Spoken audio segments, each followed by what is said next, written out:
Okay, Jerry Anderson just gave him the go-ahead to start practice, so we're going to get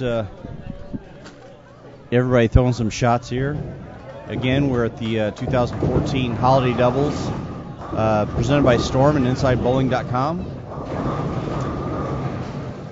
This is on a house pattern, so the scores will be high this weekend, like they generally are. But I tell you what, as far as hosts go, there's not many better in the Midwest than Jerry and right here at Redbird Lanes. I always enjoy coming down here for not only this event but many other events, and they do a fantastic job here. There's nothing that says how he does that job any better than the fact that this tournament was sold out as early as it was. Exactly, and that's a testament to not only the work that Jerry does, but also to Mr. Mike Flanagan, who really puts a lot of work into not only this event, but the IB Open and some other ones, as far as promotion on social media and contacts throughout the entire bowling industry. And people literally come from all over the country to bowl in this event. And that says a lot about, not only the event itself, but the people that are involved with it. Mike's not with us this weekend. Mike is. The first time. He's in the chat from what I can see and watching from out in Utah. I don't know how the time zone stuff works. I mean, they're games, an hour behind us. They're just an hour? An hour behind us. So then do these games really happen out there yet? No. Interesting. I don't know how Mike's going to handle that. And the funny thing is like in Japan, it's already tomorrow, so they know who's already qualified. That's awesome.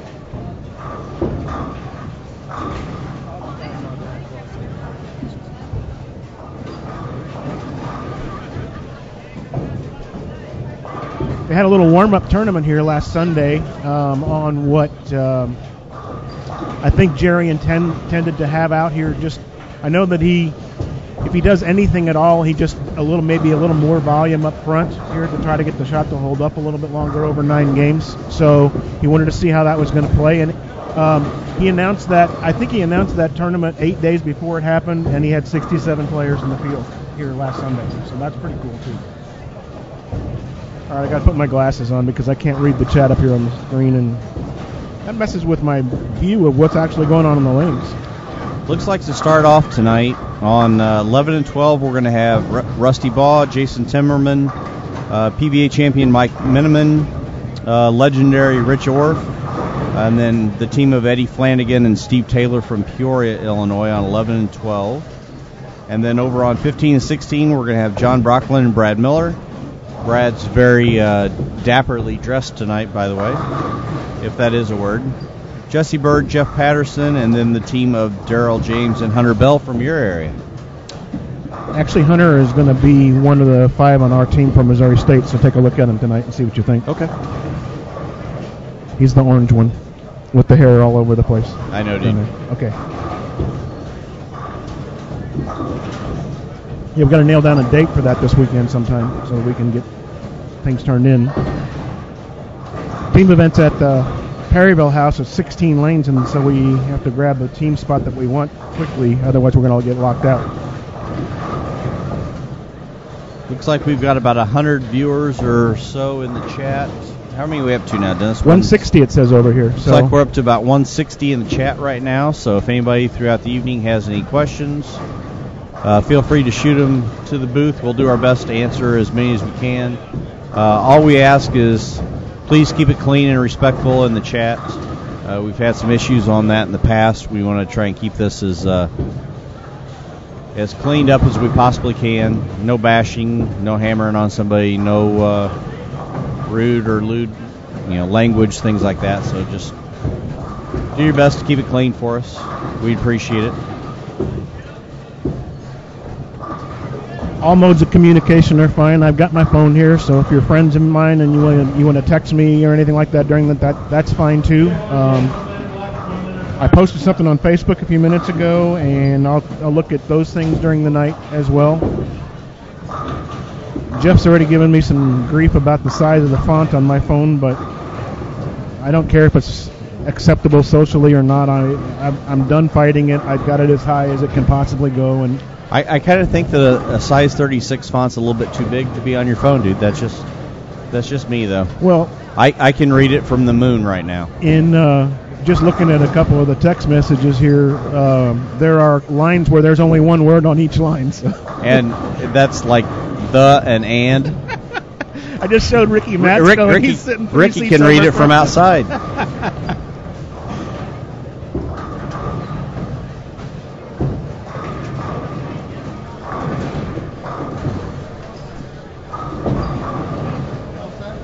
Well, I hope everybody's having a good evening so far. I hope everybody had a good Christmas. Heading into New Year's here next week. So thank you, everybody, for joining us tonight. And hopefully you can join us for the rest of the weekend as well. A lot of good action coming your way from the 2014 Storm Holiday Doubles here at Redbird Lanes in Cahokia, Illinois.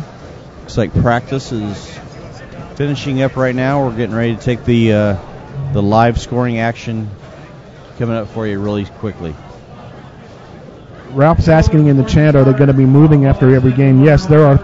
Redbird Lanes is 24 lanes here, and it's three bays, I guess, if you want to call it that, divided by 3 8-lane bays. Divided by the posts that you might be able to see out there at some point when we're filming on 15 and 16. Each team bowls 3 games in each of the bays.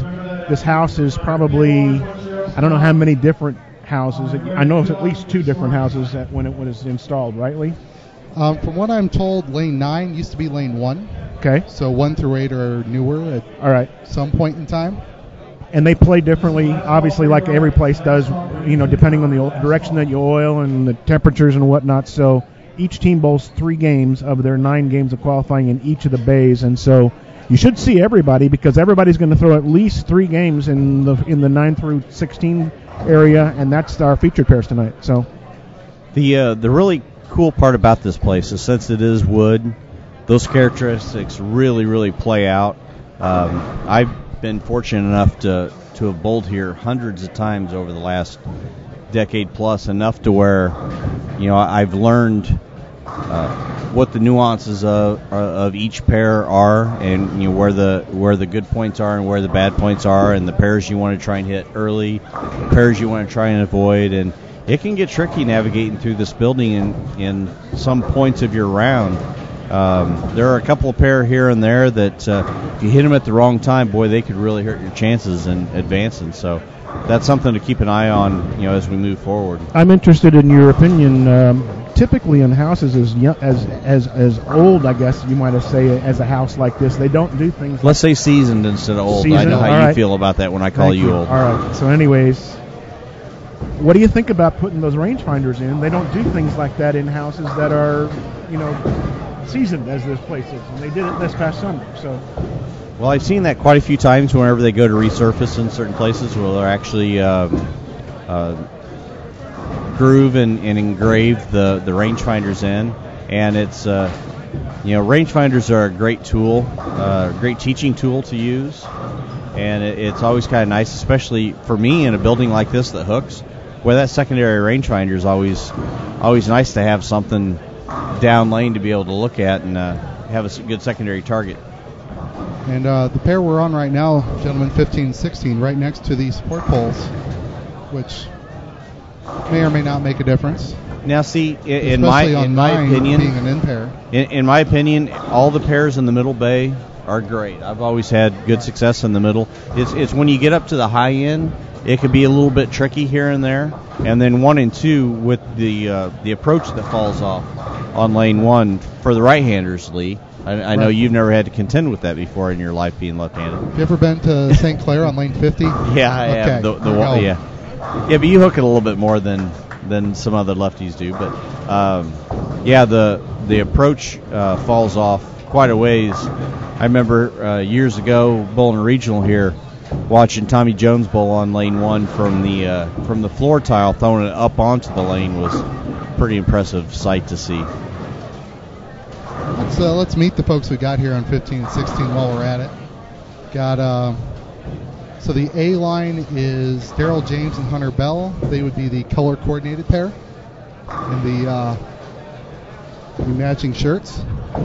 The C line is John Brocklin and Brad Miller, and those two Know those two both pretty well. The B line is Jeff Patterson and Jesse Bird. I'll give you a fun fact here about Jesse Bird, gentlemen. He subbed in our travel league here last Monday night and started with 29 out of the first 30. That's not bad. Did he make the spare in the other one? Yes. Okay. So he started 279, 300. Okay, then I'll give him some credit then. All right, Daryl Hunter's going to be up on lane 15 here, so take a look at.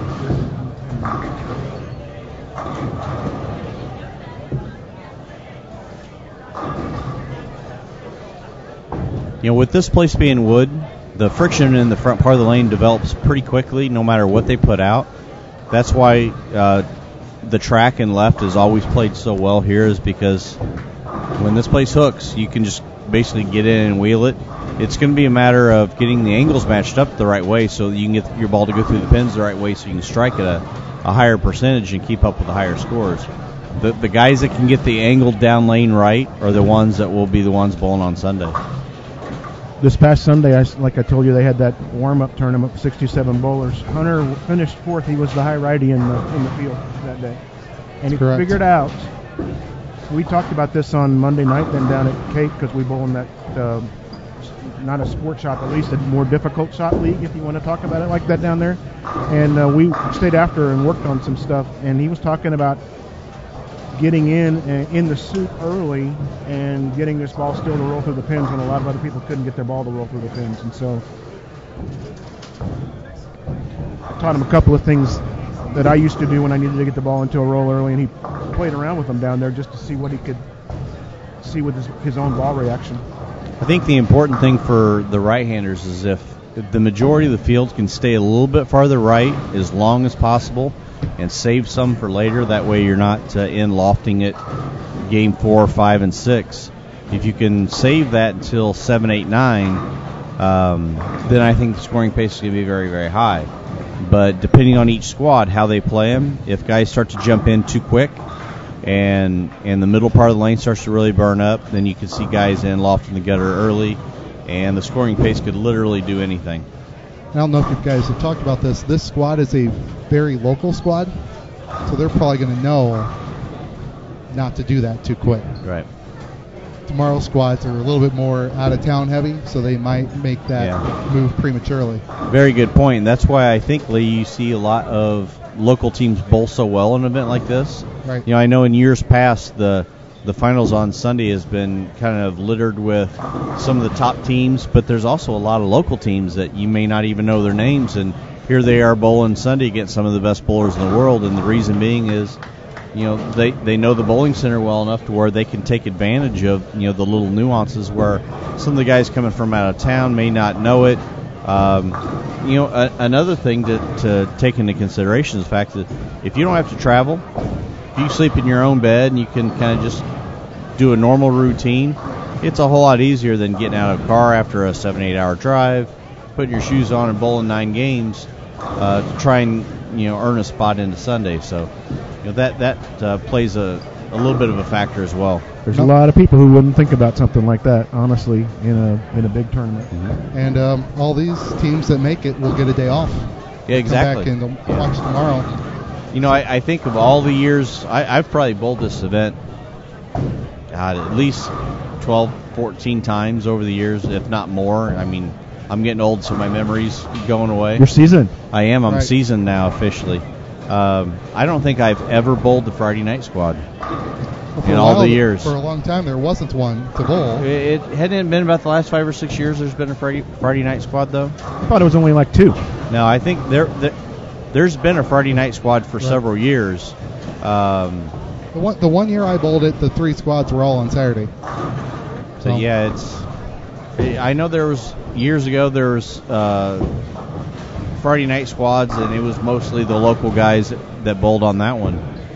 But yeah, I was always more comfortable with either coming down Saturday morning and bowling, or bowling Saturday night, or things like that. Just personal preference. Right. So I switched the camera for the folks over to 11 and 12, which is our other feature pair. We find Eddie Flanagan and Steve Taylor on A. It's a team from Peoria, Illinois. Eddie is a pretty talented two-hander, and Steve is a Midwest PBA regional champion. All right, our B line, two guys we know pretty well, Rich Orff and Mike Miniman. As I mentioned earlier, Mike is a PBA national champion, winning in West Virginia several years ago, and then the Orff name. Well, Richie was a Rookie of the Year, I believe. Yeah. A National Rookie of the Year. And then our C group on this pair is two local bowlers, guys, Jason Timmerman and Rusty Ball. Thank you, Lee. That's Jason in the purple. Rusty's in the black. Question in the chat, typical field size. We haven't changed for a couple, 3 years because it's sold out at 108 doubles teams. So our typical field size these days is 108. Not bad. Any tournament that you have, it doesn't matter how big it is. If you fill it, you accomplish your goal, and it's always a good thing, whether it's a 24-person field or a 400-person field. Your goal in an event is always to fill it. So kudos to Jerry and his staff and Mike Flanagan and all his work. This was sold out like 2 months ago, I believe. Yep, absolutely. And Jerry does a great job as far as making sure everybody gets their payment in, so that way you're guaranteed that everybody's going to be here and bowl. And then if a spot does open up, he's got a waiting list of people to contact and fill them right away. So, and they've done a really nice job over the last couple of months on keeping the roster updated on the Holiday Doubles Facebook page, so everybody knows what squad they're on, who's bowling where, how many spots are open, who's paid, things like that. So we all know what it's like. I mean, us especially know what it's like to run tournaments, and you're always on Facebook talking about, paying spots ahead of time, and or at least with deposits and whatnot, and making sure that your spot is protected. And Jerry was able to actually do something different this year than he's ever done in the past, and that was require full payment for a spot, and still was sold out 2 months beforehand, even with all that money here. He's going to make sure that you don't have people that just don't show up and don't say anything about it and end up ruining your entry totals, because it wasn't until it was a couple of years ago, even the year that Parker Bone came up and bowled with Kathy McGarry. There were still a few re-entries on the C squad that year, and there haven't been re-entries. There haven't been re-entries now for the last couple of years, if I understand correctly. So you are correct. Well, we've been through that with our Lane and Lincoln Tournaments group, where I always hated going to requiring a deposit or full payment until we finally got to the point where we started selling every event out. And once we did that, all of our local bowlers in Springfield, Illinois have kind of gotten used to it. And, even on, tournaments where we may not fill, I've got people that are paying in advance now just because they're used to doing it. I remember years ago bowling a lot of tournaments where nobody even thought about paying in advance. You just show up and bowl. Well, luckily, especially in our area, those days are kind of going away because the field sizes are getting bigger and sold out faster, to where people know that they've got to get their entries in, and they've got to pay in advance, or else they may get shut out. As a tournament director, you have a responsibility to them now. After you've filled tournaments a number of times, you got to protect it. You have to do what it is to make sure that the people who count on you to have this and have to pay out what you advertise, it's got to be that way. So, that's one of the reasons Jerry does what he does, and why you're able to do what you're doing in Springfield. It's all about the integrity of the event, and you want to keep your bowlers happy. You want to keep them coming back year after year.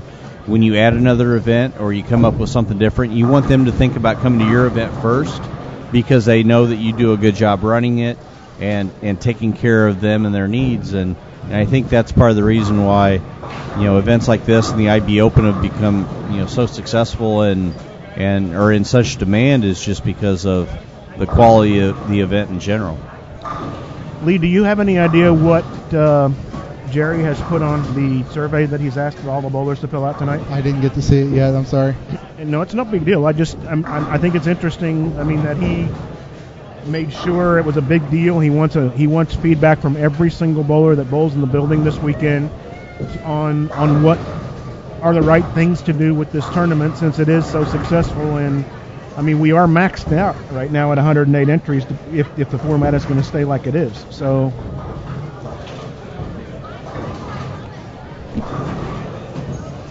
we are about halfway through the first game here on a number of the pairs here in front of us.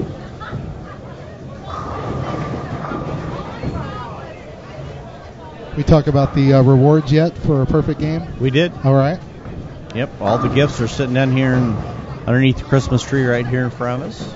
And once we start talking about it, all right, here's our questionnaire. We've got Matt Turk and Ricky Matzko kind of running the show, just so the three of us can sit up here and yap a little bit. So if I need a cheeseburger, I can send Ricky after it then, right? Right. Okay. We'll see what he says about that. I'm just kidding. So the questionnaire is pretty interesting, actually. He's asking about whether they should raise the entry fee and given a couple of choices of $400 a team or $500 a team.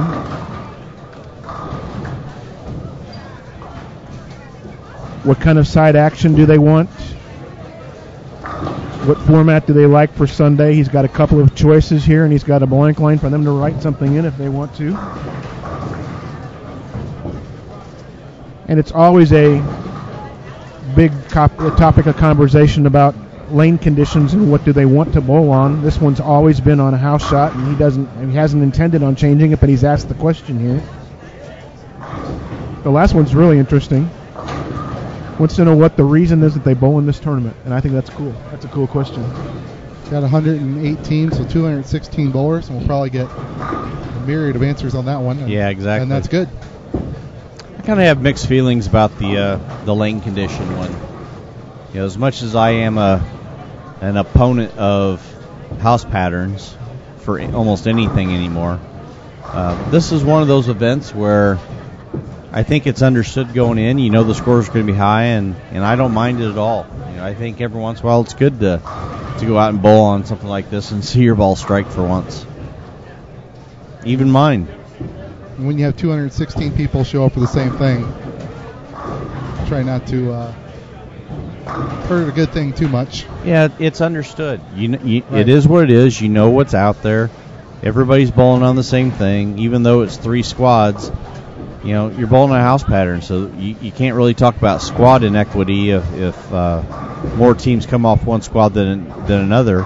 It's not like you're running, you know, this is the Redbird Lane's house pattern, so every time you strip and re-oil, it's not changing like it does on other patterns where you finally get the house memory off, and by the time C squad rolls around, now all of a sudden it's playing harder. You know, this is about as even of an event as you can get.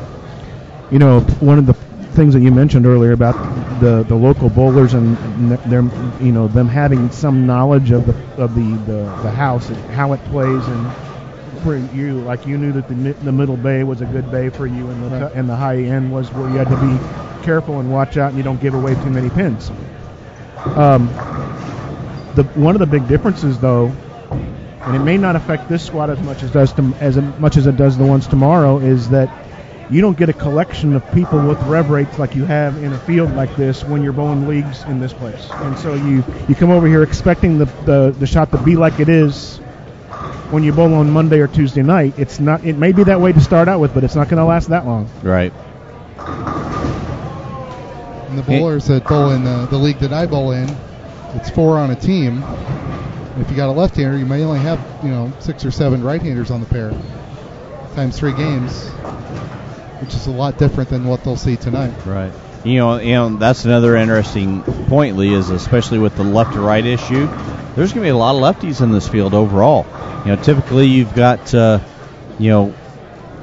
higher percentage, a higher ratio of left-handers in an event like this than you do in just a regular league? In just a regular league. So they're going to change more. They're going to transition more. I remember, was it last year that almost half the field on Sunday was left-handed? You are correct. And when that happens, the left side transitions faster than normal. So even at that point, the lefties have to basically play them differently than what they normally would. So it's just not the same as just pick on the left-handers, they run over everything, blah, blah, blah. It's much different.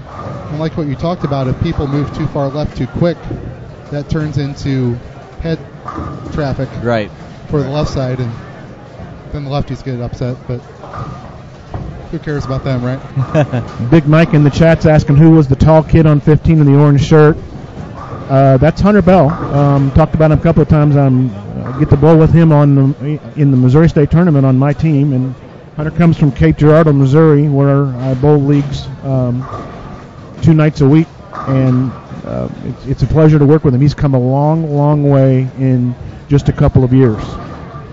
His dad works for West Park Lanes down there, and so when he was with his dad, he got to hang around the lanes and pretty much turn on a lane when he wanted to and go out and throw, and so that's how those kind of guys develop a lot of times.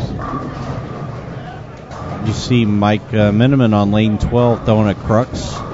He's got a 5-bagger working. Looks like Steve Taylor's having a few carry problems down here, and I think that was brought up in the chat early, whether if Steve could carry well enough that his team would be strong, and his partner's got them all. He's got the front 6 in this game. So Steve's on an IQ Nano. It looks like quite a bit of surface on it. He's playing a little bit farther right. Looks like he's fighting ball reaction a little bit right now. But again, this is 9 games, guys. I mean, just because you bowl one bad game doesn't necessarily knock you out of it. It doesn't really help you, but it doesn't really knock you out of it. So if you can get your ball to start striking, you're never really out of it in a situation like this, especially if you've got a partner that can carry you for a few games. That always helps.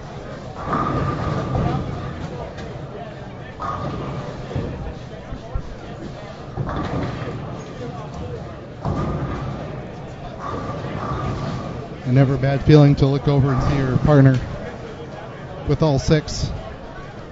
Of course, that means we saw it. So I watched the first ball in practice out of his hands. He had a IQ Tour Pearl. He's changed to, looks like a crux too. Yeah, actually it looks like a hypercell. Ooh, and solid 8. So we already black-clouded somebody here. That didn't take long. Doesn't take long. That's my middle name. But that's why I usually bowl with Mike Peters in this event, is because when Mike gets going, his ball strikes an awful lot. So I can sit back and bowl 220 and let him do all the hard lifting work.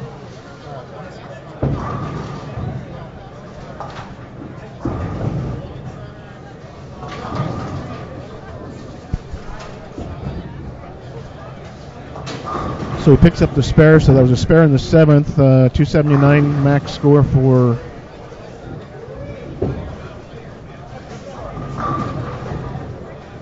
I just lost his name in my mind. Who, Eddie?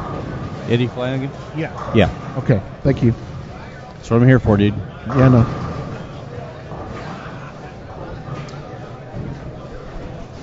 We got a couple. We got another front 6. Hunter just threw a shot on lane 16 and finally put 3 in a row. He's had a trouble carrying the 10 pin on lane 15 the last couple of times, but let's go over there. He's Big Mike in the chat has been talking about a couple of times. He's got a very, very long follow through. I think you noticed that already probably as you looked at him here. And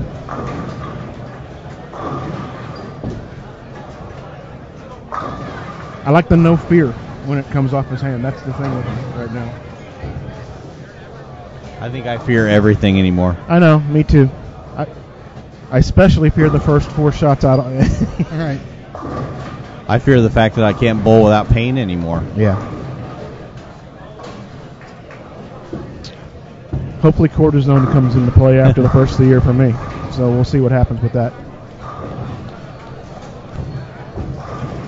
What I want to do is try to get a shot early in January so that at about the same time that we get ready to go to nationals that I can get another one.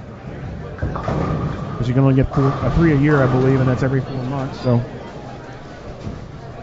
it looks like we're up to about 190 viewers in the chat right now. So thank you, everybody, for joining us tonight for the opening squad of the 2014 Storm Holiday Doubles presented by InsideBowling.com. We appreciate you guys sitting in with us, hanging out in the chat, throwing questions up to the booth. We've got Dennis Hacker, Lee Bedoris, and myself. We'll be here with you pretty much all weekend. I've kind of got the Storm booth set up. We've got some product literature, some Storm sport bands. We brought a bunch of Bullstrong T-shirts down for the weekend. We're going to do a ball raffle, try and raise some money for the Bullstrong Cancer Research Charity this weekend.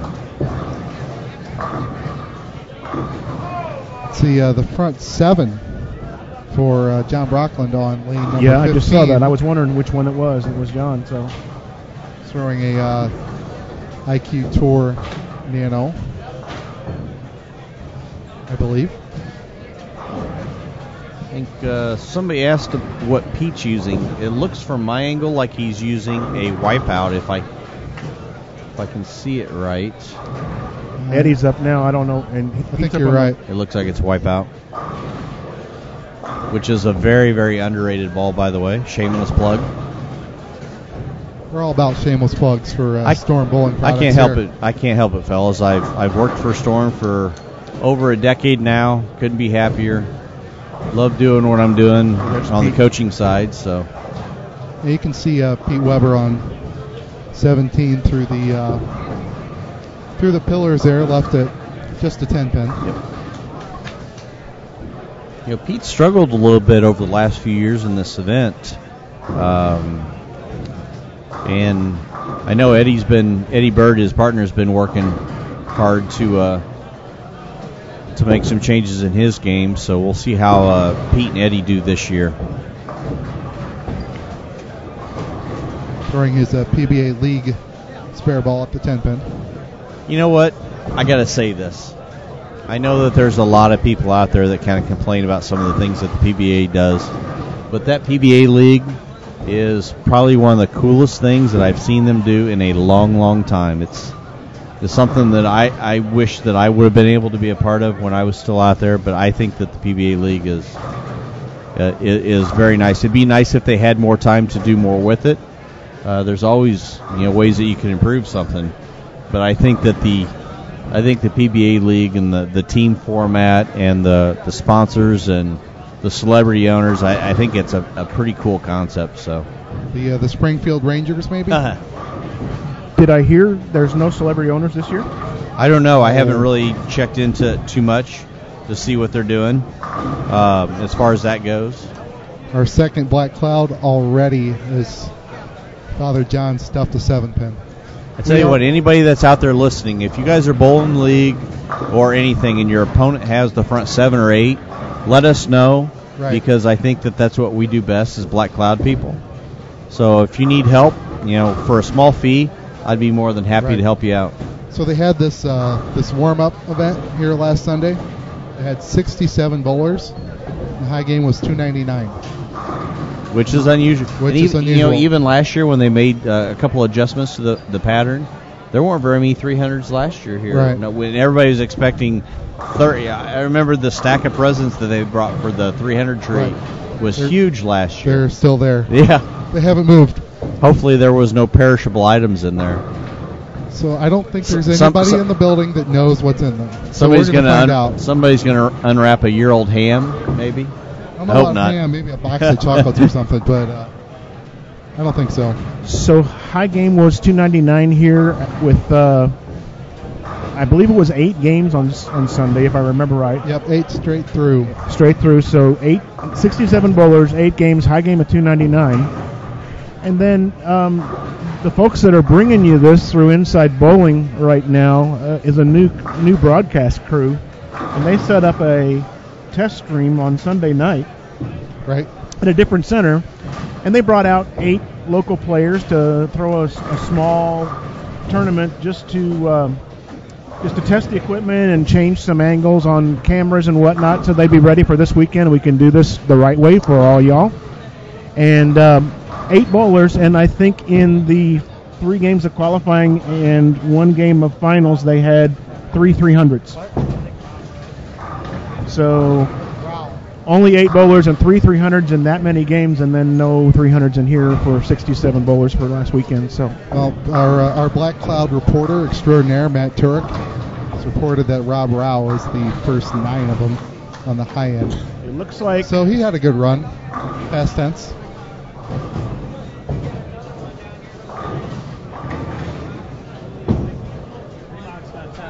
And Mike Ramopoulos has the first 10.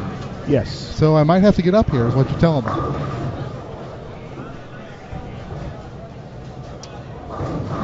And a solid 9. Black Cloud. You don't call us the 3 of the best online bowling Black Clouders for nothing.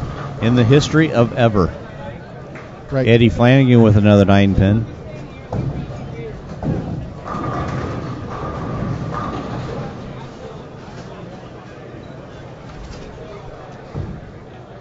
Cool Papa. You can't. I think we just did. I don't know if you guys can see on lane 13. You can probably catch just a little bit in the screen. Young man in the Chicago area named Ari Wilson. I met Ari last year at the TAT out in Las Vegas. Had the pleasure to work with him a little bit out there on some stuff. Very nice kid. Two-hander, throws it great. He's got a pretty bright future heading his direction. It's just a matter of getting the experience and putting it all together. So Hunter must have figured out how to carry a 10 pin on lane 15, because now he's got 5 in a row over there, and he's looking at 260 if he strikes out in the 10th frame. And we successfully stopped Rob Rouse's 300 bid as well. So we are 4 for 4. Jeff, you mentioned the number, the number of left-handers that are going to be bowling this tournament. There's quite a few, if I looked at this list right, that are actually teaming up. And the way I look at it is that's got to be a smart way of doing things, because if you guys have a good look, two's going to be better than one in that particular case. So, it's usually with left-handers, it's you either have it or you don't, right, Lee? I mean, I agree. You either have it all or you have virtually nothing. So why not, take the chance on, especially when you pair two good ones up. Is George and Anthony Pepe bowling together? Yes. Okay. Yes. Perfect example is that team right there. You've got two quality bowlers. Forget the fact that they're left-handed. You got two quality bowlers. But the fact that if they're going to be on that side with a lot less traffic, and they get lined up and they start striking, which both of those guys can, almost at will. Both of them storm staffers, by the way, shameless plug. They could run away and hide from people. And, last year we had several two-handed lefties make finals on Sunday, and as much as those guys struck, it was hard to keep up with them. I know me and Peters were doing everything we could just to hang the top 5, and we couldn't keep up with them. Our defending champions are bowling the afternoon squad tomorrow. They were both left-handed, if I recall. Right. I just turned around for the first time to look back behind us. Wow. Yeah, we got quite a crowd here. There is a tremendous crowd here. So what do you guys think, the two of you, what do you think of this group of 10 lefties that are going to bowl together on a single pair at the Nationals this year? Kind of like what I just said. They're either going to crush them or they're going to get crushed. I don't think that there's a middle ground there. If they can camp out together and work together as a team and do it the way that the right-handers do it, then yeah, there's no reason why they can't get in there and quality bowlers. I think every one of them in their own right is very quality bowlers. It's just a matter of nobody's that I know of, at least a high-quality team, has ever tried to do it. So we really have no idea. You can sit here and guess and speculate all you want, but there's no way of knowing how that's going to work out until you actually see somebody do it. Well, Scroggy put it together, correct? Mm-hmm. If I'm correct. Right. That's what yeah, I Mark Scroggins did, Mark right? did. Yeah. Okay. So I'm looking at this and saying he's got to know something about the people that he chose. I'm sure that there are some others that he probably asked that turned him down because they're already bowling with pretty solid teams anyways. Well, here's the way I look at it, especially with USBCs, is it's more than just the quality players. You've got to have guys that can work together, get along. Yeah, chemistry is a huge thing in team bowling, more so than what people realize. So I misheard or misspoke or missaw, but Rob Rao did shoot 300. So we're off the hook. We are off the hook, gentlemen. So Rob Rao, 300, game 1. We call him Wob Wow sometimes here at the booth. So we're going to go give him a gift here real quick. Okay. So, But getting back to the point, So Santa Lee's leaving the booth here. yes, Santa Lee is leaving the booth. it'll be that one. Just give me a lead in and a thumbs up. Yep. But getting back to what we were talking about with the lefties is, chemistry plays a huge role in the success in an event like that. I mean, you've got some teams that would be maybe considered, I don't know, I hate to use the term average, but maybe not a powerhouse type of team. And they go out there both 33, 3,400 because they work well together. They're good friends. If you can go out there and get along, make spares, execute well, you could have some success in a situation like that. For a lot of the lefties, I know that they're quality players, and I've probably seen them make moves in tournaments based on what they might find when they get to a lane. But how will you know with a group of 5 guys like that whether they can adjust off of each other on a pair and actually develop a shot? That's never really happened before. I'm pretty sure in a situation like that, they all know each other. So if you know each other's games and you can, develop some sort of a game plan in advance, that would always help. So True. We've got Lee down here with Rob Rao picking out a present from the 300 tree. So Shooter of our tournament. We thought we stopped you, but we couldn't. So cameras up by the fans. Show the world what you won. We have no idea. Oh, deer antlers. Perfect. All right, Rob. Congratulations, Rob. there you have it, our first 300 of the event. Thanks, Lee.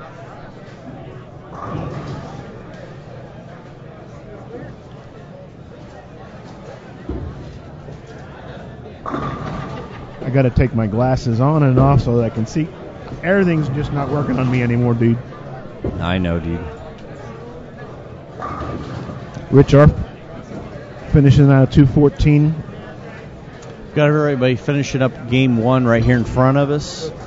The scores will be updated on the bottom of your screens. Just have to scroll down. Occasionally, we'll try and let you know when the scores are posted and updated, and once they give us the sheets, we'll try and run down some of the top scores, and as well as some of the more notable players throughout the field. We'll try and kind of give you an idea on what's going on the best that we can. Who was the C pair on 9 and 10? Because that's a plus 114 first game there. That would be Jerry DeWiggins and Kevin Perkey there. Very nice. That's a good Another start. local team of some quality players.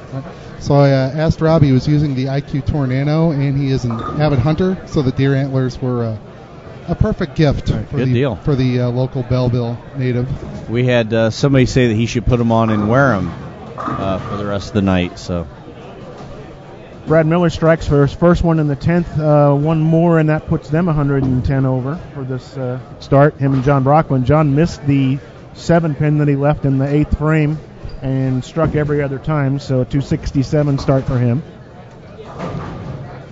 it's always kind of interesting to try and guess what the scoring pace is going to be like for an event like this. I remember there's been a few years where it's taken probably 600 to 700 over to make it to Sunday. Last year it was a little bit lower just because they kind of adjusted the pattern a little bit, but it's always kind of interesting to see how things develop, where the scores may be high to start with, and then the middle of the round they kind of slow down a little bit.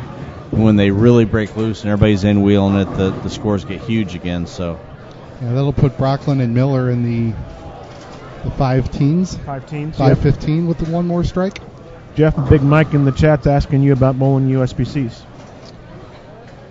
yes, I am eligible. I've been eligible for the last 2 years. Gone the last couple of years with our group led by Tom Adcock and Jason Queen. We take four teams out to nationals. We started that last year.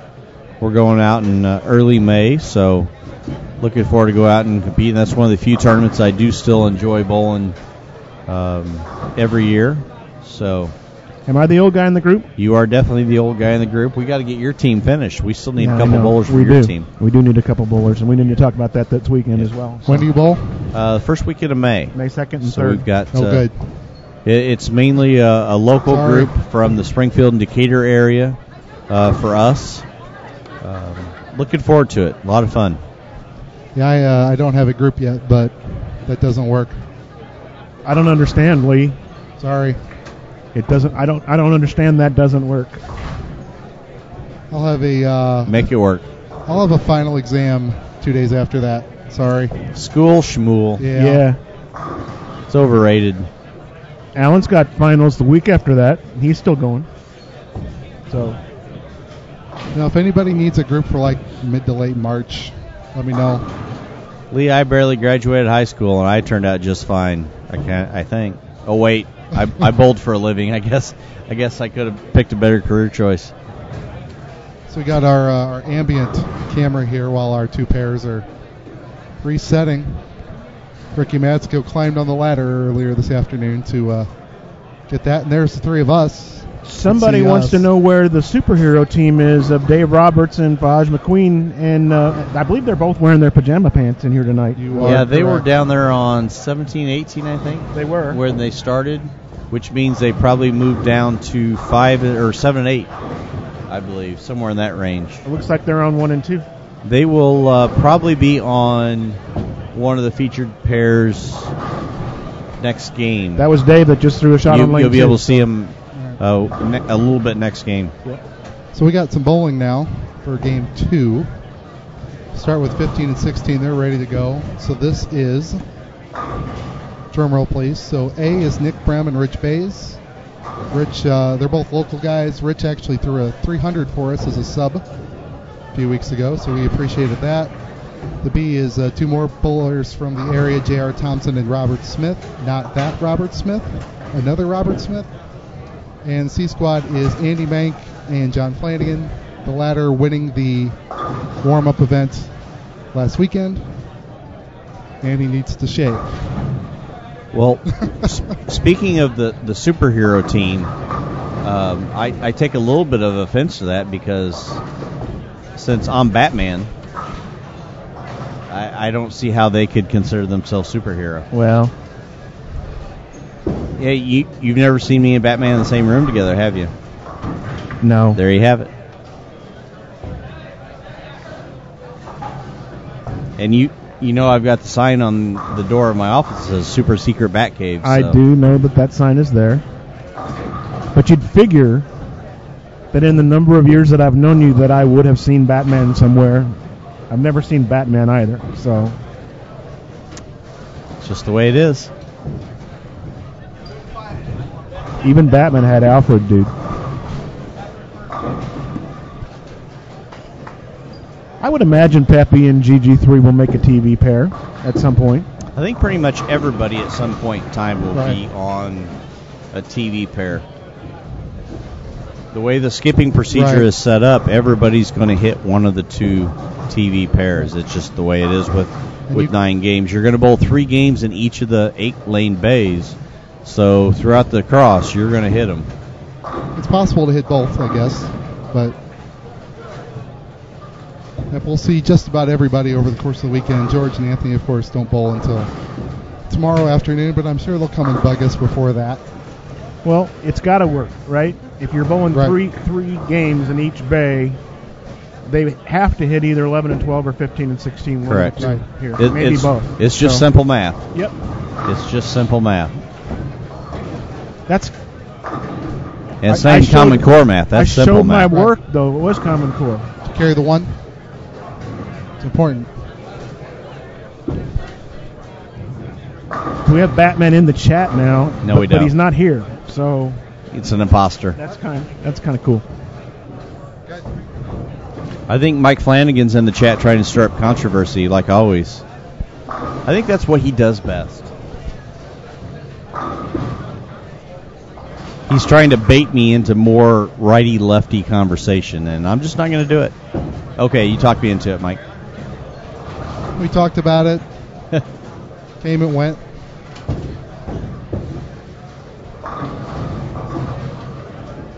School Papa's asking about Chris Taylor, and I believe he's bowling with Jeremy Boyer, isn't he? I believe so. You are correct. Dynamite drop in, Monty. Did not see what they shot, but they're on the high end that time, and looks to me like they should be on the low end. So are they're on 3 and 4 right now. Yeah. Yeah. Again, once we get scores, we'll get them posted on the website down below. I'm sure they'll be posted on the Facebook page as well. And once they hand us a score sheet, we will do our best to rattle off scores for anybody that needs anything. And while we're on that subject, if everybody would go to your Facebook page or Twitter page or whatever and tag the InsideBowling.tv website, let them know that you're watching.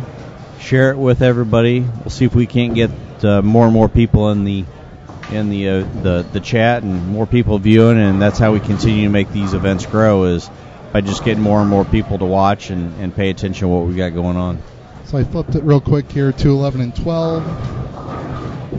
Let's find them. All right. So our C line is Tom Bohannon and Ron Edmond. B is two local guys, Chris Smith and Sean Nichols. A line is Clayton Wilkie and Nick Cordy.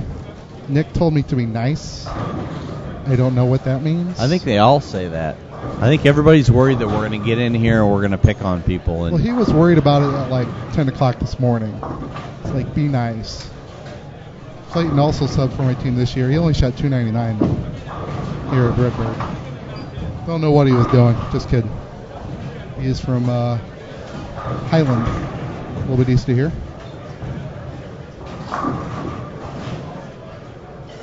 Over on 9 and 10, we've got the team of Eric Fretton and former PBA touring player Chad Kloss. They're bowling right now.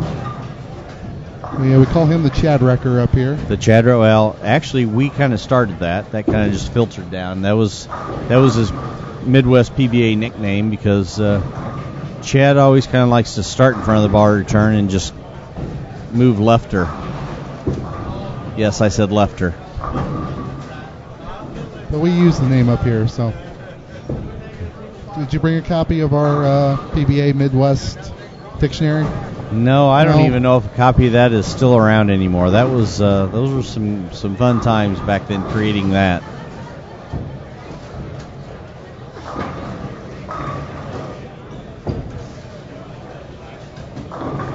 So once again, everybody go on and share the fact that you're watching this on your social media pages. See if we can get us up to 200 or 300 people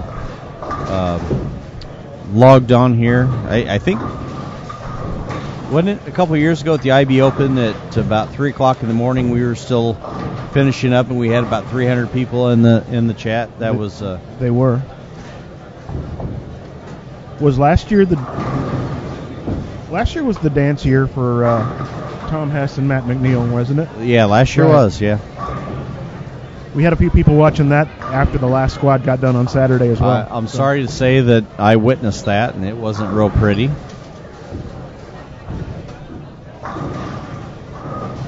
Matt is here in the building. Yes, he is. Matt is here. To chat with him later if we can. I don't think Tom's bowling this year. I don't think he's on the list. On the list. You saw Chief is coming, right? Chief is coming. Chief will be here tomorrow. He's bowling with Jody. We've got who else we've got going on tomorrow? Some pretty strong teams. Casey Murphy and Sean Swanson. Glad to see Sean coming up here in bowling. Yeah, right exactly. That's awesome. Yeah, Sean's good people. He's one of my favorites. I've bowled with Sean in a lot of events over the years and really like Sean a lot. Adam Barta and Liz Johnson. Mike Wolf and Brett Shepard making the trip up from Louisville. Shannon O'Keefe and Joe Gronfeld.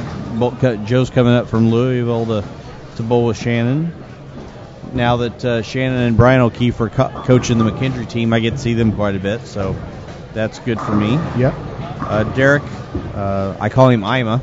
Ima Sapp and Jason Wojnar bowling tomorrow. I did not see his name on the list. I'm glad he's coming down. Yep, That's cool. Yep. Ima will be here tomorrow. Who else we got?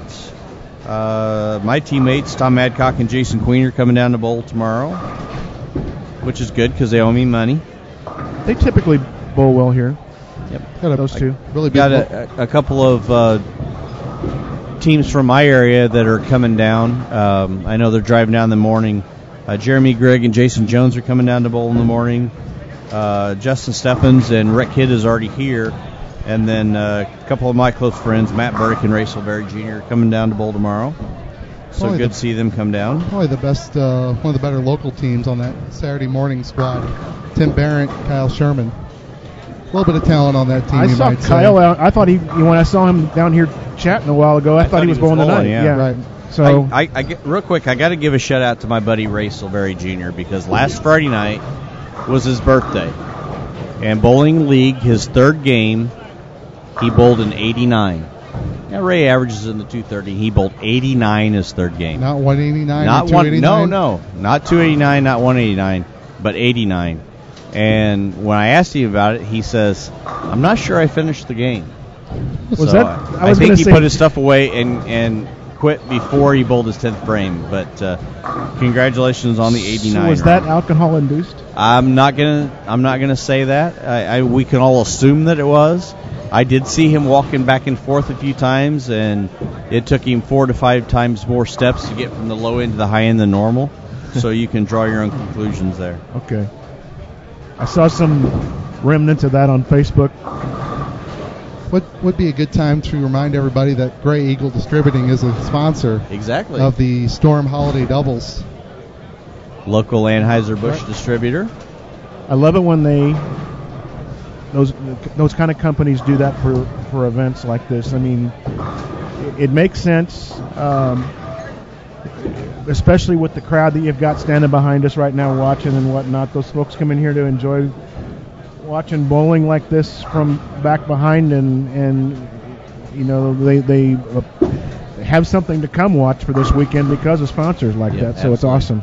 And just as a public service announcement, please don't drink and drive.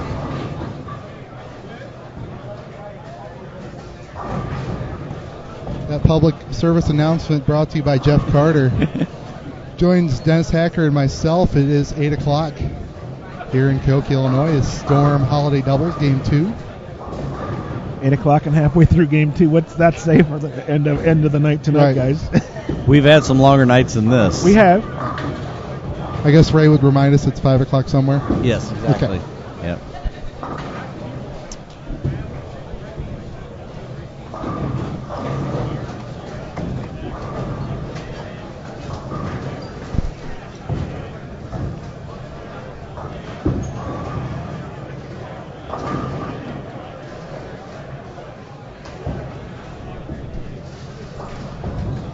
Ron Inman just threw a shot on 12. He's coming back from a knee operation of some sort. Good to see him out bowling. Playing a little further right than a lot of the guys that I'm seeing out there. So Nick Cordy rolls a 10-pin. Am I supposed to be gentle about that, or am I supposed to? I don't know. Well, he's supposed to wave and smile. His angle is pretty far in from where a lot of the other guys are playing right now too. That ball didn't roll through the pins the way he wanted it to, obviously. So we call a triplicate 279 around here the Nick Cordy. Interesting. He's done it at least once, if not twice.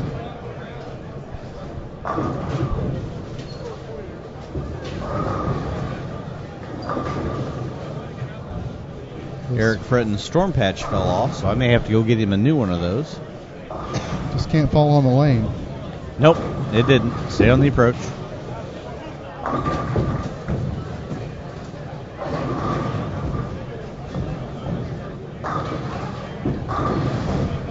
interesting ball roll there on lane 12.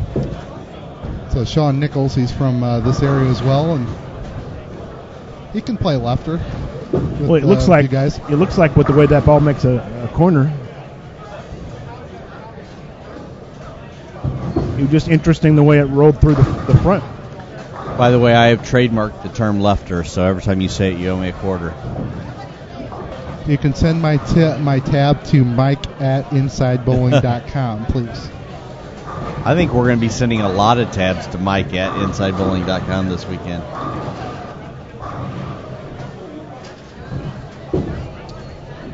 Let's see. Michael asks, what games will Peter be on the broadcast? It looks like he's on 1 and 2. He should be on game 6. Should be on 11 and 12, game 6. Yeah, game 6, correct. He'll be on 9 and 10 next game, I believe, because he's on 1 and 2 right now, and it looks to me like they're skipping 3 and bowling on the 4th. Is that correct? Well, it's by bays, so. Oh, okay. So after games 3 and he'll go 6, to 9 and 10, and then 19, 20, 3, 4, and then 11, 12. Gotcha. Okay. Keep up with us. I'm there. So he'll be on 13 and 14, game 9, so we'll still be able to watch him up here. And for those of the people who are looking for the superhero team of Dave and Fahaj, they will also be on 9 and 10 the next game. I'm kind of digging the guy on 9 and 10 with the hat. There was a question about him a few minutes ago. Somebody wanted to know who that was. In the standing next to the pole? Yes. Yeah. That is John Solario. John Solario. You know what? Long-time friend of mine, member of our I know Greater that Ozarks name, yeah. group. Okay. He went to Cahokia High School once upon a time, if I'm not mistaken. And he's, except for our league that he and I both bow in, which does not allow hats. Really? He always has a hat, and I've never seen him wear the same hat twice. Interesting. It doesn't mean he hasn't worn the same hat twice, I've just never seen it. I've never, that's a San Antonio Spurs hat. He's a big NBA fan. San Antonio Spurs. That doesn't bode well. I'm a Mavericks fan. He's probably got a Mavericks hat, too. Well, then he's okay then. I always became a fan of Brooklyn after they acquired Mr. Williams. Darren Williams. Lee, our Illini lost today. You knew that, right? Yes, we had it on. We were setting up here. I watched as much as I could stomach. Hey, Billy Ray. Thanks for joining us. I'm kind of curious, Lee. Do you have any idea what it's like to root for a really good college football team? No. Me neither. It's been rough. 07, I just doubted it was real all year. Yeah. You know, I finally had to throw away my 1997 Illinois football team when we went 0-11. It finally wore itself out. I had to finally throw it away. You'd think I'd learn by now, but hey, we got we scores. Have scores.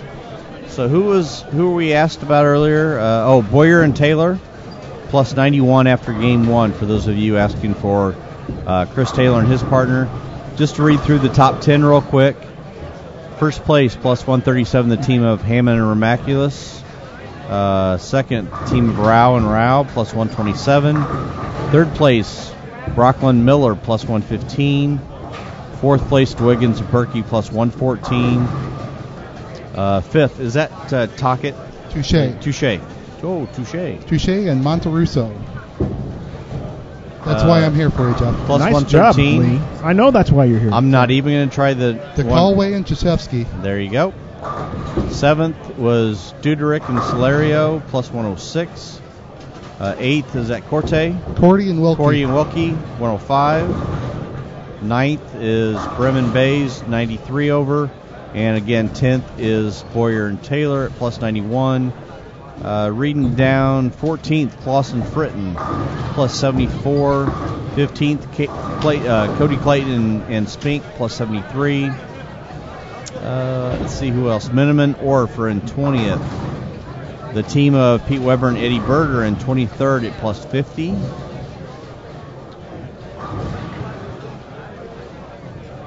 I think that's all we got on that first squad. We have 34 of the 36 teams are plus after game 1.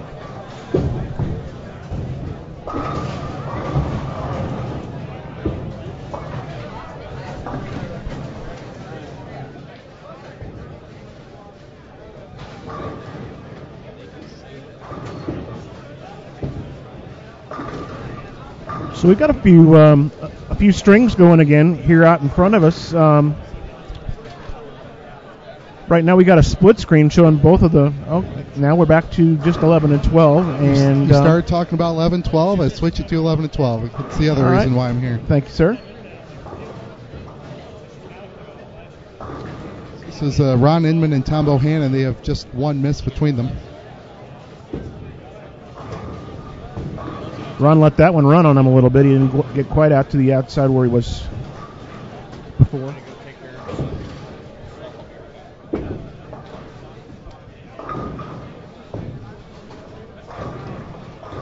So Mr. Carter left us.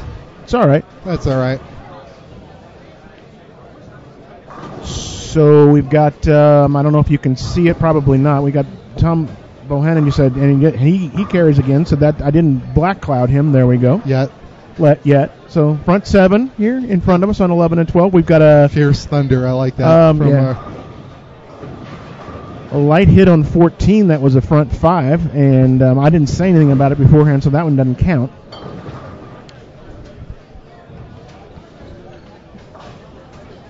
Ron Inman up now, trying to make his 4-pin on lane 11.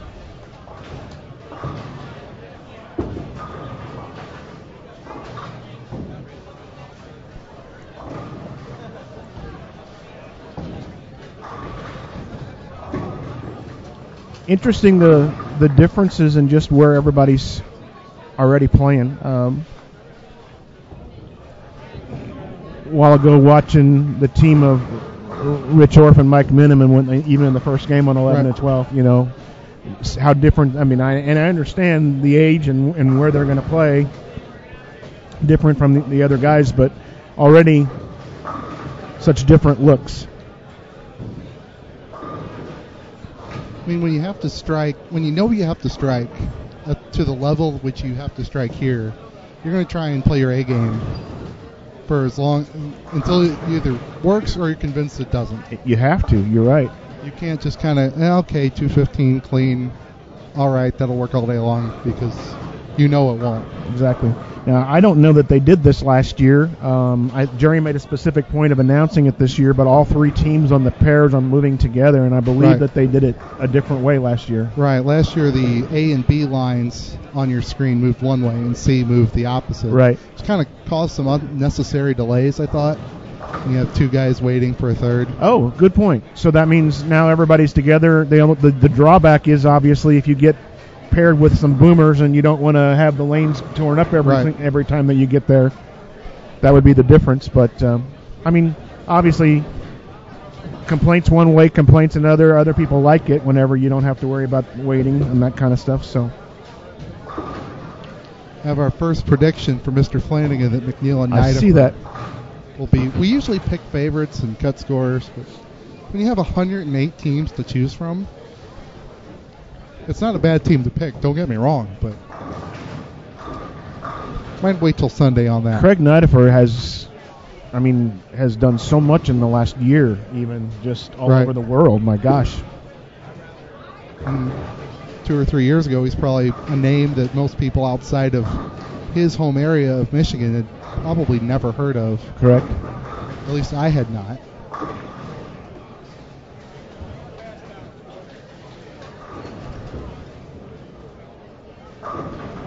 Jeremy Hartley in the chat picks Pepe and George. Again, a very safe and very intelligent pick, honestly, at that point. So Ricky's trying to be the black cloud here, keeping track of the strikes in a row that are going on right here in front of us on 11 and 12. And at least if Tom Bohannon here shoots 300, doesn't have to go very far. Correct. To get his toy. Christmas tree's right next to him. We're right behind him.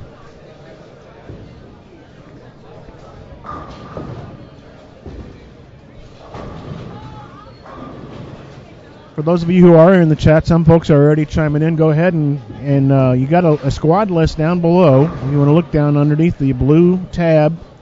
You can choose between the squad list, the flyer, and the standings for Game 1. You'll find it under the blue tab underneath the video itself.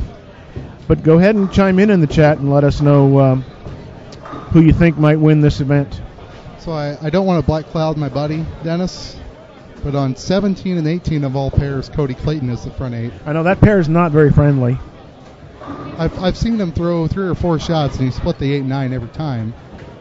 But then I noticed it, so sorry, buddy.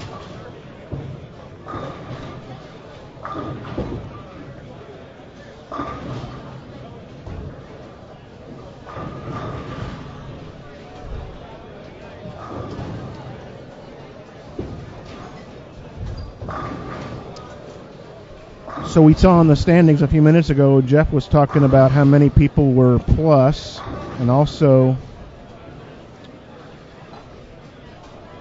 how many folks were plus 100. I believe the top 10, wasn't it, that were plus? It's the top 8. The top 8 that are plus 100? So remember, for 24 teams will make Sunday, but 27 cash. So you want to be in that top 8 or 9 out of each group on average. Game 1 usually the highest scoring with the fresh pattern.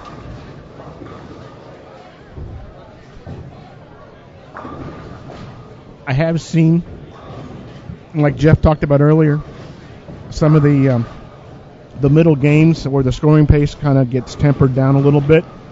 And then when the Boomers can get in and actually use all the lane, the last couple of games, a lot of times the scores will come back up. Boomer, is Leanne here?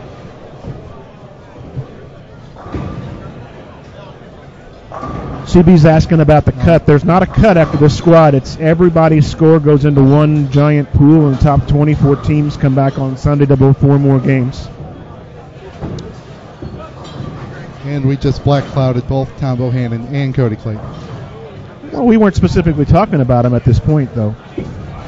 I was. I think just us being here is a, it could be that. Is a black cloud in general.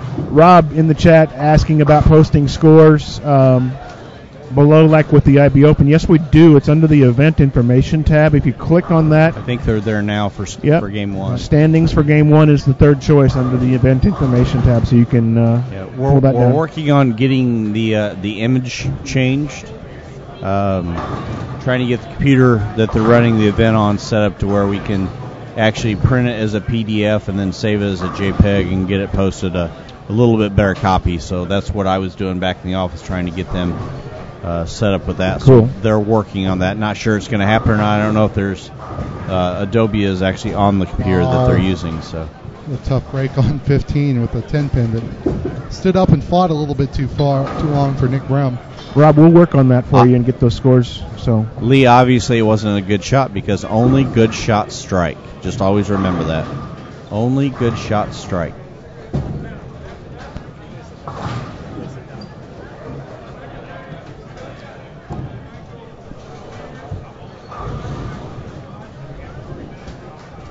Did I miss anything fun, Dennis? Live bowling. You missed some live bowling. I could hear it where I was at. Yeah.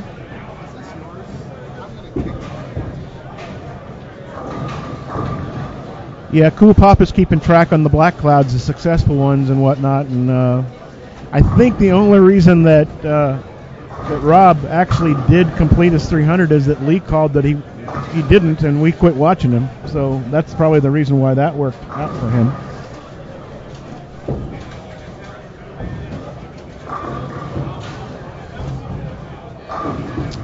There's Eric Fritton on lane 10, striking. Him and his partner, Chad Kloss, that look like they're going at about a 470 pace, somewhere in that range, if they can finish out the 10th here.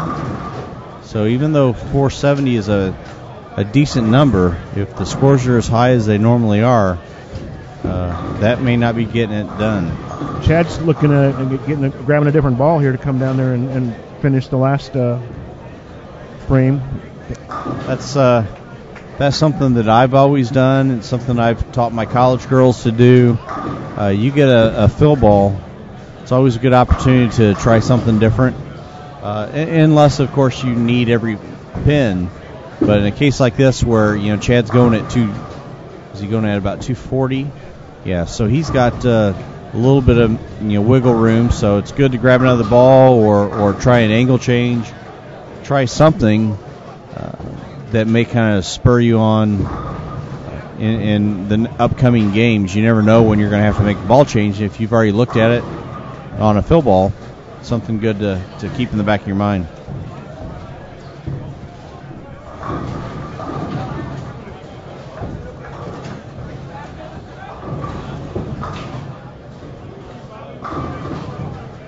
Yeah, speaking of Chad and Eric, pretty emotional for those guys over the last couple of years here.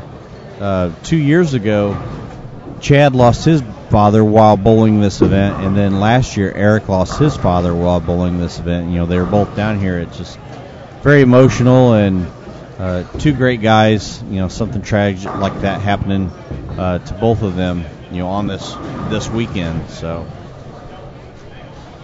took a quick walk down there.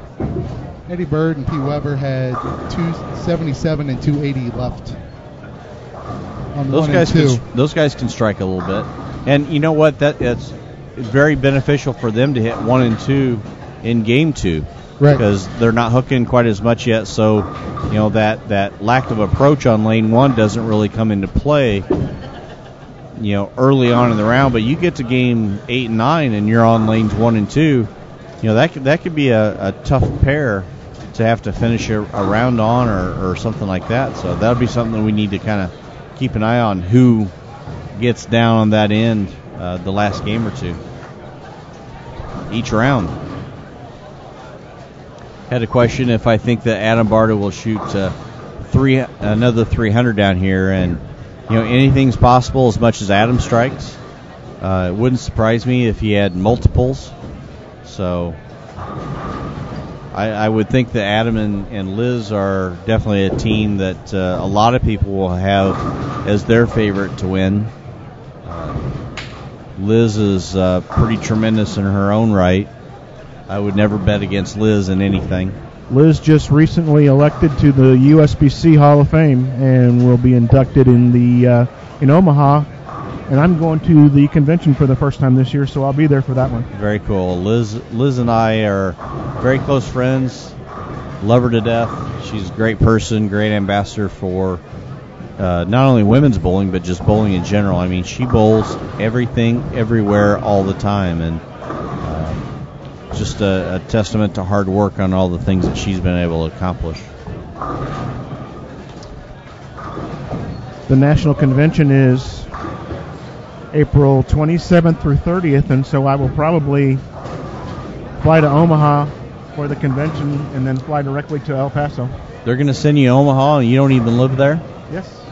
For those of you, that's a major league joke. Yes. Uh-oh, Flanagan's... What else is new? 11 and 12 are done. I think Mike needs to watch himself, because I'll tell Kim on him. Yep.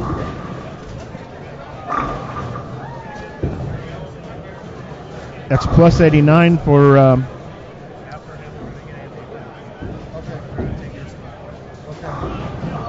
Ron and Tom in this game. So that's, you know, plus 90 games is not a bad game. You know, Ron and Tom, don't they do a morning radio show? They could. Oh, that's Bob and Tom. Bob and Tom. That's even with an open. Ron Inman missed a single pin in the second frame there. So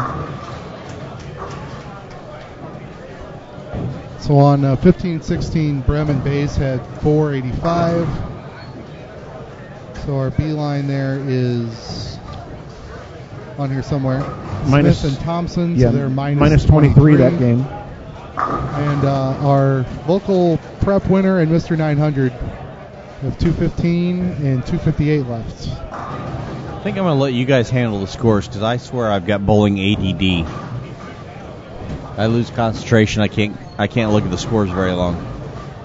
So we're going to have another guest here in the booth for Game 3. And then another guest in the booth for Game 4.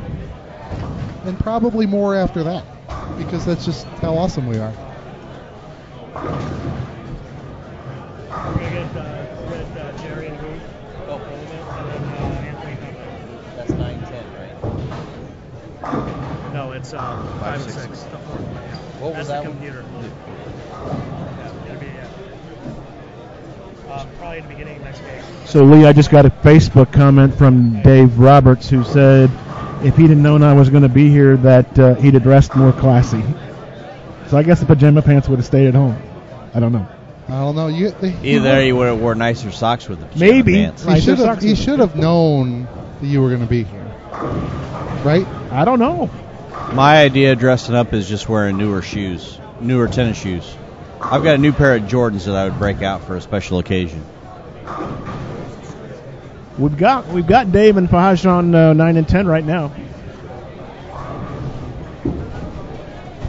It's just 2 shots left on 15 and 16. This is the end of game 2. The Storm Holiday Doubles presented by InsideBowling.com.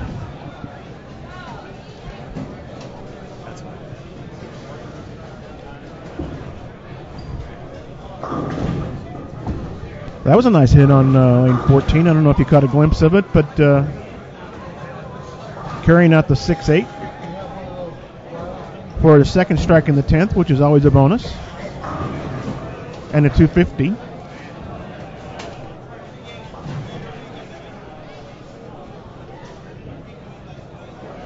So we didn't have any 300s that game? I don't think so. Nothing anywhere? Anyone Bueller?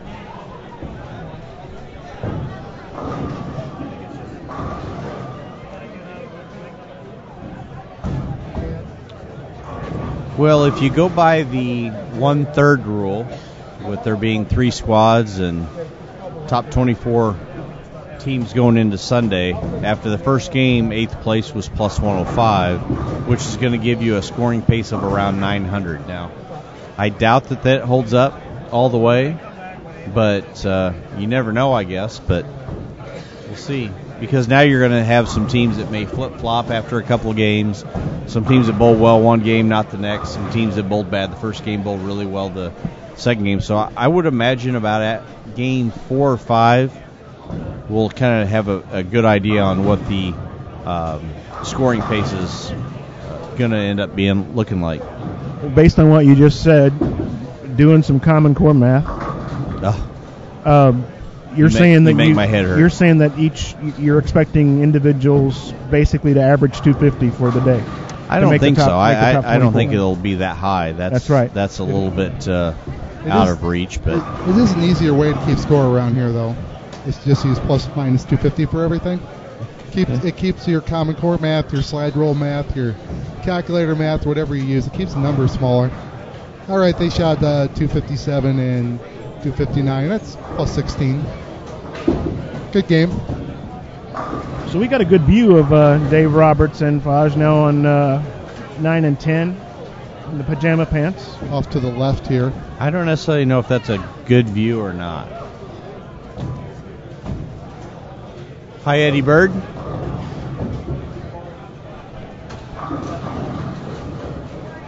Eddie always looks like a hobo.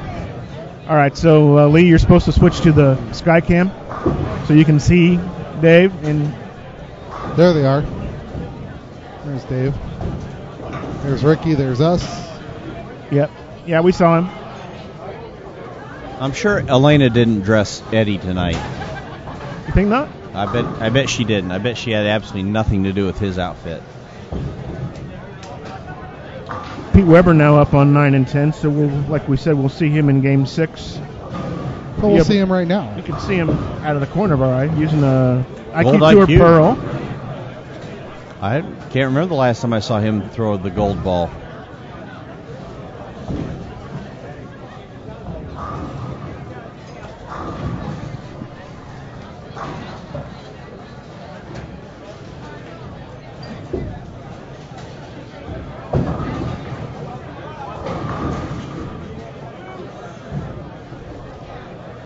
It's nice having Ricky Matsko down there. We can just ask him whatever we want without even really asking, and it's just magically answered for us. Ricky's kind of like, he's an addition to the crew. I mean, to have that extra help like that. I don't know. I think Ricky's down there stirring the pot. I think he just told Eddie what I said about him. Oh. That's all right. I'm not scared of Eddie. Eddie is a cross between Opie Taylor and Richie Cunningham, so I call him Opie Cunningham.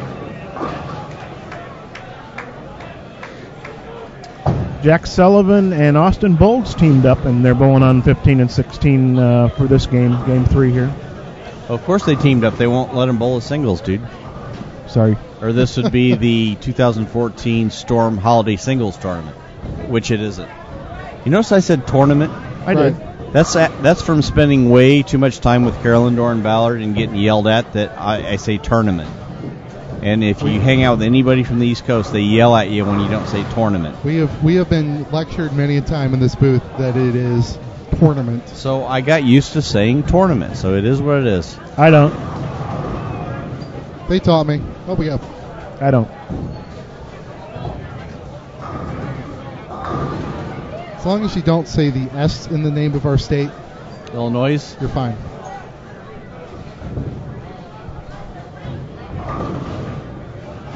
No, Big Mike, I'm not from Pittsburgh, but I am a Steelers fan, so. Oh, wait, let me rephrase that. I am a fan of the 6-time Super Bowl champion Pittsburgh Steelers. I had you the first time, but Just want to make sure everybody knew that. Tournament. See, isn't that how it said? It's tournament? He spelled it wrong. Oh. It's tournament. T-O-R-E, tournament. T-O-U-R-N.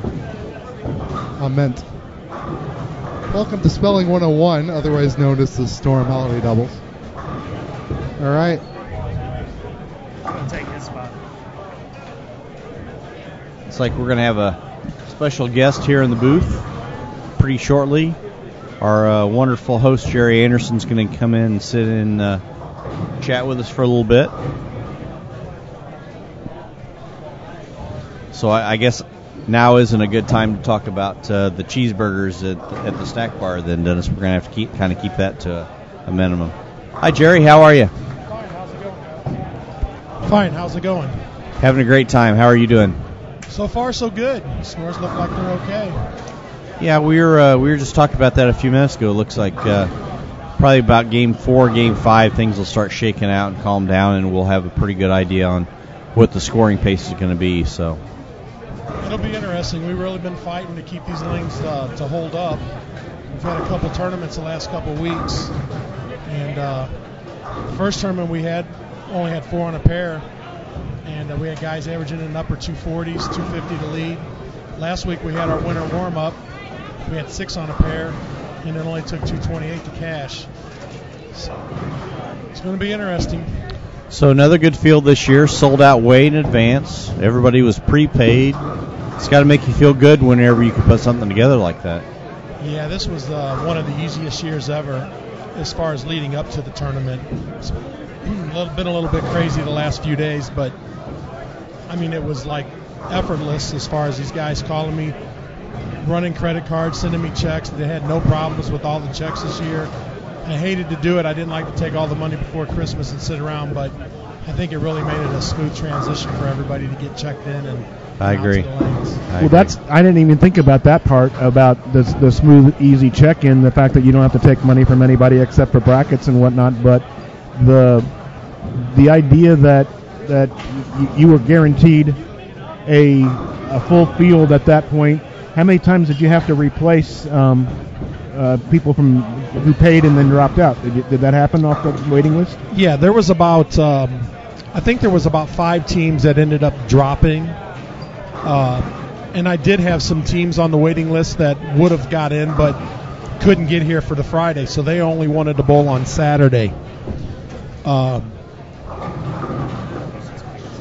That's another big thing there. Thinking about that, when you have a dropout and what squad it happens to be, whether people can get here fast enough. That's another consideration I didn't even think about. So yeah, I usually try to have a couple teams show up that's not in the tournament just to be here just in case, because I have no idea who's going to not show up or if there's a travel issue. So we usually try to have a team that backs up. So, we've documented the success of this event, pretty well so far tonight. As much as I love this event, Jerry, I want to talk about another event that you have that's probably one of my favorite ones, and that's the Team Extreme event that you do right around Thanksgiving. Yeah, that's been a good tournament. We just can't get enough of. We're just not getting a lot of big turnouts for that. This year we had about 12 teams, but we usually average anywhere from 14 to 20. It's a great format. It gives everybody a little bit of both worlds. We bowl 4 games on the house, and then we both stop re-oil. This year I tried something different because everybody was asking how do you choose what pattern to use. So this year I let the people choose. The team that led the house shot, they got to choose between 3 kegel patterns that we picked out. So if your team liked to play a certain part of the lane, that gave you the advantage. And it turned out okay. I really think we should be able to get a better turnout for that with the money that's paid out. Well, I think that maybe next year for that event, we all need to kind of team up and just promote it harder and see if we can't get more people here and kind of use all of us to try and build that event, because that's a very fun event. It's a 4-person team to where it's not as slow as 5-person team bowling, but it kind of gives you that same type of feel. So it's a great event. I was actually sorry to miss it this year.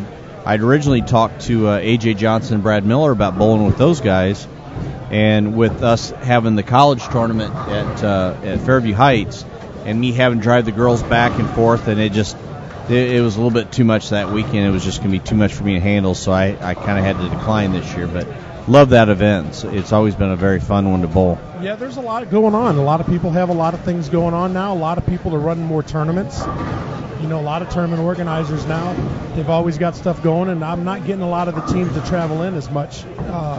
Basically this year I had mostly all local guys or local teams that were here.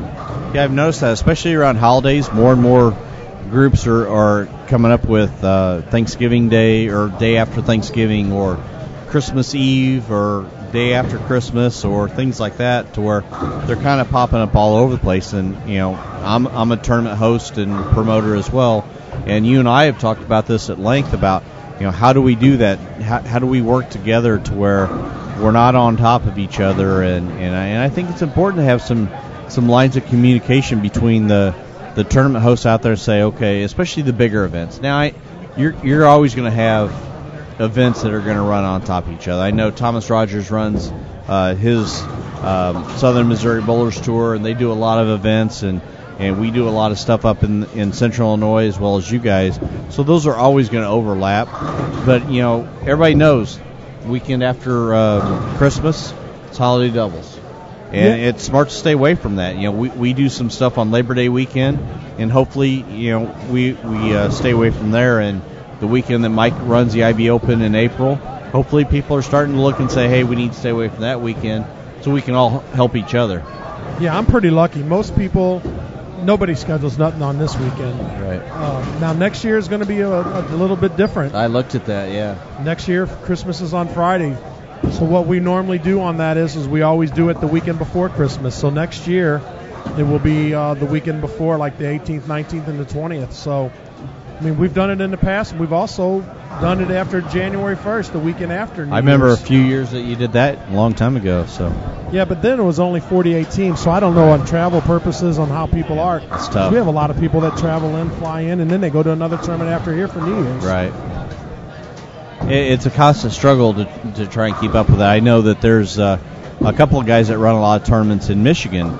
But they contact me all the time and say, hey, what do you got going on this particular weekend? And if it's something small, local that doesn't affect them, then, so be it. But, it's always nice when we can work together and not only stay away from each other on weekends, but help promote, too, because in the long run, if we all help you build your events and you help us build ours, we work together on those things, it's going to do nothing but better the sport. And I think that's what we really need is teamwork and more cooperation. And I think it's definitely needed. It is, and it is good. And one thing that I do try to do, I try to go to Springfield, patronize. You do, yeah, exactly, without even bowling. Sometimes I just go there and I do it for Tommy Rogers. I haven't bowled all year long, and I try to make all the events and show up and help out. I've been out to West Park Lanes in Cape Girardeau now. They're starting to run some tournaments, Darryl, with Jeremy Hunt. Yeah. And I've tried to go out there and support, and that's why, because they've been supporting me for all these years. This is my 32nd year in this tournament. It's crazy. I can't believe that Well, Jerry, there's a little selfishness with you coming down to West Park Lanes, though, if I remember right. I think you hit that place pretty good. So. Yeah, well, I had a good set there, but that's about it. One time. Yeah, it was a good time. I think I had like 850, but I didn't even double in the 10th in none of my games. It was a little 3-game. That's a great tournament. It's a little 3 games. They have different squads. Is that the re-entry doubles? The re-entry doubles. 3 squads or 4 squads. One of the two that they have. Is that the riverfront coin? Riverfront coin. Yep. Riverfront coin doubles. Yep. And we went out there, and I'll tell you what, for a little cheap tournament, you get in a few brackets. I think if I'm not mistaken, we finished probably in the top 4, and it was well worth the trip. I mean, I made a few $100 in the tournament, and for $25, I think it was a $25 entry. $25 a man, basically $50 for the doubles team, and that makes it so you can bowl all 4 squads for $100 for entry fees all day, and then whatever you want to put in brackets. And he's got $1,000 on top from Riverfront Coin. That's his game and whatnot distributor down there that comes in and services all of his video games and whatnot in the center. So, and the sponsors are, I mean, that's priceless. I mean, for what Storm does to this tournament now, and I know without Mike and all that he's done for me in this tournament, and us clashing heads together to try to figure out what we could do. I mean, if you can get the money out here and you can try to run a good tournament, people are going to come, and it's a proven fact that they'll do it even on the house shot.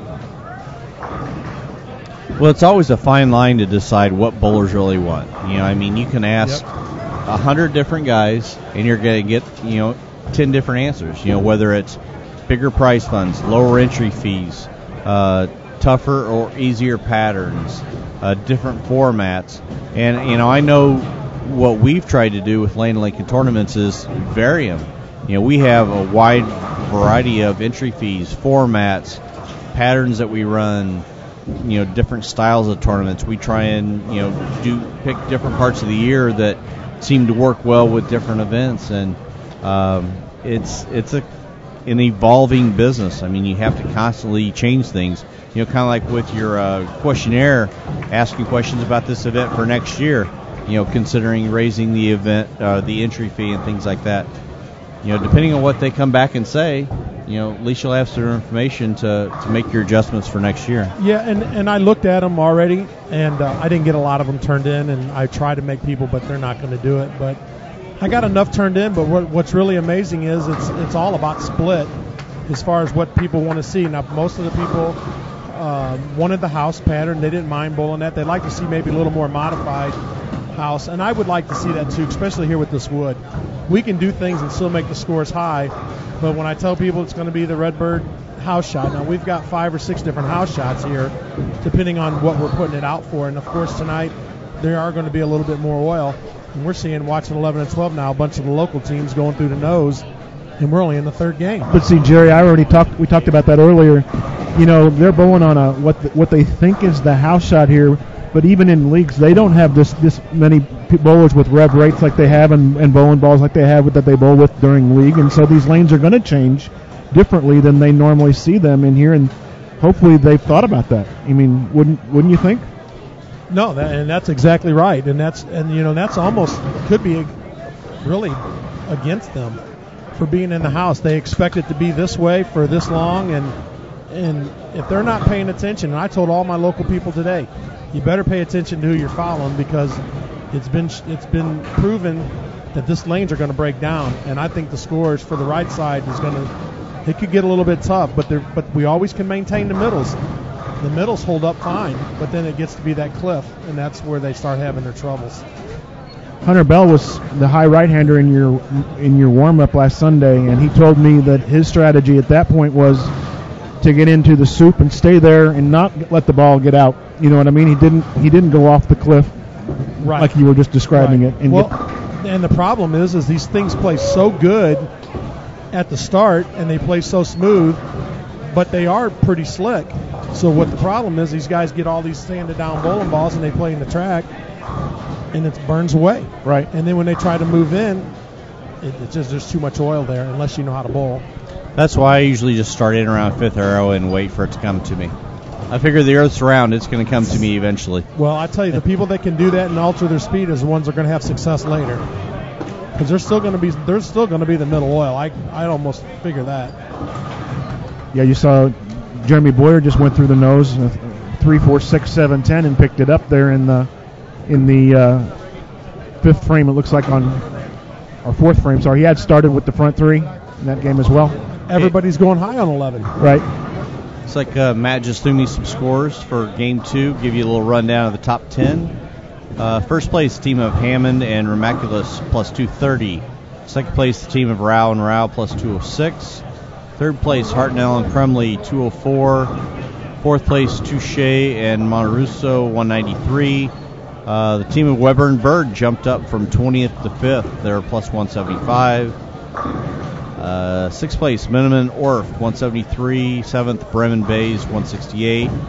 Eighth place, Corey and Wilkie, 157th. Ninth place, Baugh and Timmerman, 152. And in 10th is Dwiggins and Perky at 151. If they're not already updated on the website, they will be shortly. They'll be listed under the event information tab. Still listing game 1 there, but they'll be up there, like Jeff said, shortly. So, yeah, I got a golden girl that does these brackets, April. She's amazing, man. She takes some scores. She doesn't even look at them. She looks at the scores and she just types. Yeah, your staff is pretty top notch here. Like I mentioned earlier, I've been coming down here for at least 15 years, if not more. And I don't know if we've ever had a problem with anything at this event. Well, it has ran pretty smooth. I mean, we really work hard. I got a lot of people that work it. I mean, I don't try to hold back. I mean, it costs me a lot of money to pay these guys. They're here 40 hours for the weekend, and like I said, it's priceless with the help that I get, because our goal in this tournament, these people got a lot of money invested.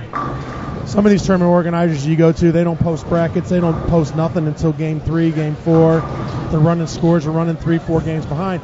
People don't like that, and that puts a lot of suspicion into things. So, we talked a little bit about that earlier with the integrity of events, and you guys do it the right way, and that means a lot whenever you're wanting people to not only come back to this event year after year, but you want them to come bowl the Team Extreme, and you want them to come bowl other events that you've got going on. Once they get used to coming here for your events, you could literally tell them you're running just about anything, and you're going to get people to show up because they know that you run well put together events, and they're just going to be here. And I appreciate that. Just like the holiday warm-up, I really was suspect about wanting to do that because I didn't want to give people the wrong idea, because everybody kept asking, are you going to be putting out the tournament shot?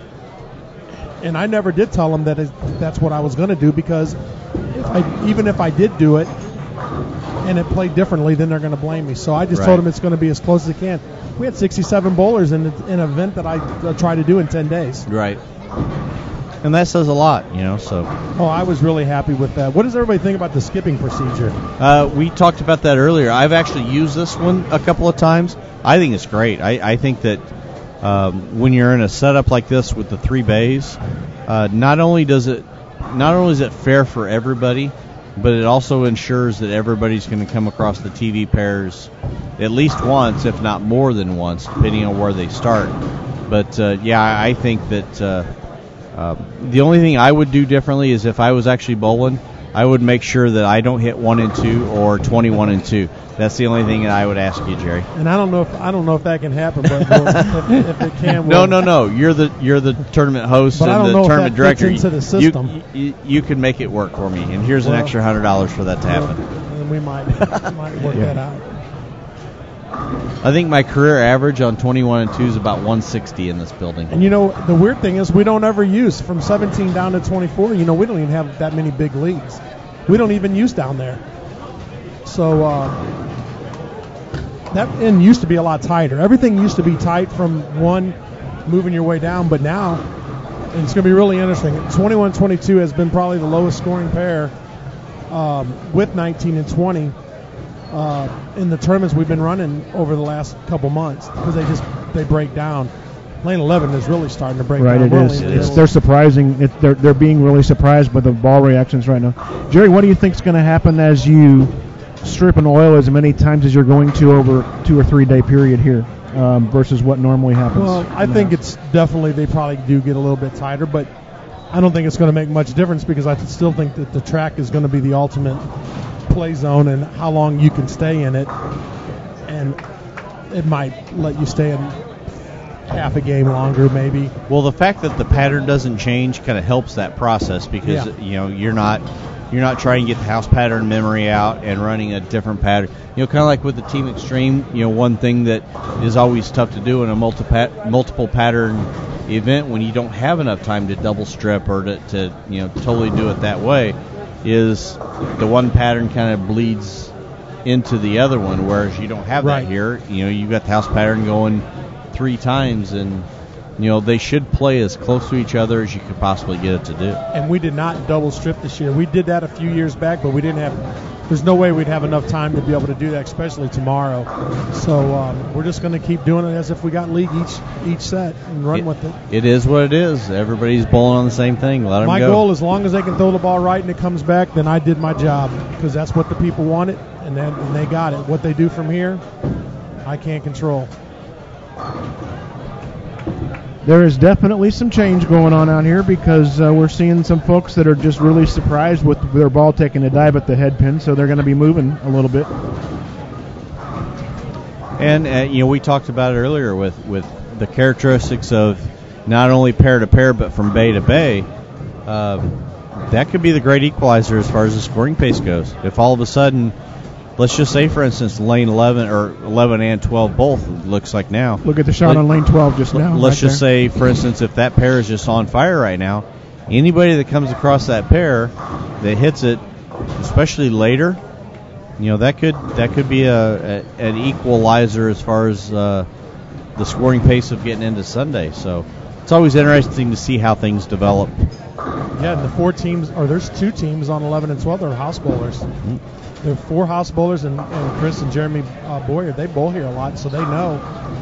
But all they got to do is move in, tighten up. I think they'll be fine. But it looks like nobody's really going anything weaker. They're still trying to throw John let the ball in the third frame roll Brooklyn on him, and it surprised him on that reaction. And I didn't even think about that being lane 11 at the time, but he's pretty far left already. He's got some slow speed going on out there, but let's see what he does now. Yeah, he's been one of the hot guys here, too. He's got a lot of knee issues and stuff like that, but he's been a guy that's knocked him around pretty good. Well, real quick while we have a minute, Kalen Hunt, I guess you're out there watching. Daddy says hello. So he's bowling right here in front of us, so he wanted me to mention you and give you a shout out. So he's bowling, thinking about you.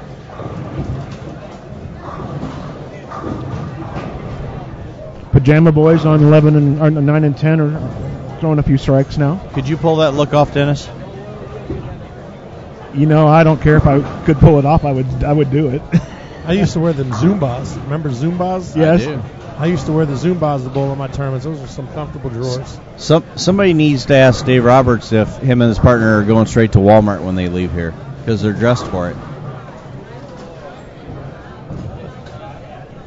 I just got a couple of miss single pins in this game. I believe one was a 10. I heard there was some talk in the chat about guys missing the 10 pin on lane 10 like 3 or 4 times this game so far, saying it looked like they were sticking on them. The interesting thing is no matter how much you strike on a pattern like this, spares are still the key. I mean, I saw Chris Taylor miss a 10 pin a minute ago. I saw Eddie Bird miss one. Seen 2 or 3 other people. The key, no matter how much you strike, is still to spare. I mean, you simply cannot give those frames away. I mean, that's 11 pins every time you miss a single pin, and the more you miss, the more you give away. You can't get those back. I don't care how many strikes you throw. It's tough to get those back. So it's still important to be high 90s in your single pin spare conversion percentage just to keep yourself in the game. And isn't it always the case, too, where now he's got another one to shoot at because he just missed one a minute ago? So it's going to be right there in his face again. Well, the main thing is the hardest thing to do is to strike right after an open because you put that pressure on yourself to make up for what you just did. So now all of a sudden, mentally and physically, you changed because of the mistake that you made. So if you can simply just become a better spare shooter, it makes your life so much easier on multiple levels. Try to bowl with Pete Weber. I bowled in this tournament with Pete for about 10 years, and I know you don't bowl with him anymore, Gary. nah, he dumped me. we never didn't have a top 10 finish too, but I think I was going to give him a heart attack because I wasn't always the best spare picker. I do a lot of strikes. I didn't pick many spares, and true story, Pete Weber went 3 years without missing a spare in this tournament. I mean, he never misses a spare, and he frowns on it. So that was always interesting going with him. Yep, And you don't want Pete frowning on you. I bet. No. You say that like he can get a little he angry. couldn't do once in a nothing while. to me. Yeah. He Well, ain't- no, what's he gonna do? I'm not saying that, but I'm just saying that. Yeah, how bad do you feel when Pete frowns on you? We could put him on a bun and eat him. Forget about Pete. I don't want to make Tracy mad. Yeah, well, Tracy understood because, back in the day, I used to bowl this tournament. I used to do the brackets by hand while I was bowling, and I never was where I was supposed to be. And Pete was always like, "Are you ever going to sit down?" Like, man, I got to get these brackets done. That's what we got to do. And I made sure that nobody bowled. If me and Jeff were partners, we didn't bowl each other in none of the brackets, and I did that by hand while I bowled. It was crazy. Actually, when he dumped me for a left-hander, 'cause that's when we had the left-handers were in here dominating the tournament for a couple years, and that didn't work out for him. I remember one year, I tried that philosophy. I bowled with Vince Feeler, Oh, yeah. and the only time I've ever bowled with a lefty in this event, and we didn't bowl very well. This tournament, I mean, you never know from year to year. I mean, I think this could be a year, though, where the left-handers, especially the ones we have, I mean, I consider these lanes like dog years, basically. Our track area is 50, 53, 54 years old, but from 12 left, I'm figuring it's only got 8 years of play on it. So, I mean, your side's going to stay smoother, and there's nothing you can do about it. So I think the fresher we can keep these lanes, I like the format. Now, a lot of people have been questioning the format. We used to bring top 16 back when we had 48 because we cashed 1 and 3. Well, now with 108 teams, people want to talk about bringing 16. Like, you guys are crazy. These lanes can't withstand that. And the fresher you can keep these lanes, and you get to play your A game against the left-handers, the better. That kind of stuff, I mean, they have to think about those things, and probably once you bring it up and talk to them a little bit about it, Jerry, they do think of it, or they agree, maybe even silently they agree, but that has to be said before people realize those things. Right. Well, and that's one of the things that people are wanting to maybe think about changing, but I'm going to have a hard time changing the way that we're doing it because I just think it's the fairest way to keep it fair for everybody. Last year we had the left-handers that were winning, but really with 2 or 3 games to go, we had 3 right-handed teams that were right in the mix, and that's what would happen. You think if we still had 4 games to bowl last year, because that would be in the 12th games of match play, if you're doing 16, there still would have been 4 games to bowl, and I think that's when the left-handers are going to come up and end up drilling you. If we had 4 more games to bowl on Sunday last year, you would have killed me. Because I bowled more games this event last year than I think I had the entire year combined. Yeah, I love this tournament. I mean, this tournament is not easy to win, not only now because of the competition, but trying to bowl 25 games. Now you've got to bowl. The people that are bowling tonight, they get a break. You didn't used to get that. You Right. bowl on Saturday, you come back Sunday, and you got 16 games. Sure. And that's brutal. And the Saturday squad, when you had 3 squads on Saturday, the last squad got done at what time? It was 1 o'clock in the morning, man, that's maybe, or brutal. something like that. It's even later than that. I mean, Yeah. it's crazy. Flanagan just asked a sleep question in the chat a few minutes ago about your vision 4 years ago and what turned the tournament into what it is right now. What was he talking about? Well, there's no doubt. Me and Mike got together. I remember we was at Shrewsbury, and I asked Mike, I said, Mac, I can't get this tournament filled anymore. I mean, we got 40 teams. I mean, there's no reason we should not be able to fill this tournament. He goes, I can fill this tournament, and I can help you. And I think what we did was we took a chance. I started pretty much paying back about everything that we collected in on the entry fee. I mean, I think the first year we got about 75 cents or 85 cents a line. And we found out that the people came. Now I've jumped it up. I think this year I'm up to about $1.25 a game. But what I like about the brackets is it's not mandatory to do that. Getting Storm to sponsor the tournament. I mean, for what they give me, that helps pay for the live streaming. It helps pay for a couple of other things. And and that just keeps the pot fresh for the bowlers. I mean, $7,000. This year, and actually this year the entry fee is a little bit low, or the first place is lowered. Last year it was $7,500, but I lowered it to $7,000 this year because I had more than 20 or 30 different people that talked to me and said, it's first place is plenty good enough. We need to pay more. Bulk up the middle, bulk up the top 12, and I think this year the top 12 is guaranteed at least $900. So if they make the finals, they're almost getting $1,000 a team back. So you just brought up a really good point, and that's something that I've looked at over the last few years, and Dennis, the events he's worked with me as well, is it's not so much what you pay on top, it's what you pay in the middle and even out near the bottom. As long as bowlers feel like they can go and have a chance to make some money, because not everybody necessarily goes in thinking about winning. I mean, everybody should. I like to think that if you're going to go bowl an event, you need to think that you have a chance to win. But it's also important to think, okay, if I just go and I bowl well, I'm at least going to get my money back. And, if you have events that don't pay very well in the middle, those are the events that seem to struggle. Is if the prize fund's too top heavy, you're going to get some of the top bowlers there, but you're going to lose the middle crowd. After a couple of years of that happening, after a couple of years, and people see that's the way it's going to go, then it's not hard to skip the weekend, and you just never want to make it easy for them to skip, because once they skip, you don't get them back. No, and I mean, really, in this tournament, I got 60 to 60, probably 65% of the bowlers are out of town. So I've got 65 teams that are traveling. If I can't pay their gas and give them a good deal at the Comfort Inn Suites here in Cahokia, which always has worked, I mean, $55 or $59 for a room. And what's really amazing is a lot of people don't use it. Mm-hmm. So, but yeah, I mean, the money has to be there for them because it is expensive to travel, but there still is probably about half of these teams are here. They don't care about 27th or 24th. They're here for that $7,000. Right. We just saw Chris Taylor miss another 10-pin on this lane. He's using his strike ball for the 10-pin. I guess he doesn't use a spare ball. I thought he did. I don't know. Well, I was going to chime in a minute ago and say that Mike Romaculus had the front 9 down there on 21 and 2, but before I could black cloud him, I think he black clouded himself, so I didn't get a chance. Looks like someone still has the front 9 down there. I thought I saw him throw a shot earlier and ring a 10. I could be wrong. Jeremy Hunt on 13 and 14 here in between the two featured pairs. He's thrown it as well as I've seen him throw this in a long, long time. Going with Johnny Brown right now, they've got Jeremy's got them all but one, and Johnny's on a 250 pace if he strikes out. So 120. I don't know where they were in the standings, but that's usually a fairly strong team.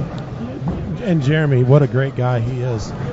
It doesn't matter if he comes in here and bowls bad. He always comes up and says, thank you, appreciate everything, and he comes back and supports me. And that's why I go to West Park Lanes, is to help guys like that, because without them, it's a struggle.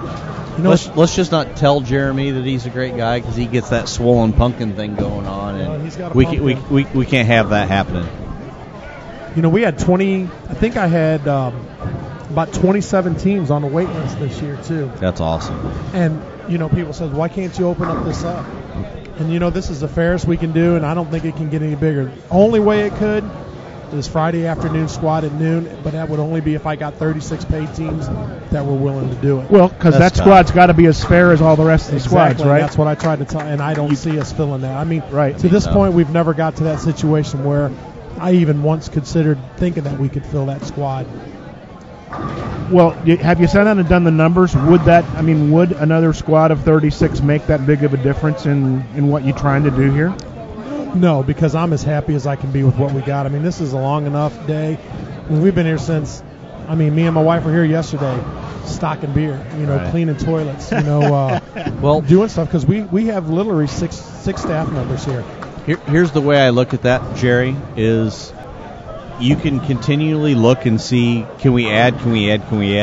But at some point, you have to sit back and think, what's best for the event? And what's best for the event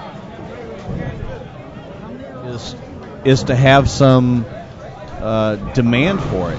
And if you keep opening it up to where it almost gets saturated down, then there is no urgency to pay early. There is no urgency to get your entry fee in. There is no eliteness to the event.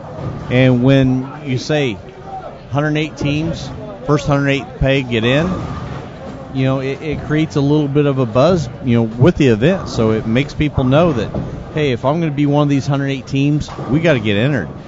And I'm going to have a lot of teams doing that because there's a lot of teams that didn't bowl from or even around here that just assumed that they could get in whenever they called. And I mean, I put it out last year. October 1st was the date I was going to accept entries. I started doing that, and by the second week of November, it was done. I was done. I mean, I've been done with it for 6 weeks. Hey, another idea is, I was thinking about this the other day. I was going to bring it up to you. What if you create some sort of an incentive to where if you bowl the Team Extreme event and this one, you create some kind of a cross promotion between the two events to where if you bowl both, you get some sort of a discount just to try and create more reason for them to bowl that event. Yeah, we have. I mean, I've thought about that. I also was thinking about that with the righty-lefty. That's a two-man. Did you do that this year? We will. It's going to be, I think it's March the 18th, and that's another tournament that we talked about. Can we go to 48 teams?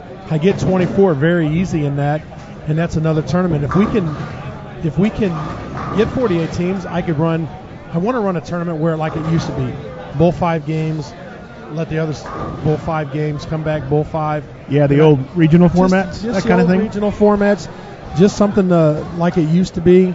And that tournament is really fair. A lot of people like that because there's just as much play on one side as there is the other. I bowled that the first year you did it. We enjoyed that. I liked that one a lot. Looks like they said that we had another 300, I think. Yeah, it was Micromoculus. Oh, he's hot then. I think that equals our total from last year, doesn't it? Yeah, I mentioned that earlier that, all the buzz going in was how many 300s were there going to be and the load of Christmas presents under the tree, and we only had a couple last year. Well, yeah, and I'm going to make money this year on the presents because I didn't have to buy any. I still got them all from last year. I said I sure hope somebody doesn't open a year-old ham. I don't think there's any hams, but I was concerned about what was in them, and I really don't remember. So there ain't no telling what these guys are going to get when they open these presents. All I know is Flanagan still owes me Cheetos, Stability Strike socks, and grape soda. So I know he's listening, and I haven't forgotten about it. You still owe me, Michael. Rob Rao had a tough game, that game 175, but Randy's looking at 260 with another strike here, and he's still plugging along really big. Well, Randy, he's all year long he's been bowling urethane here. He plays the outside part of the lane. He's averaging 230. I think he's averaging 230 on Friday, and that's all he does is throw urethane. Now he's his blue hammer, I think, is going down. Just struck again, so he's going to be in the 260s. Yep. How old is Randy now? He's like 56. Yeah, he's probably my age. Yep. Wow. Hey, the good thing is, too, is next month is my first senior event. The Grand Prix got the over-under 50 at here. And this is my year to turn 50. So I don't have to mess with Jeff Carter's and all these young guys no more.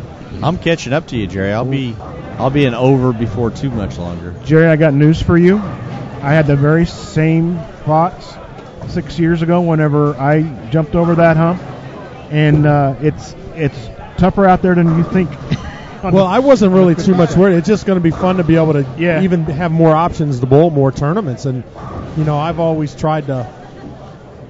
One thing I'm trying to get myself ready for is the PBA senior stuff. I'm not expected to go out there and do any good. I just want to do it. Just do it once. It's fun. Make a couple weeks out of it, and that's what my plan is. It is fun. Hey, listen, I'm going to get ready to go. So I appreciate everybody watching tonight, and look forward to seeing everybody later on. Thank you. Thanks for coming in and chatting, Jerry. All right. That was Jerry Anderson, our host here at Redbird Lanes in Cahokia, Illinois. You guys are watching Game 3 End of game 3. End of game 3 for the 2014 Storm Holiday Doubles, presented by InsideBowling.com. Also, shout out to... All right, we're here with Mike Hermopoulos. What'd you win? Looks like a blue utility tarp. Come on. Show the world your... yeah.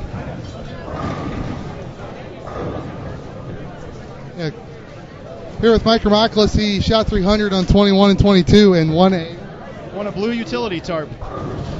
Awesome. So, cover up my bad bowling, I guess. You had 289 in the first game, right? I did. So that makes your set what? Shake it off.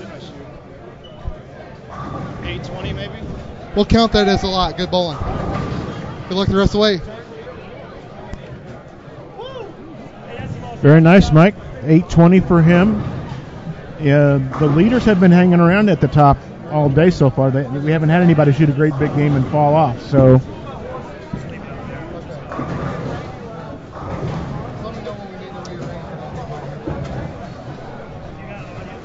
Hey, there's nothing wrong with bowling in a coat, Mike. Some of the best bowlers in history have bowled with long sleeves on. Okay, maybe not. So we just saw Johnny Brown and Jeremy Hunt finish their game up in plus 101 on that game. Jeremy with a 268 in there. Did Jeremy miss any spares? Jeremy did not miss any spares. Okay. Johnny just missed a 4-pin. I believe he took the opportunity to look at a different line, though, on that one for just a single pin. So I say I'm doing that every spare that I miss. Okay. And if it crosses over, was it a rack adjustment? Yes, absolutely. And always remember, only good shot strike. All right. We're up to 220 people watching there, dude. Very nice.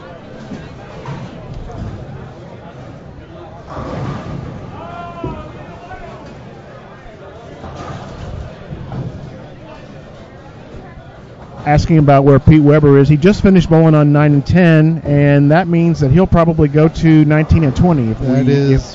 Your Common Core math is spot on. Spot on. You are correct, sir. So we'll see him in 2 more games after this. So, and right in front of us on the featured pair.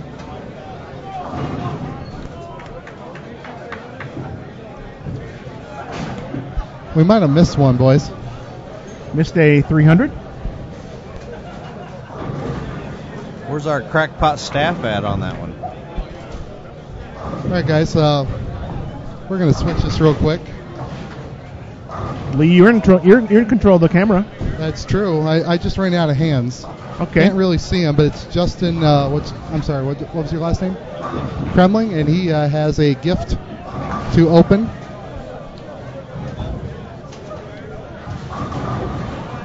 Open it and tell the world what you won. Nice. Got a Benris clock.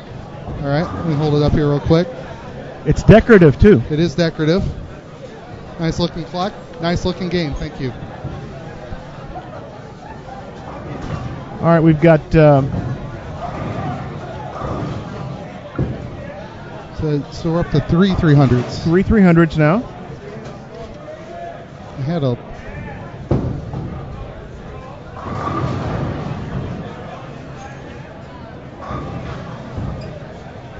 Trying to see in front of us here. We were on lane 11 and 12, I believe, right? We got a split screen going on right now. Okay. Just trying to find Justin's last name here real quick before we lose him. Nick Branham on lane 12 now, playing in, and it looks like maybe an Optimus there he had in his hand.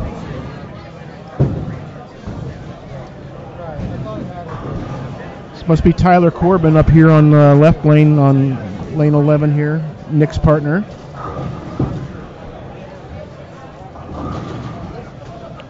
I saw those guys stop at the Moda Mart in Perryville on the way up here. I met them before they drove up today. Were you just hanging out there? No, I don't hang out at the Moda Mart, dude. Sipping on a grape knee-high? Nope.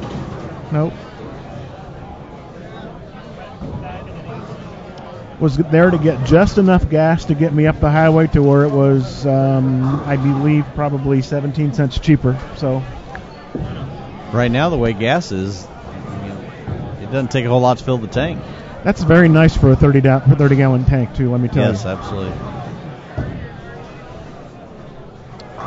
Danny Spink on lane 12. My daughter was heading up to Chicago today to watch her boyfriend play hockey, and she texted me and says, I just filled my tank up for $18, which is good because I had to pay for it. Right.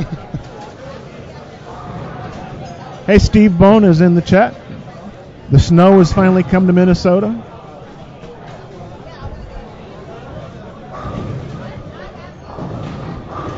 This is game 4. Yeah. Game 4. All You are right. correct, sir. Who's Danny Spink's partner? That is Cody. Cody Clayton. Cody Yeah, Clayton. Cody and I live about, I don't know, 3/4 of a mile apart, but you can't get there because the street's closed. So you couldn't go to his house if you wanted to? No. You could still get there. You could would walk. it would take about, no, you can't even walk because it's a bridge over a creek. Is it uphill in the snow both ways? Absolutely. Okay.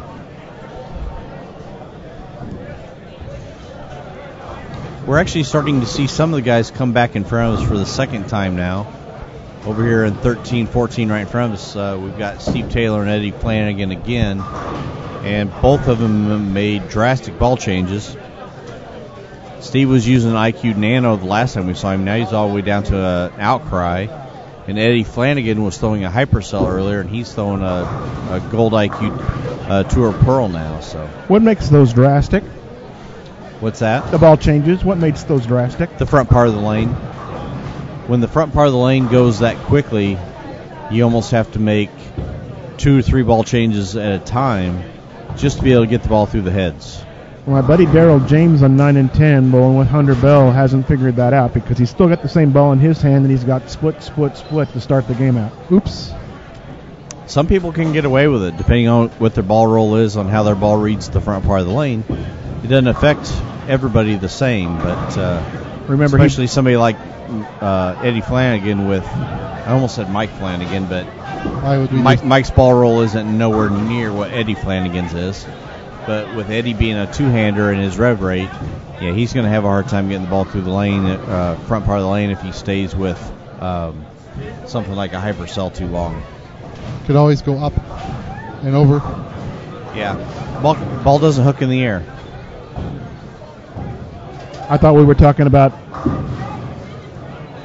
Lee getting to Cody's house again, going up and over. No? The last time I went back there are steel girders that are about 20 feet tall. Is it over the river and through the woods? Correct. Okay. Sometimes deer run back there. You got to be careful. Brad Miller and Father John over here on 9 and 10. Brad's got the front 3 and Father John's not up yet, but Brad Miller, if I remember correctly, had the heartbreaking experience of missing the cut by 1 pin in the Japan Cup this He year. did. He Heard about sure that. did.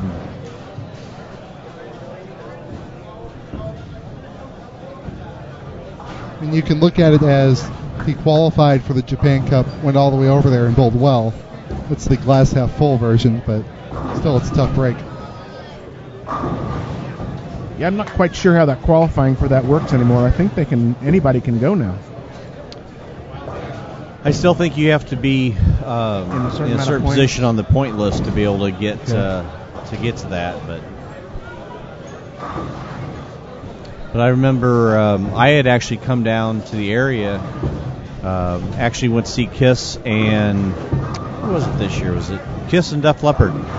Right down from St. Charles, and wasted a little time in the afternoon. Went over to see Eddie Bird at the bowling center at Randy Lightfoot's place, and Brad was in there practicing, so kind of helped him out a little bit for a while, and he said he was getting ready to go head over to Japan, so would have been nice to see him have a little bit more success, but Right. I gave him credit for working as hard as he does. Cody decides he wants somebody to run down there before the next shot happens here, so I think Ricky should do it. Ricky, he's up. Maybe Jerry Wiggins will go get it for him. Winner of the Shindig. the Shindig, yes. Is That's that what you're calling it? That's what we're calling it. The IB test system 8-player event. Daryl James up on lane 9 looking for anything but a split, and finally got all of them to fall down. I think we're always looking for anything but a split, dude. That's pretty Here's common. Hunter. See what he's doing now. Oh, read the front pretty well, I thought. Yeah.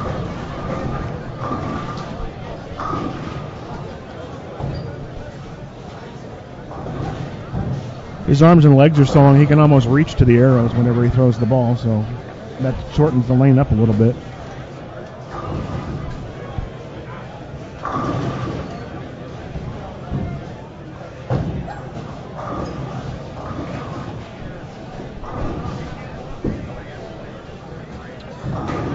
Oh!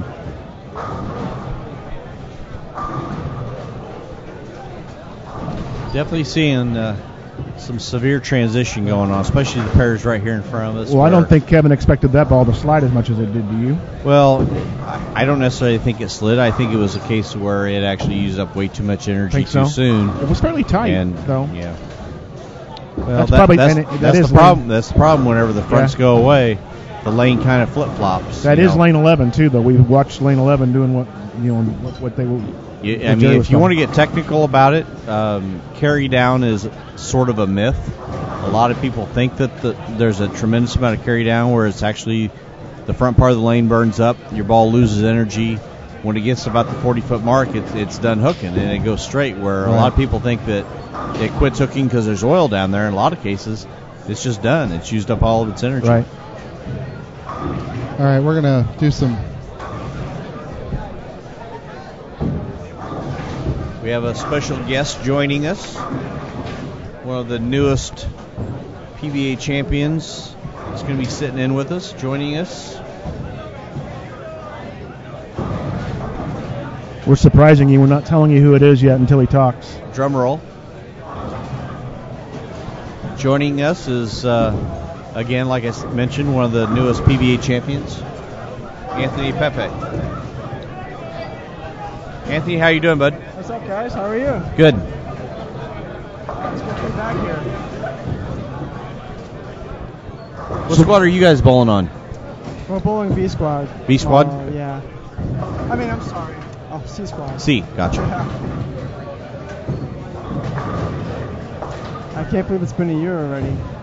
I know. Crazy. How's your trip down? It was good. They lost my luggage. Oh no! But thankfully I got it recovered. So.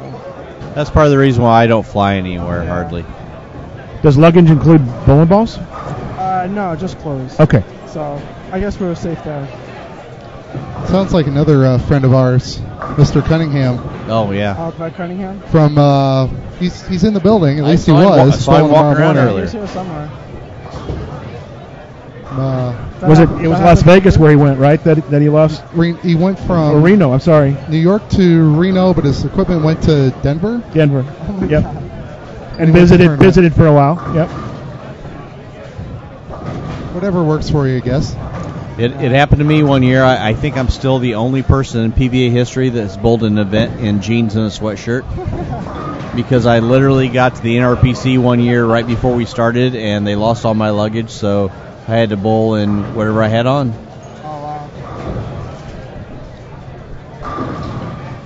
So Anthony, what's the place like at South Point? Is it as nice as it looked on television? Oh wow, it was just really, really amazing.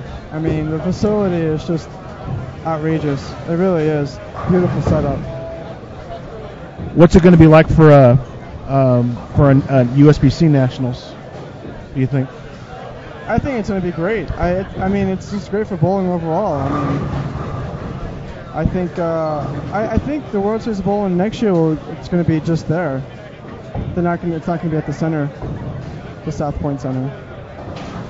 Okay, the biggest question is, Let's hear it. what's it feel like to be a PBA champion?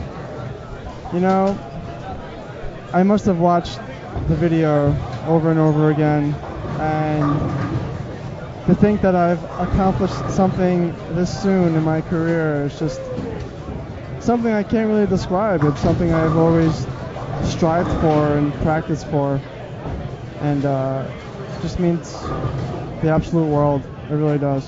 Real quick, what was the first thing that went through your mind when you knew you had won? Was it First elation? thing- Was it relief? What? It was more relief, to be honest, because I and it goes back to my personal life too, with always getting picked on and being bullied, and I just felt so good to have that relief, because I just proved to all those people that I do belong out there. Very nice. Yeah, it's pretty amazing. Let's talk about your first game a little bit, which was Oh boy. almost just as memorable.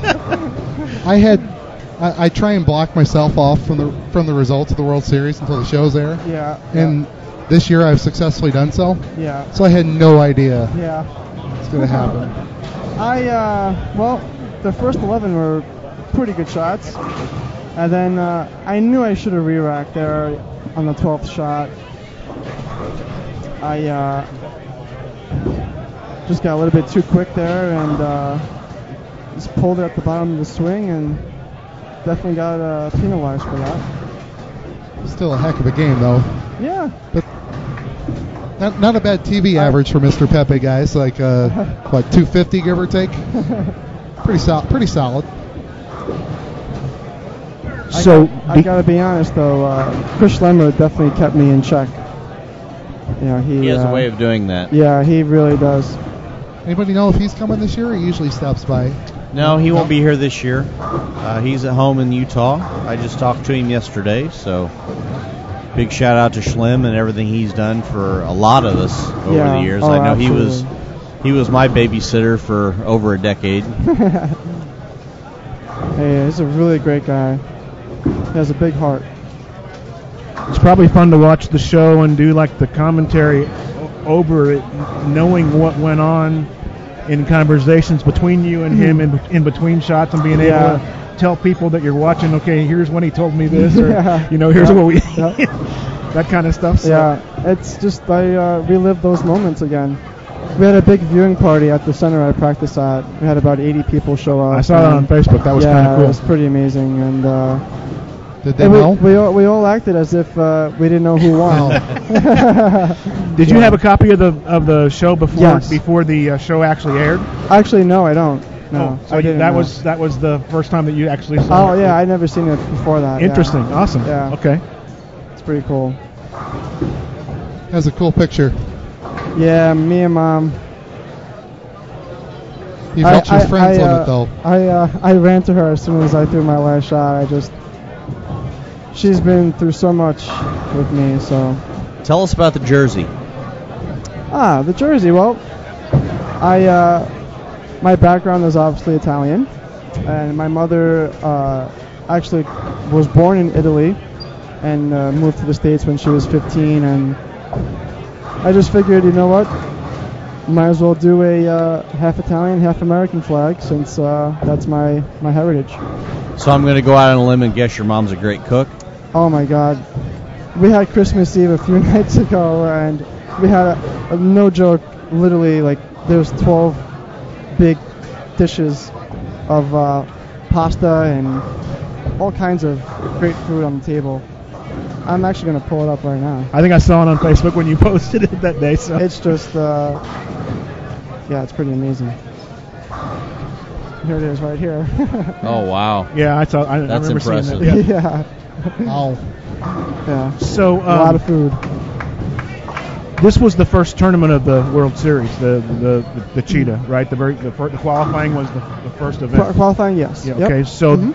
you had a few days at least for family to get ready and fly out there to watch the show. At least warning. When I made the show on Saturday, I had they had 1 week to get their tickets. Okay. Pretty much.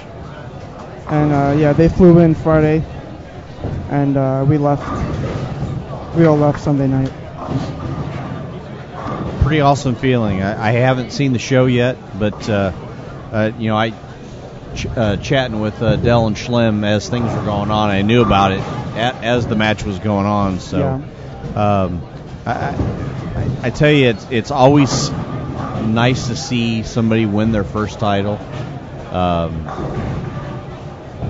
You know that's something that nobody can ever take away from you. It's an accomplishment that very few people have been able to do, and regardless if people got to see it live or on tape, it's still an impressive feat. And, thank you, Joe. And congratulations, to you for. And I've known you for long enough. I know how much work you put into everything that you do. The constant videos and posting of your practice sessions and things like that. Mm-hmm. And I don't think people quite understand how much work it takes to get to that level. There's so much more to it. Yeah, absolutely. It's a dedication. It's a sacrifice to get out there and bowl against the best in the world, right. and to win takes so much more than just talent. I mean, it takes heart. It does. It really does. Yeah. And definite congratulations to you for Thank you so much, being able to accomplish your ultimate goal. So, real quick, while I've got scores sitting in front of me, Matt just handed us scores for Game 3. First place, Hammond Remaculous, plus 357. Second place, Hartnell and Crumley, plus 299. Both of those teams have had a 300 bowled on them. Third place, Touche and Monterusso, plus 292. Miniman, Orff, 286. Weber and Bird holding in fifth at 279. Bremen Bays at 278. Wilson and Faulkner have jumped up into seventh at 259. Clayton and Spink, a couple local guys from Lindenwood, plus 256. Rao and Rao at 245. And Dwiggins and Perky at plus 232. So if we kind of go by our 1/3 ratio that we were talking about, 8th place, the scoring pace has dropped a little bit. It was 100 over after Game 1. After 3, it is now down to about 85 over. So we're still looking at plus 750. Yeah, probably 750, somewhere in that range. So we'll give it another game or two before we can really start to kind of get an idea on what scores are going to look like. I thought last year it took about a 218 average for both players to make the cut. We were talking about that earlier with last year being a little bit more of a modified pattern. Yeah. Scores definitely were lower. They look more blended this year, for sure. So we'll see how things hold up. Yeah. It's always a guessing game as to how things are going to break down, especially pair to pair. One thing we talked about earlier is the difference between the left and right sides. Yeah. In an event like this, there's a lot of lefties here. There is. So last year when you bowled, was that the first year you'd bowled here? This is the first year, yeah. How much transition did you see? Because there were a lot of lefties here last year. Yeah, I mean, me and George Gohagan kept switching balls every 2 or 3 games just to get some push down the lane. Everything was looking pretty early, and we just kept moving right, just opening up the lane more. I know we joke around a lot, especially me, but so you weren't able to just camp out on the big dot and throw at the big triangle with the same ball all day? No, not second me. Triangle. Yeah, it's the big one because it's highlight. It's got neon lights around that triangle. Yeah. Mike Remaculous has the front 6, by the way, on 7 and 8. Good grief. He's striking a lot tonight. So there's no ladies out here tonight? What's that? There's no ladies bowling here tonight. No, Liz will be here tomorrow. Jody will be here tomorrow night. I know Shannon O'Keefe's bowling tomorrow. Yeah, Shannon. I actually saw Shannon a couple weeks ago, and Brian was on the list. Brian's bowling with Matt Farber. Is he still bowling? I missed he's him earlier. They're bowling tomorrow morning. But I was talking to Shannon about some stuff. We were both recruiting at a high school event up in Joliet, and I was talking to her, and she didn't even know who she was bowling with at the time, and I know she's bowling with Joe. Yeah. They'll have a good time, but Shannon's definitely a quality human being. Yeah, she's an amazing love person. Her to death. Anthony, what's scheduling like for you? Do you keep track of your own stuff? And I know when World Series was over, it was probably home for just a little bit and then back. Yeah, I mean, I'm going to be living out of a suitcase the next couple of months. I'm leaving for Team USA trials after this event this weekend. In Vegas, correct? In Vegas, yep. And then I'm home for 2 weeks, and then I bowl the PBA doubles with Rhino Page. And then I'm bowling the USBC Masters, followed up by the Tournament of Champions. So a lot of bowling coming up. Masters is in Green Bay? It's in Green Bay, this year? Yep. Okay. That would be interesting, being middle of February in Green Bay. Oh, my God. I know. I tell you what, I've been up there. I've been in the center that you guys are bowling in. Yeah. Very, very nice area, nice people. Make sure you go take a look at Lambeau Field because it is. Field. It's right near there, isn't it? Yep. Yeah. a mile or two away, it's worth just going over there and seeing it. Yeah. I know you're a sports fan as well. Oh, yeah. Right. And anytime I get to go check out stadiums and things like that, I always do it.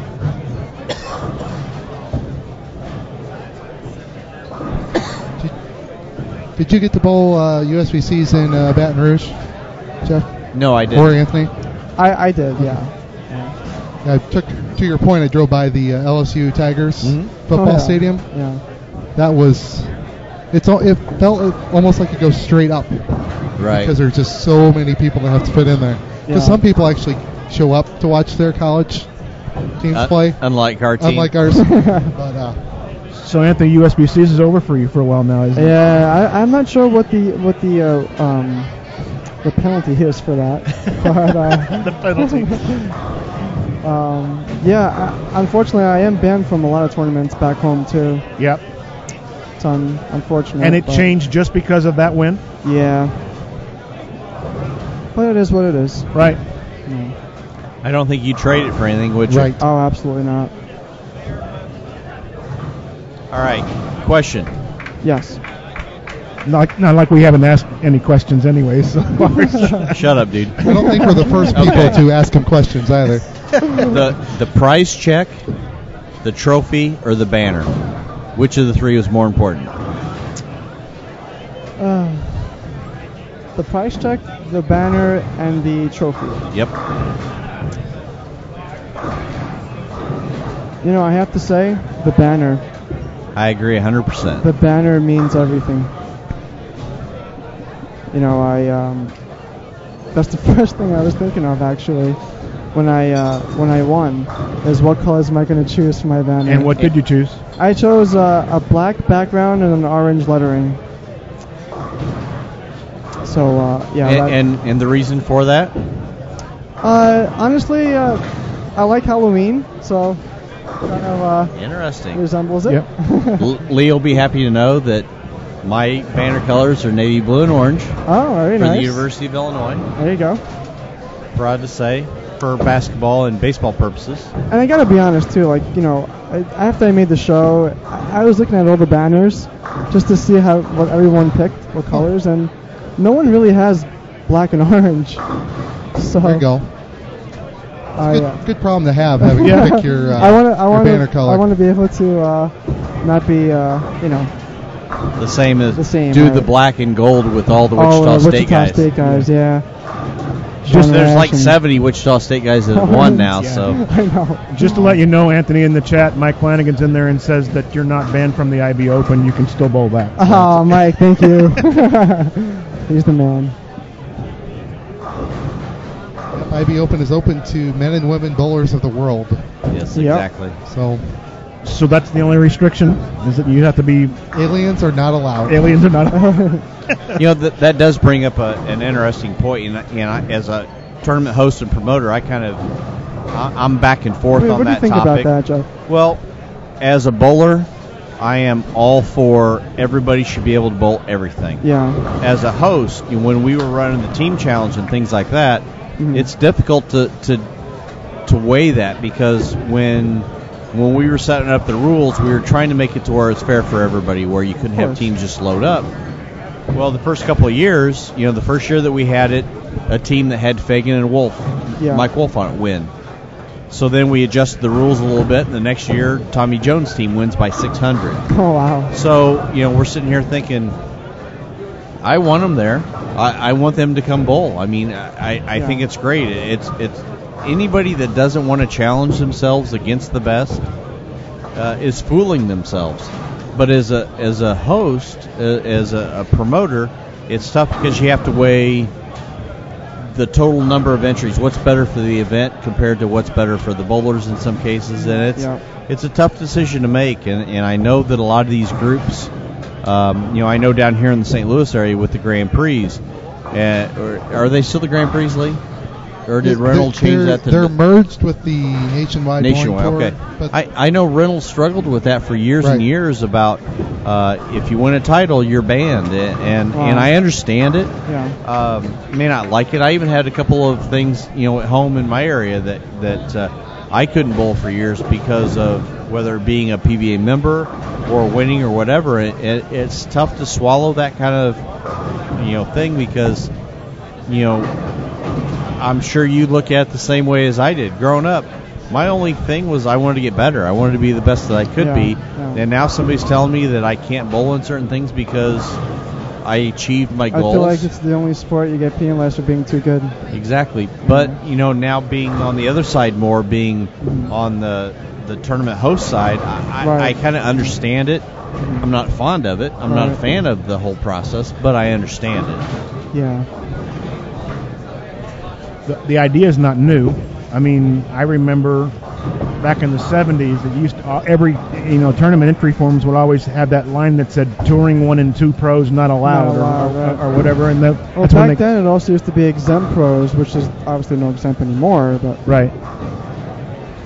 Yeah. I mean, I truly wish that the health of the sport was such to where the top bowlers in the world all are members of the PBA and they're bowling on a large tour to where we don't have that problem. Yeah. You guys aren't having to go subsidize your income bowling smaller local events because you already have so many things to bowl. You don't need to do it. It would be great if that was the case. No, for sure. Anthony, we're supposed to ask you about your trip to Utah and who you rode with to the tournament. Mr. Mike Flanagan. That was an awesome ride. I think he just likes to hear his name mentioned. Probably. How was your knowledge of music tested? He's known to try and stump people. We just honestly have long conversations. The radio wasn't really on. Actually, we had something on. I forget who it was. Maybe Mike can. What'd you think of the facility? Facility is awesome. I've never been to a plant, any plant before, and just the way they make the bowling balls and how they package everything. It's just, I mean, those guys work so hard. Kudos to them, man. They do a great job. Yeah, there's a lot of people behind the scenes at Storm that you never really don't see. ever get the recognition. No, but they don't. They being really part don't. of the company for the last 10 years, I've got to know a lot of people in the office and a lot of people in production and shipping and everything. And I'm really glad I from went top out to there. bottom. Yeah.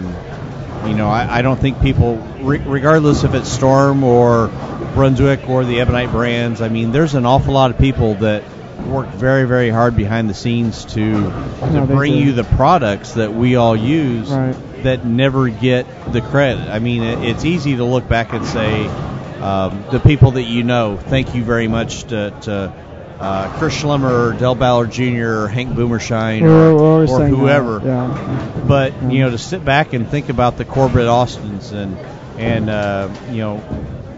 the girls that answer the phones and the guys down in shipping and all the work that they do, it's amazing the amount of people that it takes to make things run the right way. And we are truly blessed to have some of the best people in the industry working for us. Without a doubt. I've been talking with Angie and Abby for so many years on the phone, and it's so nice to finally meet them in person. Exactly. Those two are top notch, and I mean they've helped me out of numerous jams and Kenna and everybody down in shipping and Bob in the pro shop and Bob is great. Mike and Austin and everybody. It's just it's great to be part of such a wonderful company.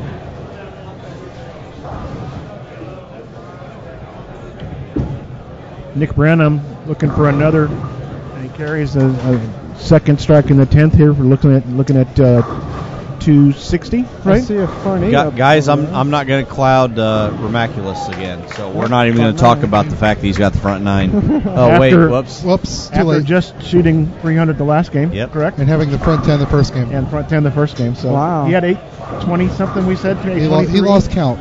The only rule of Fight Club is you never talk about Fight Club. We have all kinds of rules up here in this booth when we do this. Technically, we have our own language, so we need an interpreter. see. Fast 8 for live stream Kevin.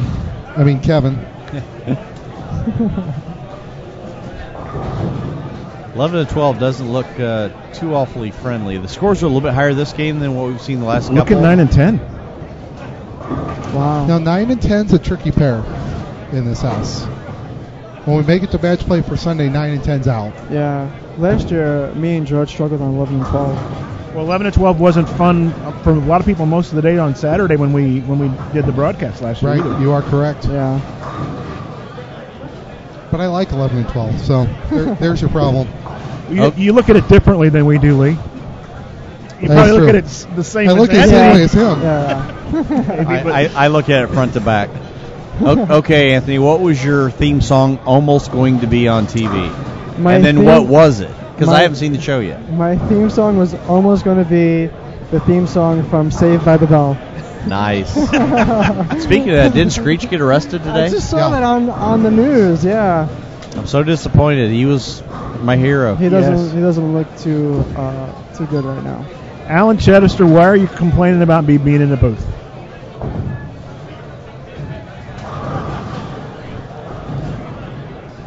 Actually, I guess it wasn't a complaint. It was just why was I allowed to be? Why are you allowed in the booth? Yeah. Because we would rather have Dennis in the booth than Matt Turek. Oh. Ouch.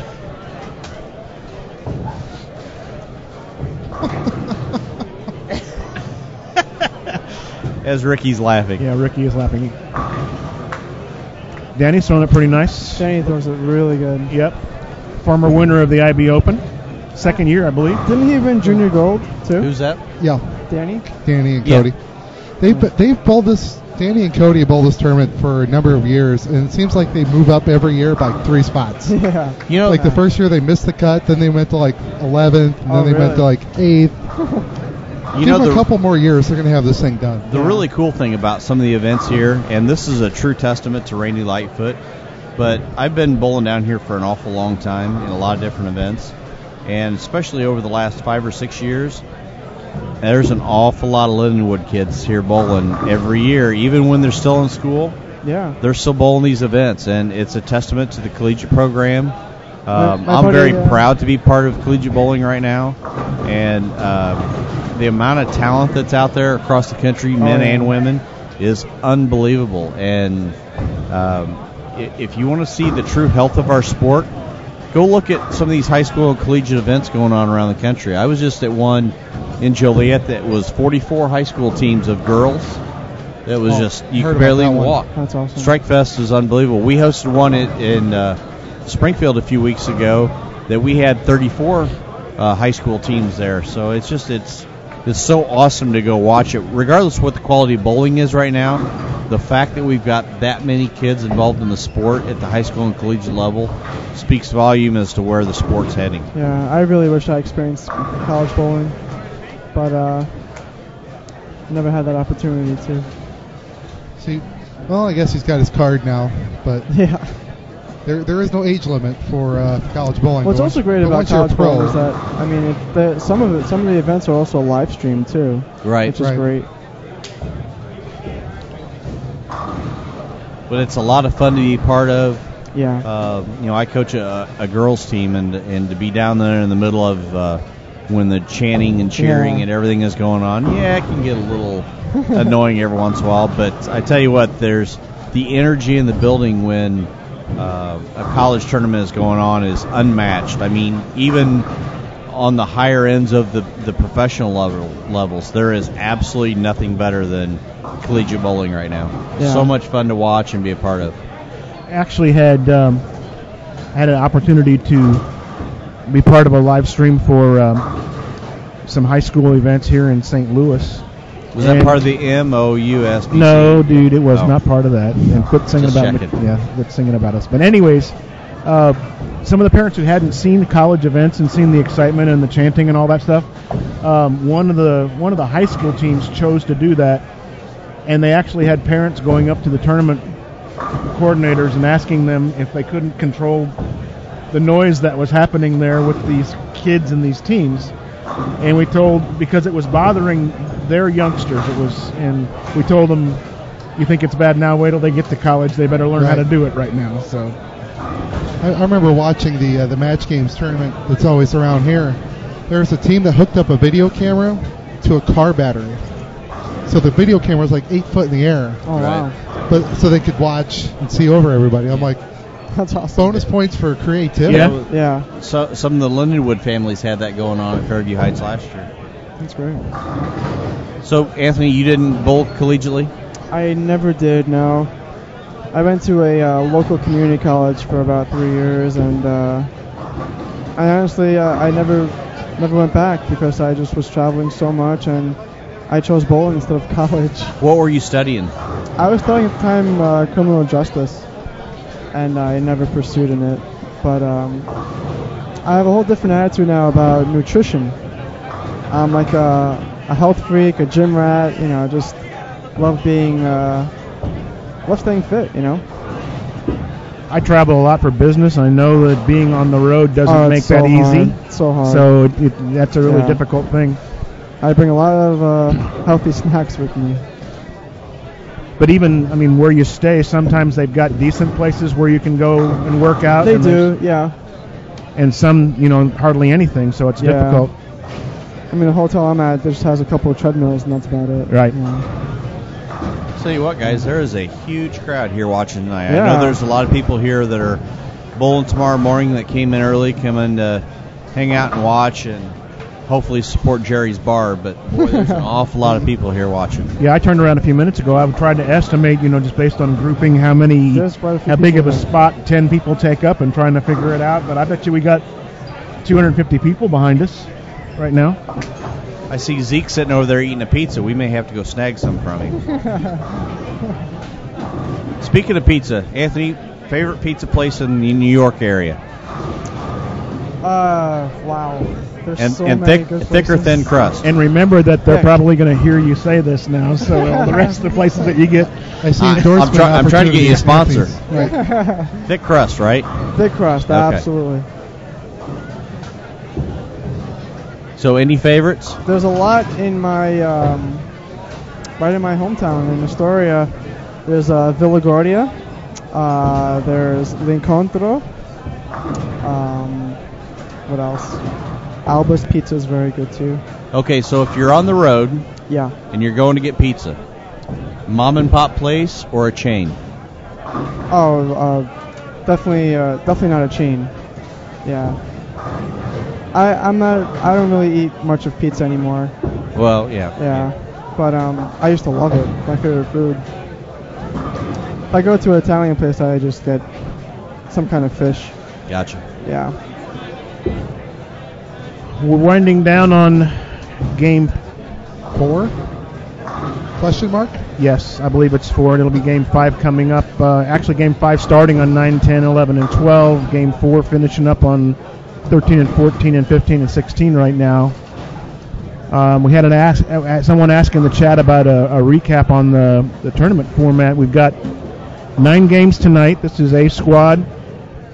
B squad and C squad are both full tomorrow. 108 teams entered in this Storm Holiday Doubles this year, presented by InsideBowling.com. And the top 24 teams total from the standings will go on to Sunday morning for an additional 4 full games of qualifying, and cut it down then to the top 12 for 12 games of round-robin match play. A lot of bowling. The top 27 get paid this year. Right. So $7,000 on top, and Jerry was going to come up with a prize list and make it available this evening sometime, based on the tournament's been full for 2 months. All right, Jerry does a great job of promoting it. Well, this is a good question for you, Anthony, considering I know, you're part of the Facebook network and whatnot, where they advertise these things, but Yeah. how does this come across out in New York where you guys are as far as promotion of the tournament and whatnot? Do you? It's all through Facebook, and there's a lot of friends of mine that bowl in this event, like Zeke and Gacho and George. There's a lot of great bowlers. Matt McNeil's bowling with Craig Nidifer. Right. You know, so who I has mean, done major things in the last year himself he sure around has. the world. So. Yeah, he's an amazing person and bowler. Yeah, so mostly just social media, really. It's almost gotten to the point where, you know, like, for instance, with our group in Central Illinois, that's all I do anymore. Yeah. I'm to the point where I haven't sent an email out promoting a tournament in 2 years. We do everything through social media. Nor have I got one about a tournament in 2 years. It's just a lot easier. For anybody.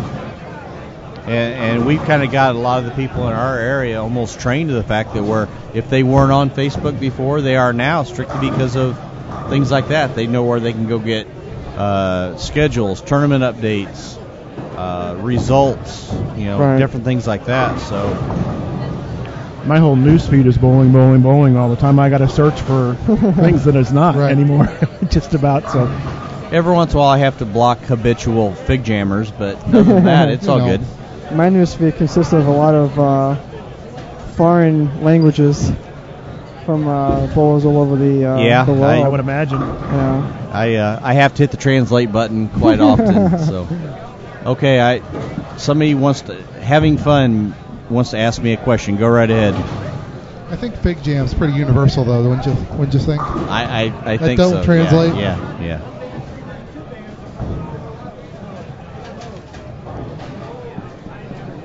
So, Anthony, where are you going from here, you said? I'm going to Vegas Monday morning for Team USA trials. I know I've got a few of my junior bowlers at home that are... They're going out? Yeah, I'm spending probably a couple days with them next week to try and help get them ready. Nice. It's just, boy, that's a long week, isn't it? Oh, yeah. Let's see. My favorite Van Halen song is definitely Unchained. Pretty much freak out whenever it comes on. Okay, when Marshall won his PBA title overseas, he beat 11 PBA members. Do I think that is right? Wow, that's a tough one, because me being the bowling purist, I would say no, only because I like the longer formats, the events that have a lot of games against full fields and things like that. But the way things are today and the state of the industry, and I know that the powers that be are working very, very hard to do everything they can. We simply have to just look at it at the fact that that's what's available for our guys to bowl, and if we need to recognize those as titles, then we do that, and we support them, and hopefully they continue to grow, and we don't have to worry about that. It's kind of the same thing with some of the events now with the World Series. If you were to have bowled 50-some games to win your title, Anthony, would that have meant more to you than what it actually did? Honestly, because I know I know you know a lot about the history of the sport. Yeah. You're a true bowler. I mean, especially growing up where you did. I mean, there's a lot of stories that come out of that area, and I know you know them all. Yeah. So I would have been more prestigious. I mean, of course it is prestigious in itself, but I guess that's what I was looking for is how do you look at it? Oh, absolutely, yeah. Yeah, good answer. I mean, you never want to look down on your accomplishment, no, but not. If you had to pick, would it have been the way the format used to have been, or the way it is now? I think you would have picked the way it used to have been every time. I'm a firm believer in longer formats. Okay, who are the bowlers that you looked up to when you were younger? Not that you're old now by any means. Yeah. I honestly, my idol was Parker, of course, Parker Bone, and he's okay. He throws it pretty good. He's an all right guy, I guess. Yeah.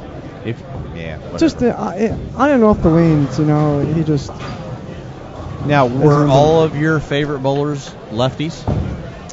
I mean, is that a requirement that you have to actually, because I don't necessarily think that any of my favorites growing up were lefties, except for, and I hate to admit this because I'll never hear the end of it, but Jason Couch was always one of my favorites. Yeah, Jason. And I hate the fact that if it gets back to him, he'll never let me live it down. That I actually admitted that, but yeah, I mean, was Rags one of your favorites growing up? I mean, especially being from that area. Well, I mean, I always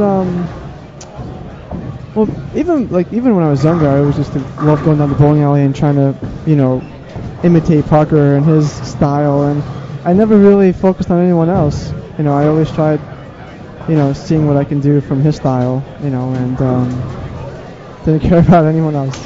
So, being left-handed, definitely helped me with watching Parker, I don't think it was a requirement for me to be left-handed. I mean, a lot of it just comes to just like for other sports, who your parents root for, My dad was always a big Mike Edwards fan, so I started, like him. But as far as left-handers, of course, Mike was really good at finding all the really good places to go eat and drink at. Him and Chief, they're really, really good at that. I guess growing up, my three favorites for still to this day were always Pete, Dell, and Randy Peterson. And I guess the coolest thing was to go from sitting at home watching on Saturdays when you're younger, right, and then actually getting out there and competing against them, and then becoming very close friends with all three of them. Yeah, is something that even now it's hard for me to kind of sit back and think about how cool that really is. Yeah. Think about, are you a Yankee or a Met fan? I'm a Yankee fan. So, could you imagine, I'm assuming you're a big Jeter fan. Yeah. Could you imagine being able to sit down and hang out with Derek Jeter? Oh, my God.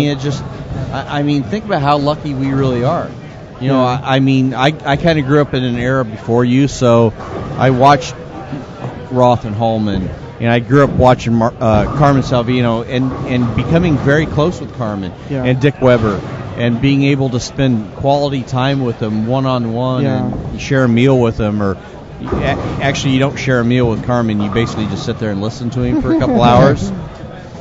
But it was unbelievable. I was in Medford one year, bowling the extra practice the day before we started, and it was just me and Marshall Holman.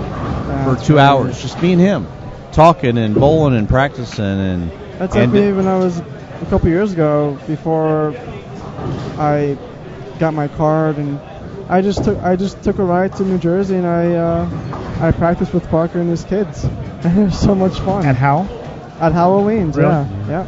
I guess we don't ever really sit back and think about how lucky we really are to be very fortunate in that kind of situation where,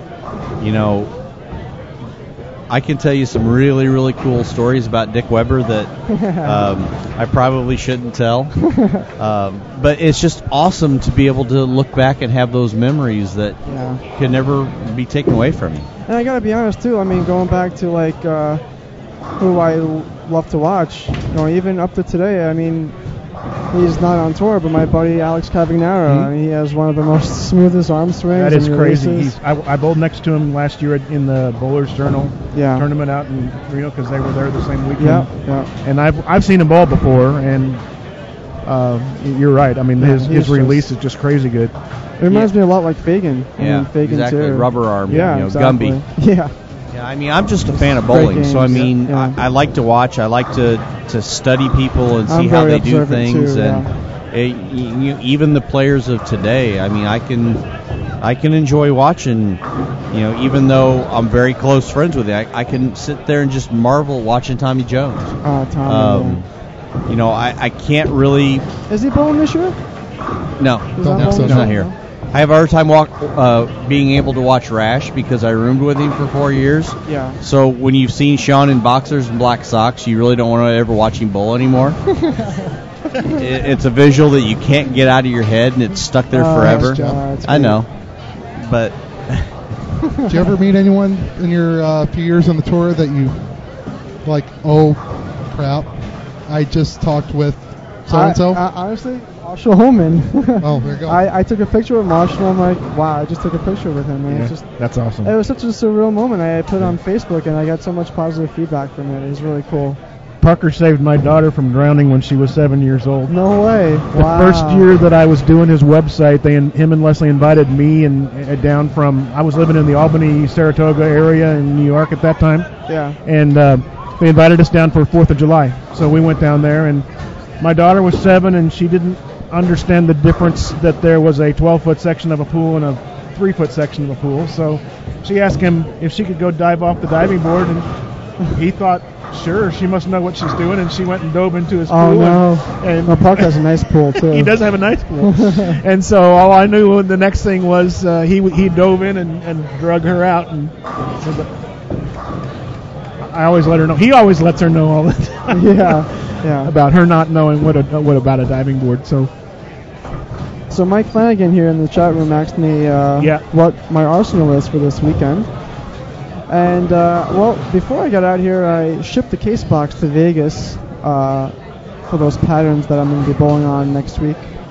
And I brought 6 balls here. I brought a Sinister. I brought a Rain of Power, a urethane ball for my spares, a High Road. I brought the new Hypercell Skid, and one other ball, I can't think of it, but yeah, and I'm gonna bring those out to Vegas too. But most likely I'll probably end up using my High Road the entire weekend. why urethane versus plastic for spares? I pick up the 247 a lot easier with my urethane ball. In case I throw an errant shot and I leak it out a little bit, it still has that little kick in the back to kick out that 2-pin. Little things like that. I think you might be the only person that has rivaled me in how many high roads that we've drilled. Jeff, I think I might have beaten you there. That's quite a few. So how many have you drilled? Wait, me or Jeff? Well, You both first. of you. Me first? Oh, it's well in the 30s. I think I still have you beat. Do you really? Yeah, I think I'm in the 40s still. Oh, man. I haven't drilled any quite a while. The last couple that I drilled, I haven't really used very much because when the IQ Tour came along, that pretty much took over, everything for me. And that was my 6th ball, the IQ Tour. Actually, a brand new one, fresh cover. So I'm looking forward to throwing that too, if I can. The black one? The black one. Is that what we're talking about? Yep, the solid. What about who has the most high roads new in box that don't have holes in them? I'm not going to admit that. I don't have that many, to be honest, because of how the high roads from 2009, 2010 they roll so much better, and for whatever reason, Let's put it this way. I'll be in my 70s and I'll probably still have some, sitting there ready to drill. So. Yeah. Oh yeah. I mean, 70 years old or 70? Yes. Really? Yes. You won't be using 15 pounds anymore at 70 years old. I probably won't be bowling at 70, dude. What weight do you throw, Anthony? I'm sorry? What weight bowling ball? 16. 16s? Yeah. Ooh, man weight. Man weight. I finally gave it up this year. Did you? I'm on switching back to 15. I gave that up in 2000 when I blew out my wrist. It's a good fight. Jeff, do you remember what ball you were throwing when you made the U.S. Open show?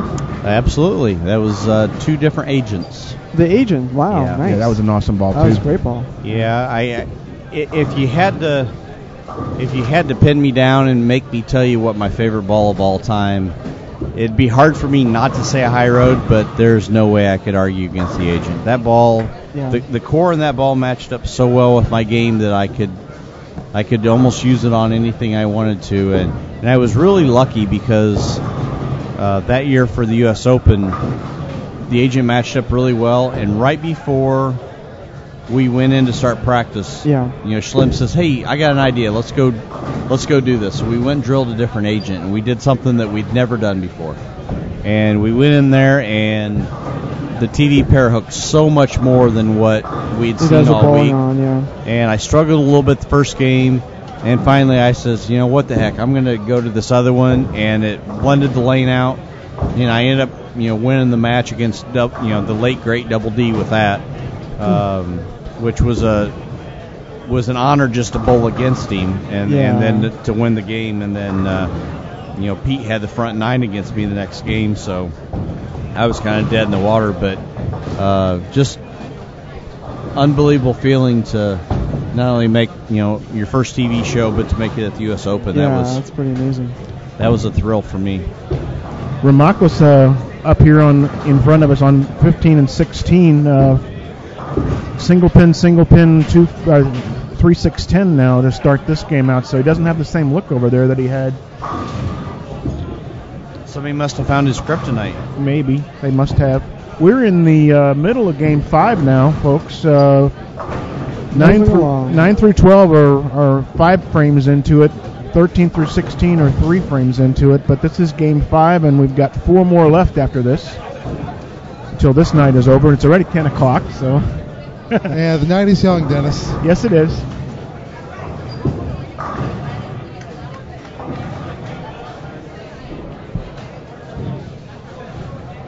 Trying to see what John Flanagan was throwing on 9 and 10. You're talking about favorite balls of all time. He now owns mine.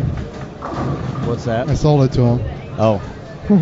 I won a tournament at your place with it once upon a time. Oh, yeah, I remember that. I was junior in college or something like that? Yeah, I can't remember what pattern that was on. It wasn't on house pattern. You won one of our single sweepers on, might have been Cheetah or Viper. That was on the 4th of July weekend, wasn't it? It was. It was I remember one of that. those July weekend ones. I remember that. Shark.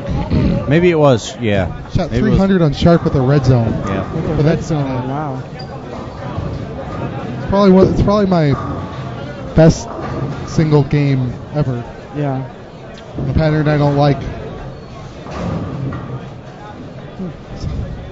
Wish I could still throw it like that.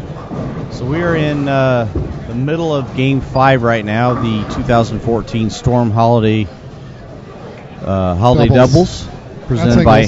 Yeah, exactly. We were talking about that earlier. The Holiday Doubles presented by InsideBowling.com. I gotta say, it feels weird without Mr. Flanagan over here. It is kind of weird without him. And the slimy global humor.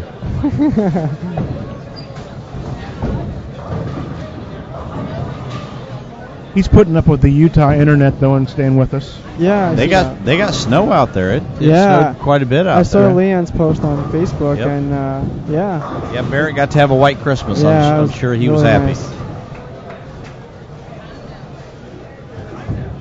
I just happened to look down here at the squad list. I didn't realize Brett Cunningham was bowling. Is that Jacob Kent that he's bowling with? Yeah. Yes. Okay. Doug's son, right? Yes, Okay. correct. I haven't seen Jacob walking around yet. I know. I saw Brett Jacob in a here while earlier. Was he?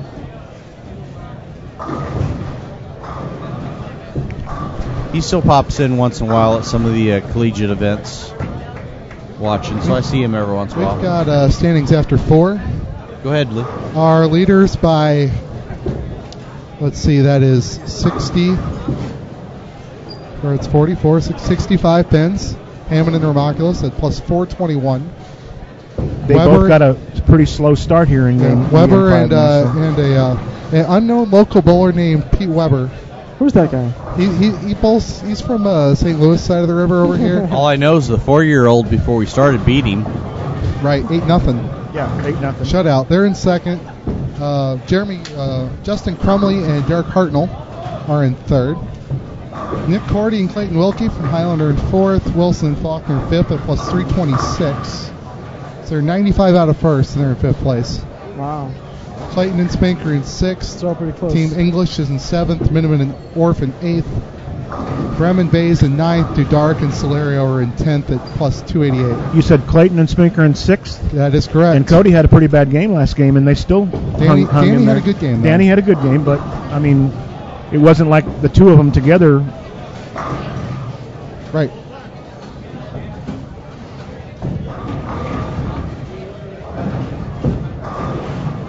Johnny Brown and Jeremy Hunt are still in the hunt. So if pardon my the math is expression. correct, and it usually isn't, because I went to a really small school, the estimated cut right now is around 660 over. I So think it'll be a little lower than that. I do too. I think it's going to And drop. like the some. 6, somebody put me on the spot when I was walking around, and I said 234 and change a game, so it'd be in like the 620s, 630s. Yeah. So we'll Somewhere in see there. another game or so. You'll start to see scores actually probably calm down a little bit. But the interesting thing about this place is, especially from the right side, once you get into that last 3-game block, when everybody's able to jump way in and just wheel it, the guys with higher rev rates, the scores actually go up. So it'll be interesting to see what happens in games 7, 8, 9. Anthony, I don't know if you've seen this yet, but this is a survey that Jerry's given out to all the bowlers that are bowling here. Okay. Answer the last 2 questions for me. What lane conditions do you want to bowl on here at the Holiday Doubles? Well, I was talking to Elena. That's Matthews. yeah, Matthews, and Eddie Bird's fashion coordinator. yeah. And I didn't know this tournament was going on for like 30 or 40 years. 32, I think, is what Jerry said earlier. 32 years, wow. And has it always been an easier condition? As it's evolved as lane conditions evolved. I mean, it's always been whatever the house pattern is. Okay. So. Yeah, I mean, it sells out every year, so why tweak with that? You know, scores are high, and bowlers will know that coming in here, so they're well aware of what they need to do. I think I mentioned that earlier. As much as I hate house patterns and I hate bowling on them, Yeah. I Honestly, still love this event. You know, Yeah. I wouldn't change it. No, yeah, there's no reason to change that. Yeah, I mean, for me, bowling on house shots definitely kind of hurts my game a little bit when I bowl on patterns, because I tend to get a little lazy and you're not as sharp. Okay. And what's the reason that you bowl in this tournament? I know you only bowled 1 year so far, but what's the reason? I just I like coming out here and having a good time. You know, George Grohagan's a really good friend of mine, and whatever's trying to put up a pretty good number. You know, there's another part to that I don't think a lot of people really take into consideration, but bowlers are a tight-knit family. Oh, yeah. And the bowling world is very small. Over the years, you develop relationships, and you may not get to see certain people more than a handful of times a year. Yeah. And it's also Very true. it is so awesome to be able to walk in this building and see Rob Gottschall and Derek Sapp and you and George and everybody, and you know, I may not have seen you more than Jerry 2 or since last year. Exactly, Yeah, and it's great. nice to be able to everybody come together in an event like this, and we're all competing against each other. Everybody wants to win. Yeah. But then afterwards, everybody goes to eat with each other. Everybody goes in the bar and hangs out, you know, for a while, and you know, it's like a little get together. It is. And, as Flanagan just said, it's like camp. Yeah. You know, we're all just kind of meeting somewhere in the middle of the country. You know, normally it's Vegas, but it's nice that it's here because I can drive an hour and a half and be here. But yeah, it's nice just to get the band together. You know, a handful of times a year and see people you haven't seen in a while, and you know, the quality of bowler in this event's grown more and more, you know, steadily every year, and it's just kind of cool just to sit back and watch. Yeah, it's pretty cool. So they started another fairly common debate in the chat that we have pretty much every year, and there's a couple of people that are saying they want to have a dress code for a tournament like this. And I don't know, I kind of have mixed feelings about that too. You know, I understand for somebody who's there in the chat to say there should be a dress code for this event. I would tell you that I will dress the way they want this whole place to be dressed if I were bowling. But that's not to say that everybody has to do that. You know, I don't think that we should make people. What is for those of you who are proponents of a dress code in the chat, tell me why sitting there watching this you think there should be one. Let me know that, I guess. I'm very curious to find out why. Well, clothing is definitely mandatory. Yeah. But, am I a fan of wearing hats while you bowl? Probably not. That would be the only thing I would think of. Excuse me. But, there's absolutely nothing wrong with being able to wear jeans or a t-shirt in an event like this. Yes, it's being live streamed, but this is also a fun event with a good prize fund that a lot of people put a lot of work into, and we want people to be comfortable.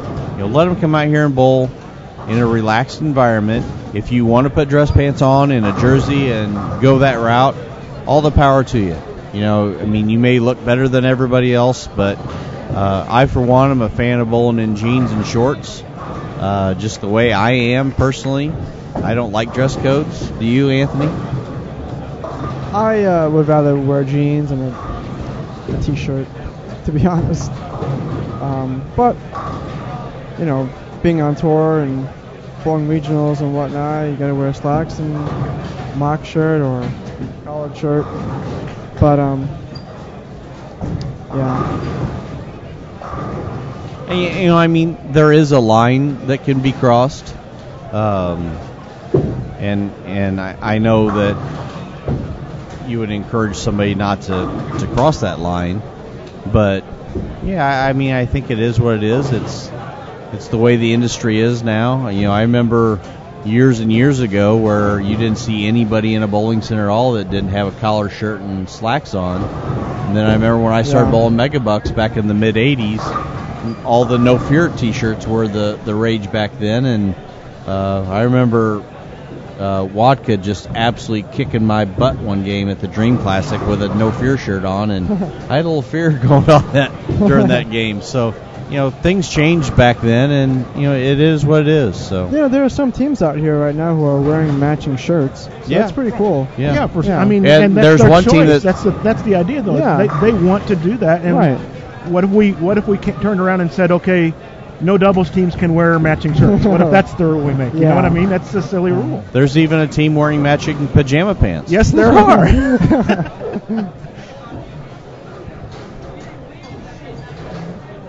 There's a good point here. Somebody still in the chat says anything exclusionary in bowling should be kept far away from it right now, and that's probably true for our industry. Yeah.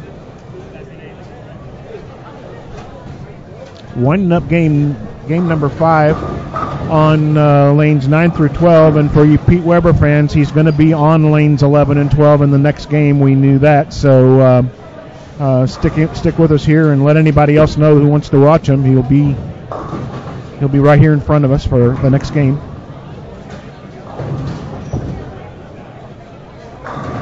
Do we have teammates with the front 6 on? No, we had. Did you black? It was I black clouded him. Preemptive black cloud. Yeah, but see, Tristan crossed over on 16 on his last shot. So did it strike? It did. Then it was a good shot. It was a good shot. Because only good shots strike. I would have been proud of it. Let's just leave it at that. Okay. Now his partner is left-handed. Brooklyn's that strike are nothing more than a rack adjustment. So he's rack adjusting off his partner, who is Zach Haas. Bowled against him for the first time a long time ago. It's just kind of like hitting your target. I hit my target twice on every shot I throw. So that makes me twice as accurate as everybody else. And besides, I look at what I hit, not hit what I look at. Oh. And as soon as I mention Zach, he leaves the big 4. Wow. Out of white. On the front 6. Now, see, when I black cloud somebody, they solid 8 or solid 9. You black somebody, and now they're looking at therapy. You'll learn.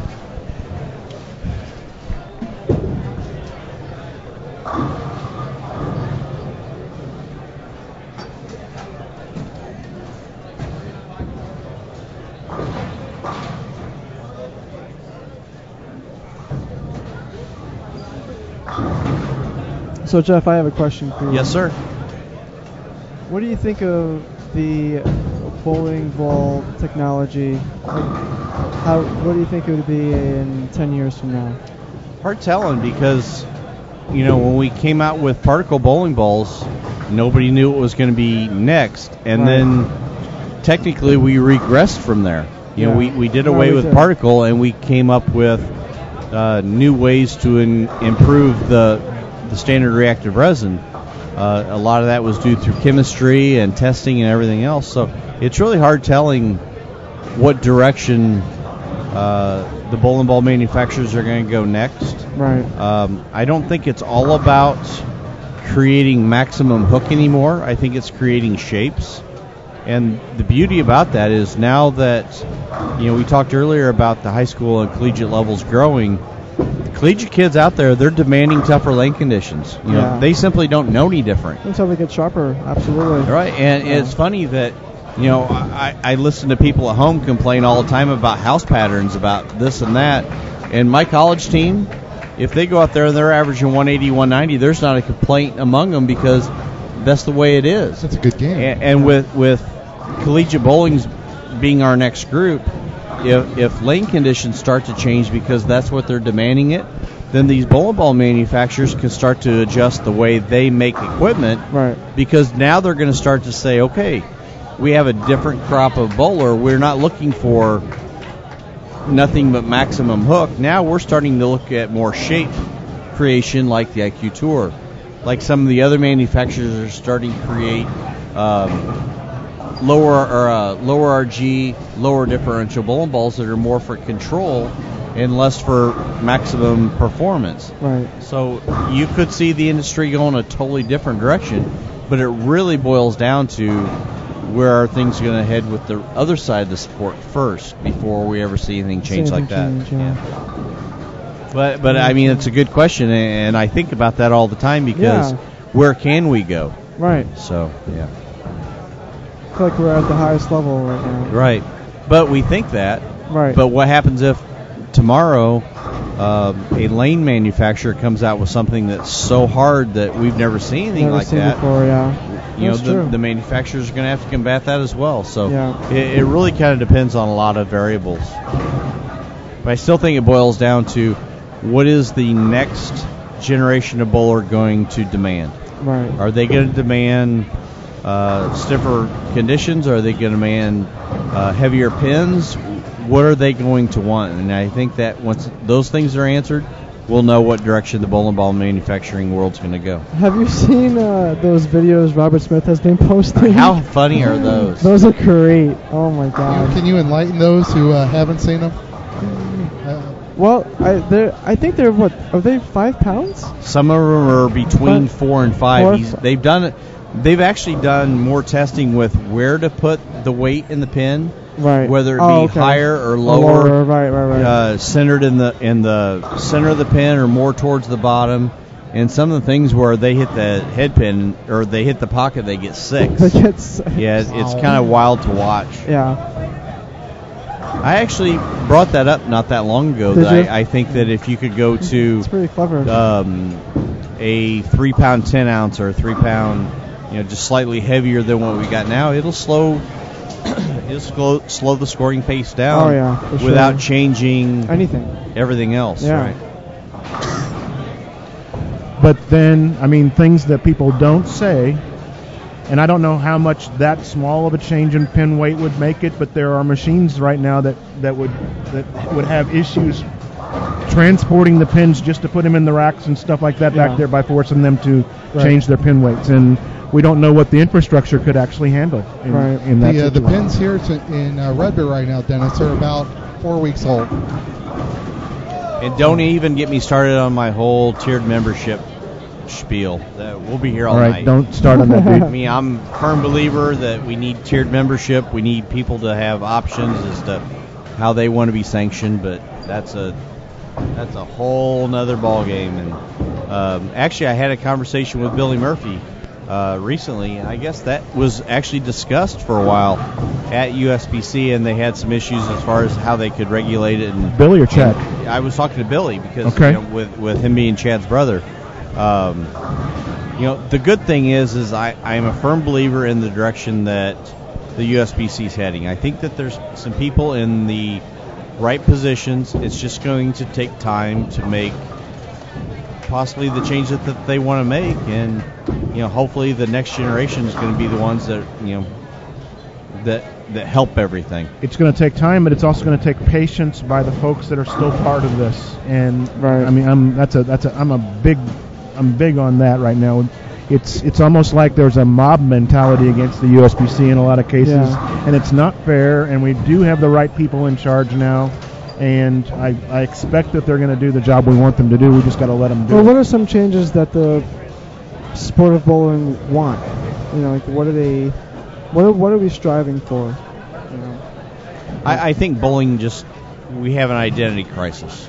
I don't think people know how good they are, whether they're better than they think or not as good as they think. Whatever it is, I think there's a huge identity crisis, and we've got to figure out a way to allow people to know what level they are without insulting the masses or forcing them, or I shouldn't say forcing them to quit, making the changes so strict to where they do quit. Because I definitely don't want to lose bowlers. No, I want definitely. everybody to be able to be at the level that they want to be at. Yeah. But we also need to know who is what, and we need people to realize that That's very true. the professionals are the best in the world, no matter what. Utah Doug asked, what do I think can help grow youth bowling? Very simple, and I've said this for a lot of years. We need more coaches. We need more coaches, and we need more proprietors that are promoters that are out there building their youth programs, because our future is youth bowling. And if we don't all dig in and help, we're not going to have a sport, in 10 to 15 years. So it's going to take everybody, whether it be bowlers, tournament directors. There you go. Proprietors, whatever. We need to figure out ways to get more kids involved. Whether, we've even talked about in my area doing cross promotion with soccer leagues. Oh, nice. Hey, we'll help you guys if you help us. You guys get the summers, we get the winters. We'll help you bring more kids to soccer if you help us bring more kids to bowling. It's going to take some creative thinking and some people that are willing to dig in and work. If we get enough of that, we'll be just fine.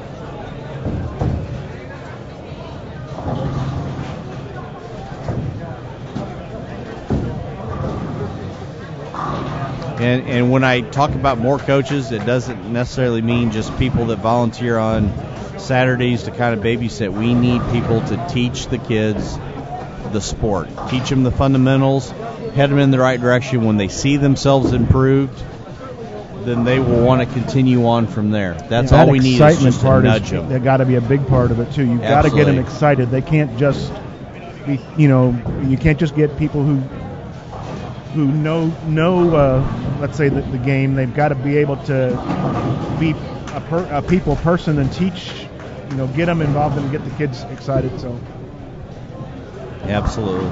Lee, we've got PDW starting here on 11 and 12 if we want to switch over to at least a split cam to finish this game out. We'll let everybody know how Robert and Mike finished, but 11 and 12, we have pajama pants team. We have sponsored by Walmart. Been reading in the chat that the loser has to wear the pajama pants again at league this week, or the next league night, whatever that is. Hopefully they'll wash them first. But I have noticed that the scores continue to drop on 9 and 10, but they have gotten a little bit better on 11 and 12. So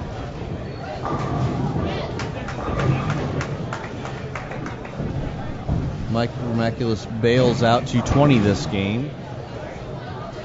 I say that because he's been averaging about 330 for the first 4 games.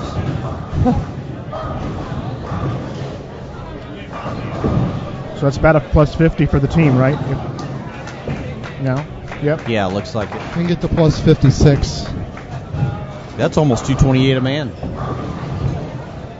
That Common Core, I tell you, it's just simple. It's just simple math, fellas. It's simple math. Don't be jealous of my skills.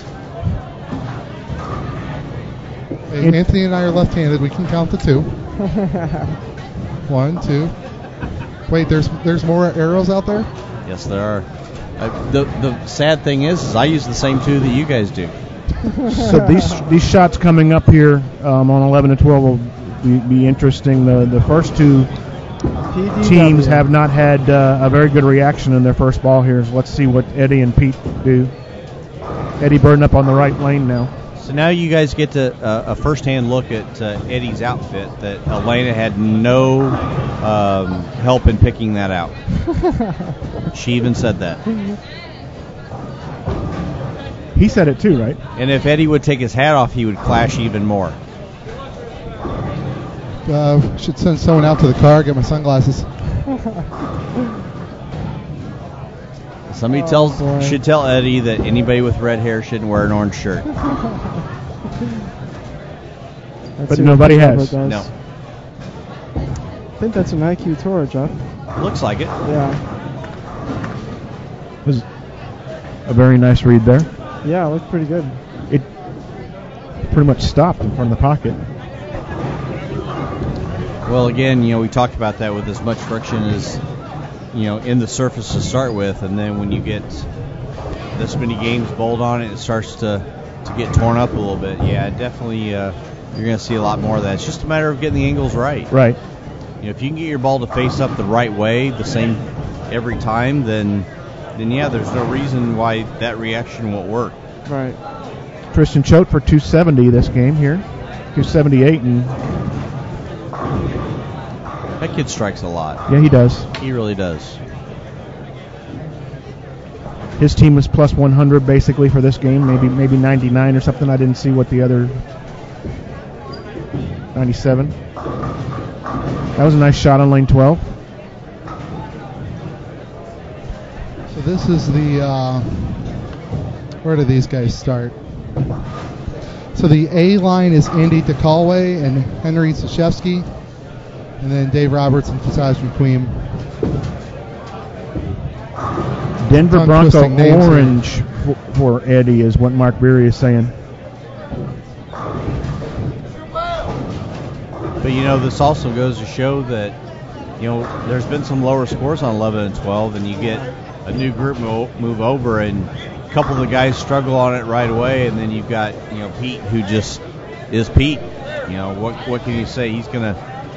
So what do you think happened there? Do you think he watched those two guys on his lane, or did he already have a plan before he got here? Well, you kind of, as experienced as he is, you kind of get trained to do that, to where you're constantly looking ahead. You may not do it as much as you normally would on a house pattern, but you are conscious of it. I know for a fact that if I looked at my next pair and I saw Eugene McCune on that pair, I would just automatically move 5 left when I moved to that pair, or somebody like Robert Smith or Wes Malott, or somebody that either plays in with a high rev rate, or somebody that likes to use a lot of surface and a lot of ball speed. That you were going to be in for a move or a change. I know it's a little bit different on your side, Anthony, but do you feel like you have to do that to try and keep up with things whenever you're going pair to pair as well, even though you don't have nearly as much traffic on your side? More so on patterns. Doesn't really affect me much on house shots. Bowling on different patterns. PBA on light there. Yeah, bowling on different patterns, I like to see who I'm following, just so I can get an idea of what the transition will be like. Now, if you're not following any lefties and you're struggling, what's your mindset like? Because that for pair to pair, it's almost like going to a fresh pair every game. Wow. Why, you don't see that very often No, at all. you don't. No, you don't. And we showed it to you on InsideBowling.com. Yeah. If this actually happened. I was in Qatar. I was bowling an overseas tournament, and I made the finals. And every pair, obviously, was fresh. I think it was a top 24, and I might have come in 24th place. I just could not get comfortable, and it's very hard being the only lefty on certain patterns, for sure. I know that was always something that, since we really only had 7 or 8 lefties at some point on tour, at a given time, that when they would post lane assignments, and we all knew what the skipping procedure was. You would see a lot of guys going in there and see who they're following. Yeah. And all the lefties going in seeing, do I follow any other lefties? Do I catch any of their pairs, or what games are going to be? And like I mentioned, Couch and I were pretty close, and I hear him talk about that all the time. Is like, crap, I don't follow a lefty until game 5, and if you don't have something right out of the gate, boy, it could be a long day for you. It's funny. I crossed with Ryan Simonelli at the World Series Bowling last year for 5 days or 4 days, whatever it was, and we actually helped each other break it down in practice. And 15 minutes of practice, and certain patterns we just burnt up a spot, and we're coming out of the gate strong, and just move on from there. Yeah, it's a pretty good strategy from us. Yeah, in that particular case, I'm sure that was a great draw for you to be able to, even though your rev rates are different, to be able it's much higher. We kind of, like we joked about earlier with the big dot and the big triangle, but it is kind of true. You guys are usually in the same part of the lane no matter what your rev rate is, and it's always nice for you to see, hey, he might have a little bit more miss room right. Maybe I've got that too. Yeah. To whereas if you're by yourself, well, you're on an island, and it's no fun. No, right. That's the part everybody forgets. Yeah. I try and be as versatile as I can with my physical game, instead of trying to, switch balls and, And like you were saying, Jeff, earlier too, is you move front to back, and I'm starting to learn that as well. It takes a while to understand. It really does, and me and Del always have that conversation as well, and yeah, it's very, very important, especially bowling on tour. That's one of the very first things that, especially with kids that I work with, that I try and get that into their head quickly, is to read the lane front to back instead of side to side. Because it's not so much about how much your ball hooks; it's when it hooks. Well, also being on the left side, you don't want to make drastic changes as far as moving zones, because it's not much traffic, like you said. In certain weeks, you may only have one playable zone on your side. Unfortunately, and you get outside of true. that, you're in big trouble. Absolutely. So you have to really be good at the little changes more so than what you would normally. Your common sense changes don't really come into play. No, exactly. Is there anybody out there, or anybody that you follow right now on the left side, that makes you make changes that you wouldn't normally make? How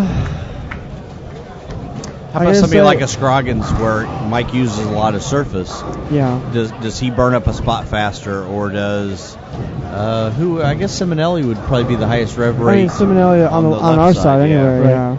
What about AJ? Is it? Oh, AJ Johnson? Is that right? No, AJ's righty. Chapman?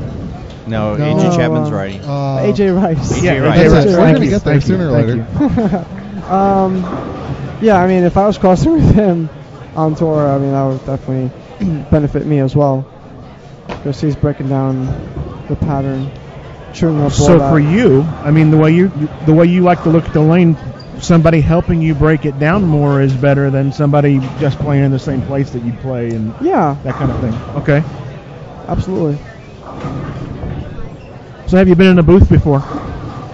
Yes, I have. I actually was in here last year. Okay. Yeah, and we had like a 4 lefty booth at one point last year. Okay. Was that Yourself, last year? Guys, that should never be allowed. I'm sorry. It was the best booth inside bowling's ever had. Now wait.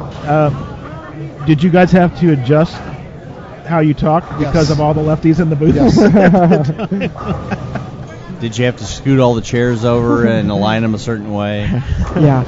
It seems like we were all trying to get to the same spot. I mean, it's funny how that works. They didn't have you do anything in Vegas on like extra frame or anything like that? Was I on extra frame? I think I was for a little bit. Yeah. Mike J pulled me up when I made the TV show the next day, and we were just chit chatting about what went down, and what balls I was using, and how I felt, and all that. And then I was also doing some things at the Storm plant for the new IQ Tour Nano. Back in the little two-lane The training little two-lane center. center, yep. I love that place. Yep. I got to do the video for the X Factor Ace back in there. Remember that ball a long time ago? I find it so amazing how when you first walk in there, they have every ball ever made. Wow. That's my Christmas right there. That's so awesome. I mean, some of them are cracked, but even so. So this question's been asked a few times, and Yeah. we never get to it about the original virtual gravity. Did you guys like that ball? I drilled about 5 or 6 of them. I really liked mine a lot. I would never say anything bad about one of our bowling balls. All I will say is I just never matched up with it. It was just way too much for me, and I just didn't have. Even on tour, I really didn't have a use for it. I was always more a fan of the rounder cores. Okay. I match up a lot better with symmetrical cores than I do asymmetrical cores. Yeah. And actually, as far as asymmetrical cores go, I actually match up a little bit better with the Rotogrip asymmetrical cores right now, but that's just my game. There are people that are 180 degrees the other direction. Yeah. But anything that's had the high road core in it, or a variation of the Agent/IQ core, has been pretty much golden for me. They're just very smooth, archy balls. Yeah. It allows me to kind of do whatever I want when I want, and gives me an opportunity to just kind of make the adjustments that I want to use. Yeah. And yes, Utah Doug, that was when Bob was back. Bob's actually still in there. So Bob's one of the best guys in the plant. So love working with Bob. And a left-hander as well. Yeah. 250 viewers now and watching us tonight. So thanks Not bad everybody. For Friday night. Still early, too. I mean, It is kind of. It's what, game 6? We are in Game 6 of the 2014 Storm Anthony, it is really Holiday easy, Doubles. really easy to lose track up Yeah, I here bet. of what game it is. I'm telling you guys, I have bowling ADD. I mean, it's like even when I'm bowling, I'll be in the middle of my third step, and it's like, hey, pretty bird. I just can't even focus shiny. anymore. Yeah, shiny objects. I can't even concentrate anymore.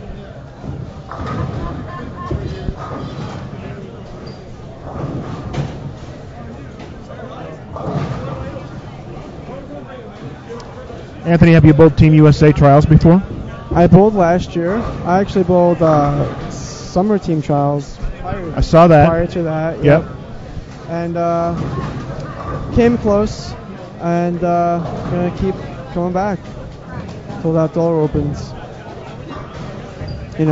That's one thing about me is I'm always learning. I'm always trying different things. I always want to be able to just get better as a bowler. And That's still one of my favorite parts about the sport is you never stop learning. no, you really don't. I mean, I'm sure if you ask Norm Duke and Pete Weber, they're still learning about the game too.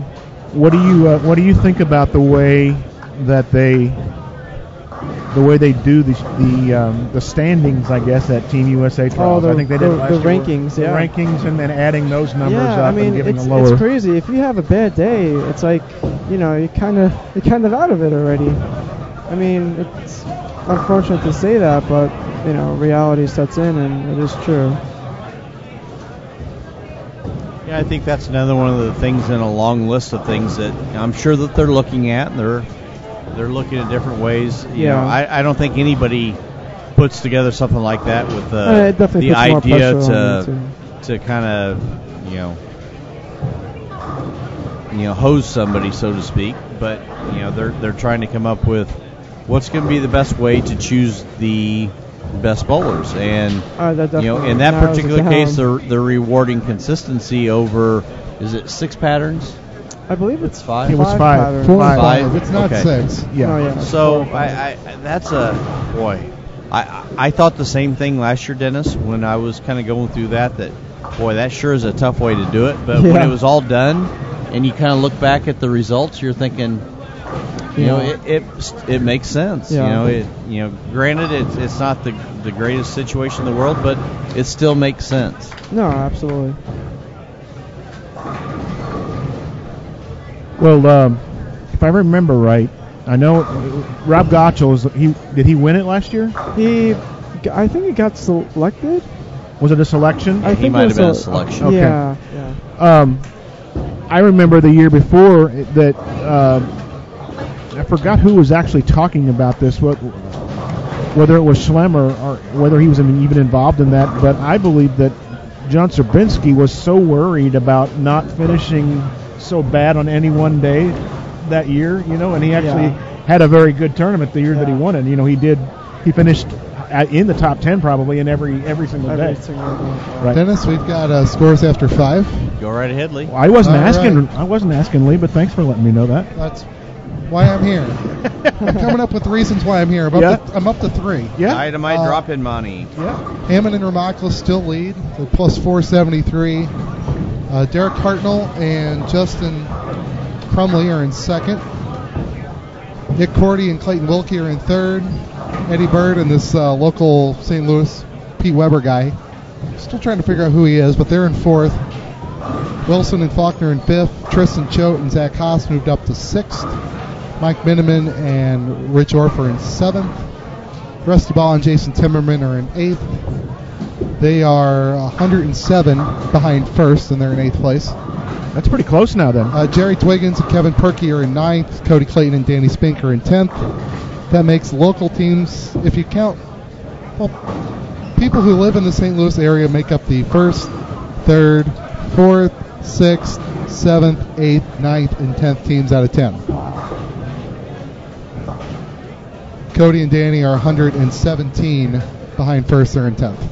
So, Mr. Calculator Man. do a little math here. Well, that was quick.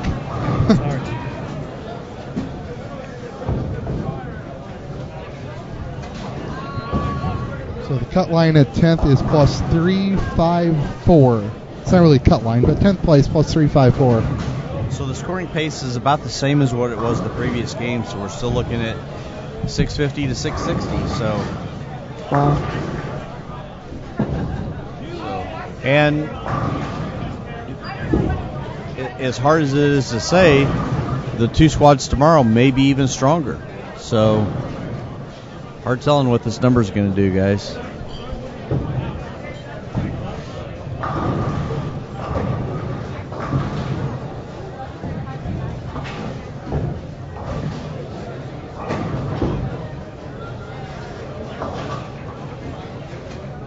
Lane 11 is still fooling some people here. Well, I watched every Pete's once in a while. last few shots, and he's definitely fighting the front part of the lane right now. Right.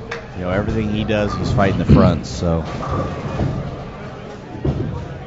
it's a little tricky. Regardless if it's a house pattern or not. Yeah. When they transition, they can get funny. Yeah. And the funny thing is when you bowl on tour for so long, you train your mind to think a certain way, and then when you bowl on a house pattern and the moves are the opposite of what you would normally go through, it sounds funny, but it's really a hard thing to adjust to when you go from those types of patterns to a house pattern. It really is. You would think that the best bowlers in the world should be able to score on anything. Yeah. But boy, it's it's trickier going down than it is up. right. So the running that you just saw was Dave Roberts, who had already told everyone here that if he struck, he was going to run back here so he could watch the replay twice during the middle of the game. So that's why we had the flashing of the pajama pants here. Nice. Don't say flashing in pajama pants. Sorry, in the same dude. sentence. You're right. You're right. Wow. I got a fan out there in Circle the Field. Got a heckler out there. I think you just set that up yourself, didn't you? No, it's not the first time, Jeff. Opie Cunningham with the strike.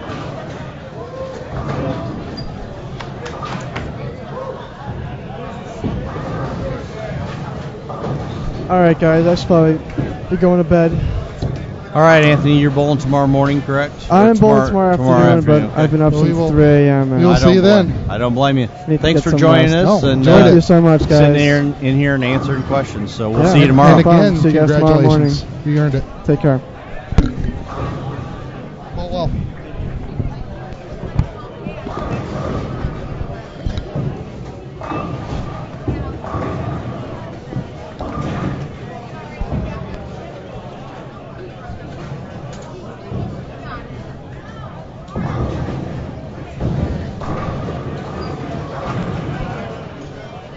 All right. Very nice chatting with that young man. Yep. Anthony's good people.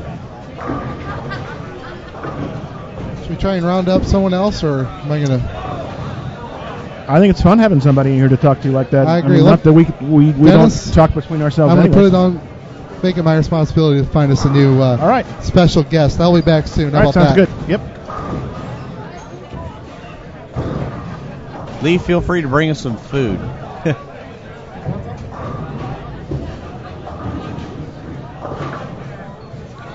Well, Dennis, what do you think?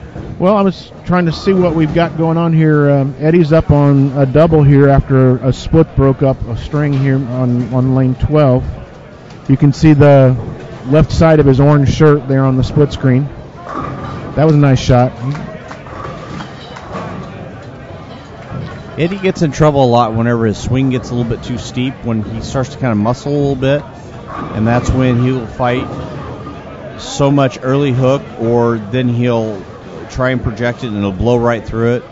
Whenever his swing stays continuous around the top is when he's bowling his best, and those last two shots have looked a lot better.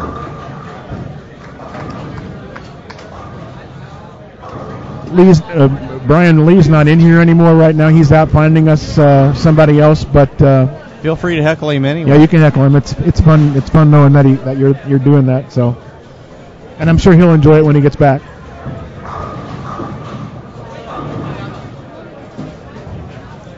So you can't see him standing in the approach, but it's PDW up on the left lane here, lane 11. You'll see him when he gets to the line. He went light for a shaker 7 on that lane the last shot, and it looks like he actually looked like he picked up the ball speed a little bit, and he got it right quicker, and it just stood up and 4-pinned on him.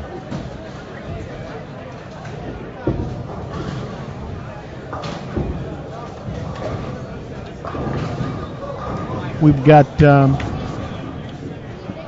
Rows bowling together on the top of 15 and 16. You can see on the right side of your screen, and it looks like Rob has got the front 5, and Randy hasn't found a strike on this pair yet, but they're still doing their job. And where are they? Where'd they fall down to?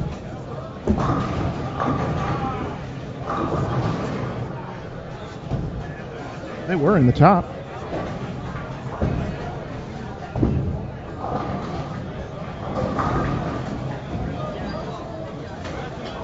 Down all the way down to 26th.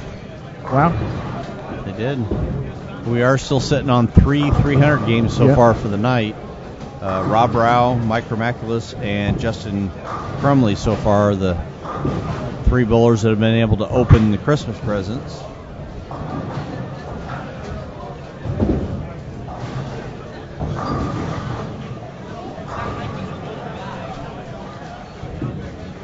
But, we sit here and we watch, and we see a couple of the pair here in front of us where the score's a little bit lower. And then each game they bring us the score sheets, and the scoring pace really hasn't changed. So that tells me that the low bay and the high bay are probably scoring a little bit higher than what we've got right here in front of us. In front of us, yeah. Yeah. Chris Taylor's fighting right now. I definitely see a lot of people fighting the front part of the lane. Yep. And with the wood surface, that's usually the first part that's going to go regardless. The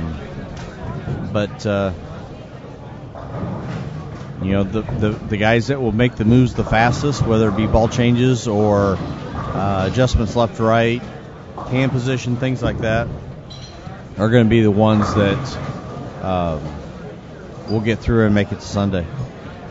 So we are in the latter parts of Game 6 on the first half of our bay that we're looking at here in the early part of Game 6 on the lanes 13 through 16, you can see standings game by game under the event information tab. It's the blue tab just below the video window. So if you click on that, you'll see a squad list, the flyer for the tournament, and standings for each game individually all the way up through Game 5 right now, which is the latest ones that we have.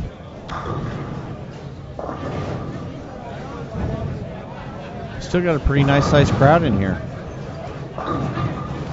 Johnny Brown left a solid 9 over there on... Question whether Jeremy Hunt was throwing the crux. I'm not quite sure. I didn't see the last shot that he made. That actually looked like a hypercell skid to me when he was throwing it earlier. It doesn't surprise me. I think he threw that in league one night already down in Cape Girardeau, so it doesn't surprise me.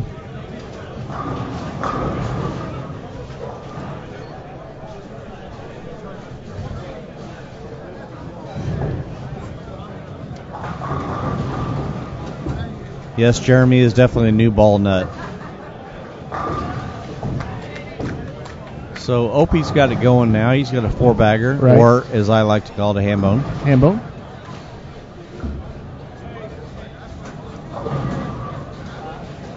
Austin Bolds and Jack Sullivan on lane 9 and 10 just finishing up Game 6. They put up a plus 70 or so on that game together. Both of those are Both of those are Vincennes University alumni. 2 products from the collegiate programs. Right.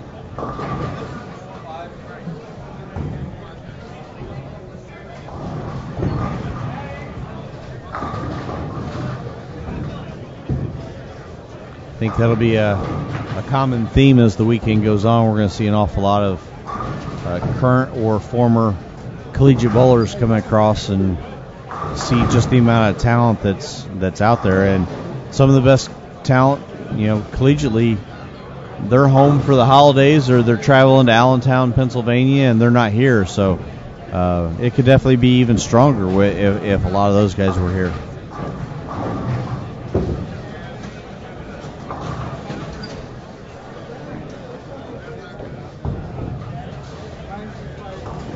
I'm glad that they can do it. I mean, I know bowling's always been a little different that way, and because college bowling isn't specifically governed by the NCAA, this kind of thing doesn't disqualify them from bowling in college and still being able to do this. There's still some pretty wacky rules in the high school.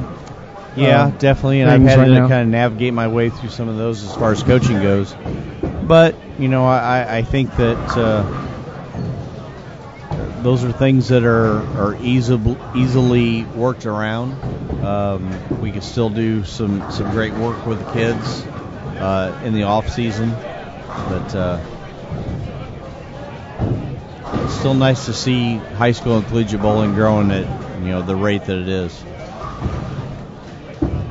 I like it because not that you necessarily promote this kind of thing, but there's a lot more people who can do this, who can actually be successful in this game that they might not be able to do if they were in some of the more demanding sports. Yeah, absolutely. I mean, we don't have limits on height and weight and sex and gender and all the other things. I mean, it's literally about if you can put some talent together and go out there and compete. It doesn't matter how big you are. Jeremy Hunt carrying a 7-10 there on lane 16. We got Eddie Bird now up on the right lane on 11 and 12, and Pete standing waiting to make his next shot. Eddie on that ham bone. Just to answer a couple of questions in the chat as far as high school bowling in Illinois. The IHSA rules state that the kids aren't allowed to bowl like youth leagues or things like that during the high school competition season, so that kind of takes them away from other tournaments and things like that. And then as far as the Crux Pearl, we do have an international release that is a Crux Pearl, but as far as domestically, or if we're going to get a Crux Pearl, I guess you're just going to have to stay tuned and wait and find out, see what's going to happen. You never know what we're going to do. I will tell you this much: the minds in the office are constantly working on what we're going to do next, what balls are going to come out, what color schemes we're going to use, what scents are going to get used. It's a constant team effort in the office. Unfortunately, I struck out with our Nothing. 3 in the 10th. That's all right. We're okay. Right. Brett Cunningham sends his best, Oh, but he's going to bed. He's going to bed. Going to bed. I don't believe that. I believe Brett Cunningham is going to go back and continue to watch us because that's just what he does. Yeah, he does that. Well, Lindenwood Bowler 16, I think it is. Yes. You're probably right, but that's just what he said. Right. A lot of the people who are bowling tomorrow morning are. It is. What's the old saying? Fool me once, shame on him. Fool me twice, shame on him again. I think that's the way it is. Right. It is 11 o'clock here at Cahokia, Illinois. We're about 10-15 minutes from downtown St. Louis. The Storm Holiday Doubles. I forget what game we're in. Are we in Game 7 now? Nope, not yet. Game 6? Still? Still the end of Game 6. Game 6. Yep. We've got a 262 team combination down here on the bottom of 9 and 10. It's Team Sweet. Yeah, that's one of the few good team games that we've seen come off that pair in quite a while. They were in 16th coming into this game. What were Austin and Jack? 27th.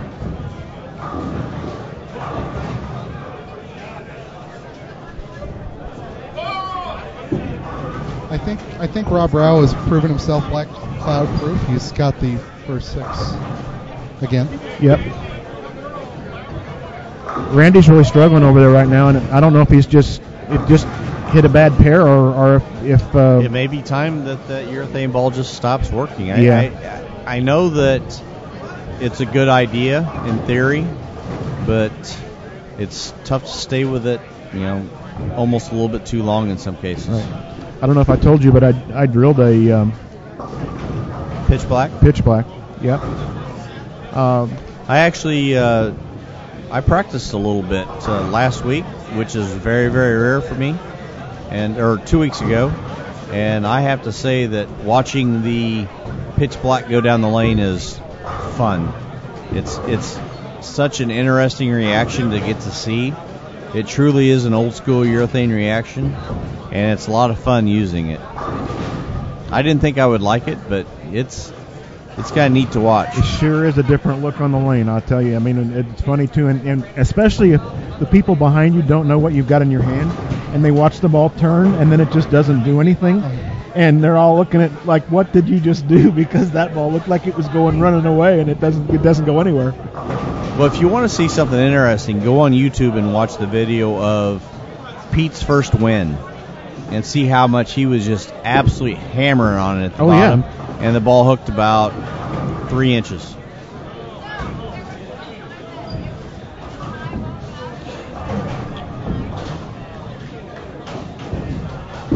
We'll watch Pete and Eddie finish their game here on 11 and 12.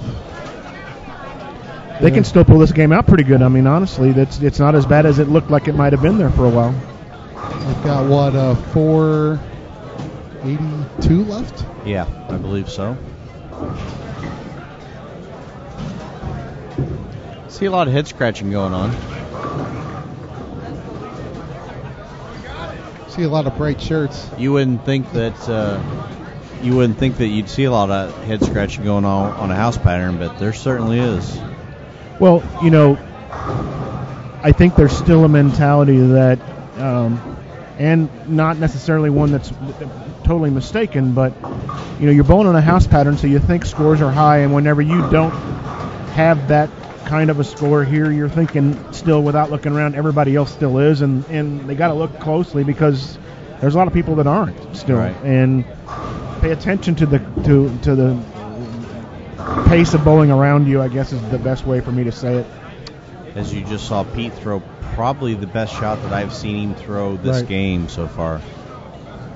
Eddie up for his first ball in the 10th here.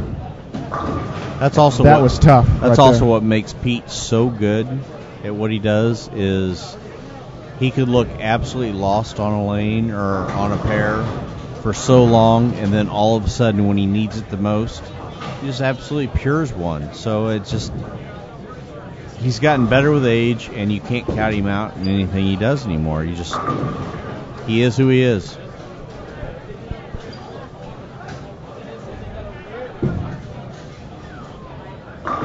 Very there nice. he goes again.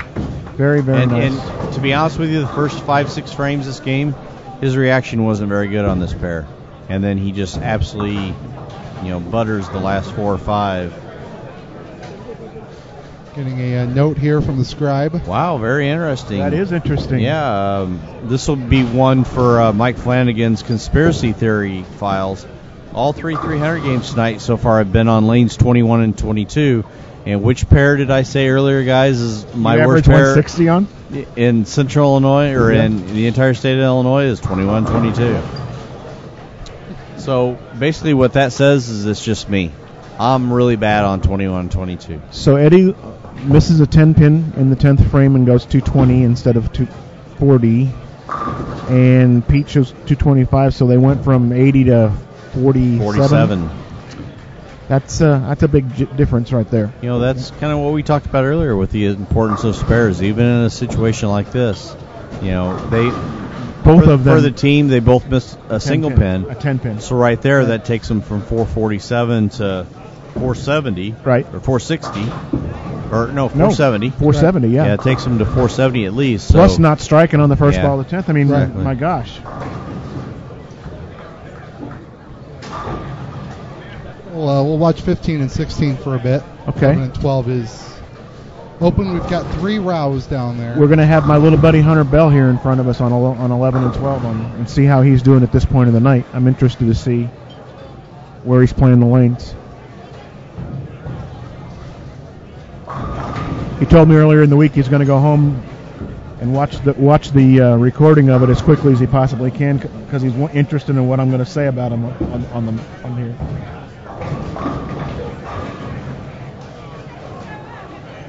I think Brad Miller's in front of us, too, on this one here. Bad Brad Miller. I have known Brad since he was little, but he's still little. I've known him since he was young. Kansas City USBC does something kind of cool, and they've got they put in juniors into their Hall of Fame from their junior years, I guess, basically. And Brad was inducted this year for his That's cool.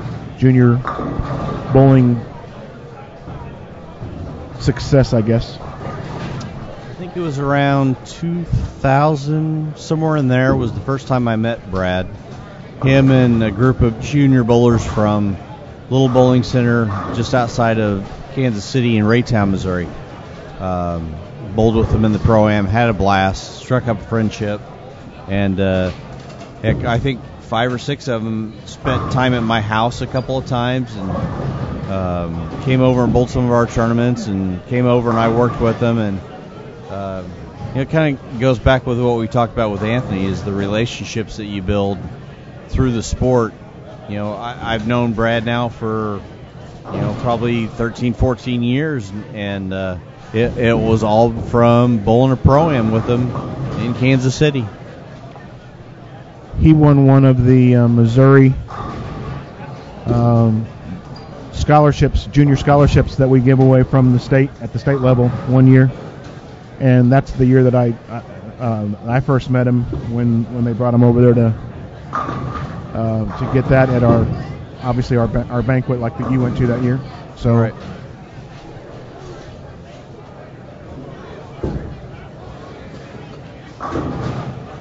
Rob Rao with another strike.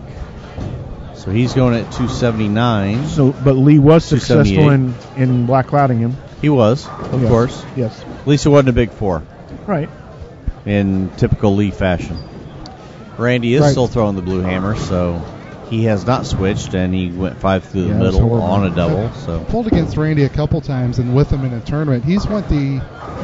A lot of people will start with their high aggressive ball and then move down and then start with and then end with the urethane. He's went backwards a couple times. with success, starting with the blue hammer and ending up with a IQ or I don't even know what it's in his bag, but medium to high. But he may have to do that tonight. He's been doing this a long time. I don't tend to. I remember bowling against question. Randy down here when I was 16, 17, 18, and some of the Grand Prix and some of the other tournaments, and awful lot of talents come out of this town over the years. He's one of them. Got Brad Miller stepping up now on the right lane in the left side of your screen here, lane 12. Uh-oh. And that ball hooked immediately, and you saw the hands go in the pocket. He's definitely confused. Wow, he's not the first one to get bitten by that pair. Well, at least it was the first frame. Yep. But we've also seen it to where you make too big of an adjustment or you make the wrong adjustment, and you keep getting that highlight action going on, and it's definitely not fun. Father John up on the left lane now. You can't see him yet, but you will in just a second. And he figures out how to get the ball down the lane and hit soft. Yeah, I crossed next to John last year, and he was throwing a hypercell almost the entire event, and with his ball speed, I could not figure out how he was actually getting it to get through the fronts and then tip down lane, but somehow he just made it work. And there are guys like that where they can just bowl with more touch than other people and make it work for them. It's just tough to predict sometimes what's going to happen.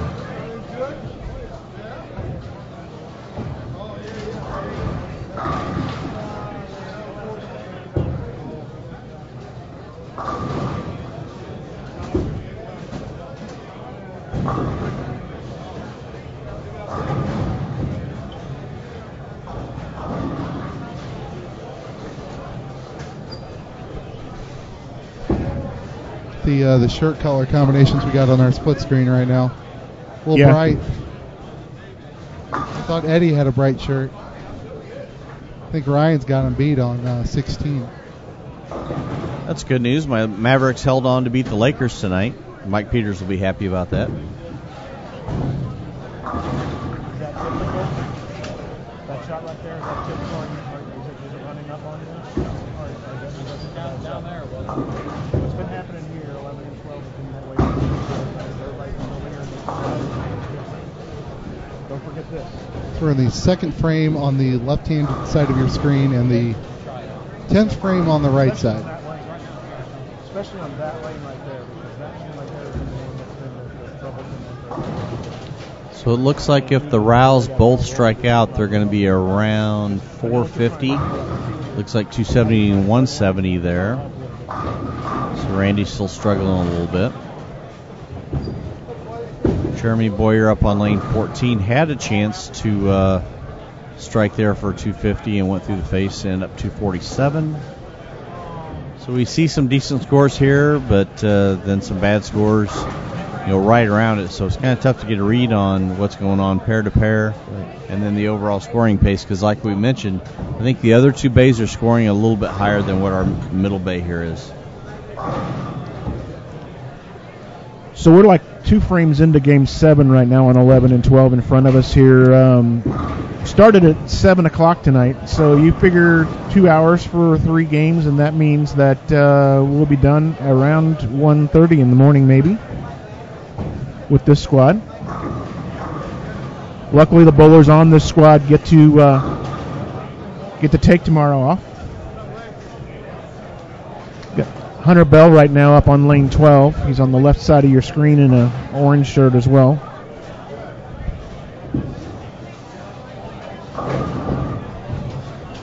That might be the best way to play lane 12, Dennis. Well, we just had a discussion, me and him, and we're going to see what happens on lane 11 because he's trying to keep it in that area the whole time.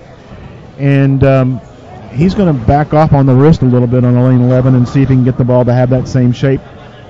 The last shot he threw on lane 11 left a 3-6, and so we're going to see how that works. Sometimes straighter is greater. Sometimes you kind of have to take the pattern out of play. Play maybe a little bit of defense, And just kind of... remember, too, like I said, he was the high right-hander last Sunday, and even though the shot might not be exactly, breaking down the way it did on Sunday or whatever, he does have a little bit of experience doing what he's doing right now and some success with it, so...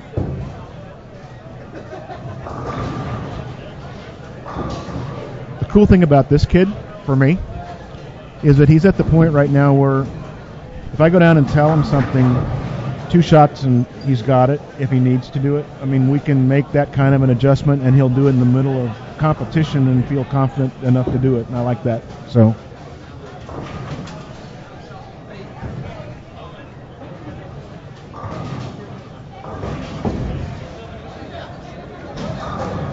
still a few more shots to go on in game 6 on 15 and 16 there, right?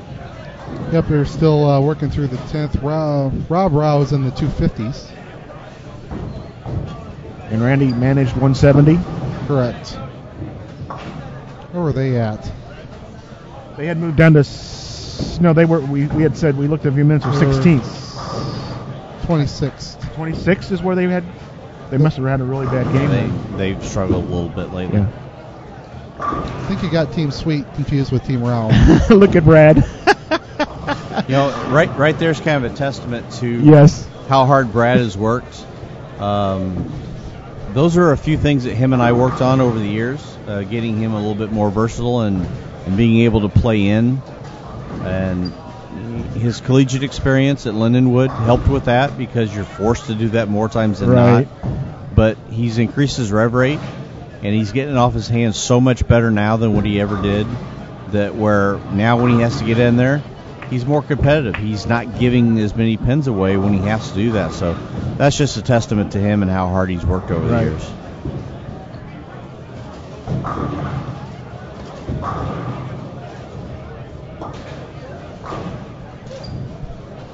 Interesting to watch this shot on lane 11 coming up here with Hunter and see what happens. I don't know if that's the right thing for him to do out there right now, but it will be interesting.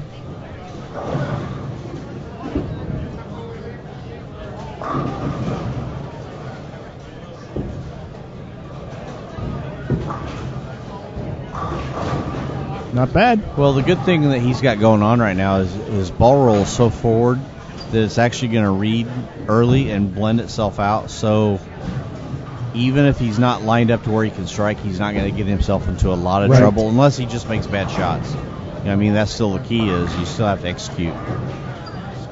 But if he misses, it's a flat 10. Hopefully it's a flat 10 4-pin. That's what you're looking for in a case like that, to where you're not giving the pocket away. You're trying to keep it on line to where you can just simply stay out of trouble.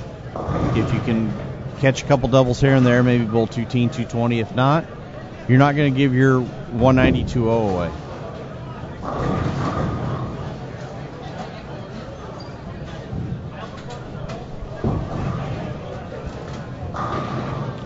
Nice shot by Jeremy Hunt there to finish the game up, but he struggled in that game. Only 190. Him and Johnny are only like even on that game, if I know.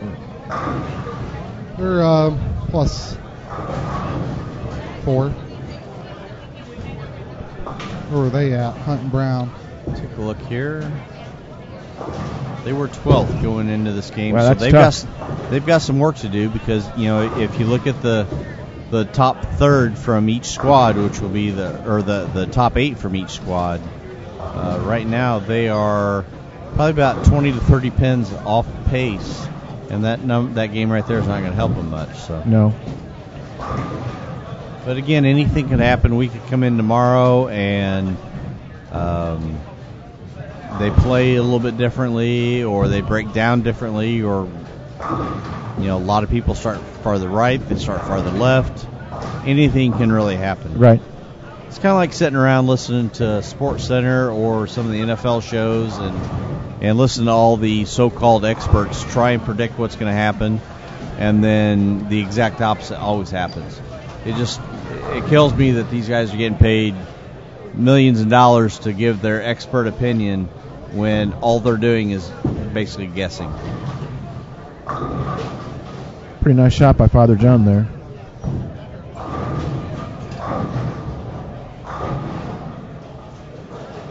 I'd guess for $1 million that if somebody would pay it. If Flanagan's still in the chat, can we negotiate a salary increase?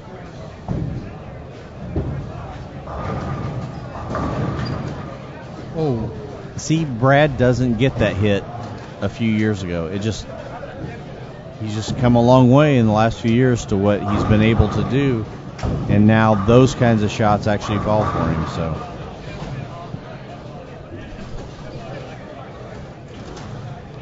Well, he also found something on 12 that he put into play on 11. His last shot on 11 didn't do what he just did over there, but he liked the reaction I think that he saw on. It didn't do what he just did. Is that proper grammar, dude? Do I have to call the Facebook police on you? Do we have to discuss what there, and there is? There, dude. And that is a pretty nice spare ball that Father John has. Yep. One of the new Red Roto spare balls. Which, it's the first time I've ever seen one. Yep. I'm pretty sure that I'm going to end up with one of those. I may actually do one of the Pink Storm ones, though. I'm pretty partial to that one. I think that, especially all the stuff that we've got in the catalog where the proceeds go to the Susan G. Komen Foundation, it's a pretty cool deal, something that Mrs. Chrisman's been a big part of for several years now. So I think the pretty pink spare ball may find its way into my bag. One ball in my bag on an average night that's not green. I don't know how that happened, but it's... That was interesting. Yes. I'm not sure how to describe that hit. It worked. It looked like it. I didn't see the way the pins fell, but it looked like it was just the ball roll was going to plaque, is what it looked like to me. So. And it did, and that kind of goes along with what we were talking about. You're hoping for nothing worse than a 4-pin or a flat 10, and all of a sudden you get one of those, and you didn't quite expect it. So, because even his rev rate's still high enough to where even though he's got a ton of forward roll, you wouldn't expect a 5-10, but luckily he was able to kick it out. So there's the downside to playing in and trying to lean on it. Right. If you get all of it or get slow. Well, you know that's actually the downside to just leaning on it, period. Right. It's one thing to have a high rev rate, but it's another thing to have almost an uncontrollable high rev rate to where you don't have a predictable ball motion. So, in today's day and age, just about anybody can have I should say anybody, but a lot of people have rev rates over 400 to 500. Hey. And if you don't know where it's going or what it's going to do, it really doesn't do you a lot of good.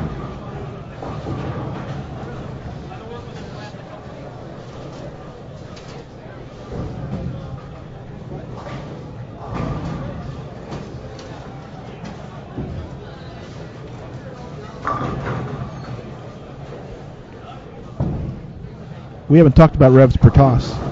No, and we're not going to, dude. We are going to talk about what BV said about giving me a blank check because I deserve it. You do deserve it. No truer fact has been stated. I would actually just settle for a pizza. BV, if the check was truly blank, there wouldn't be a signature on it either. Whatever, dude.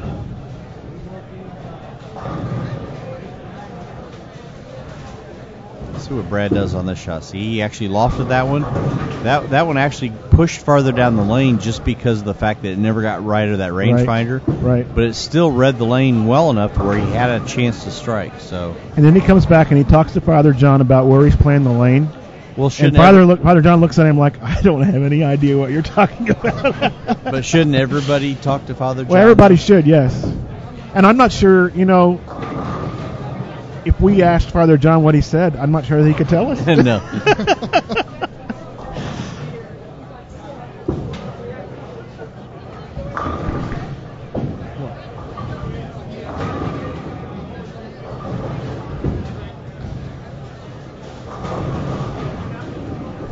Friendly bounce.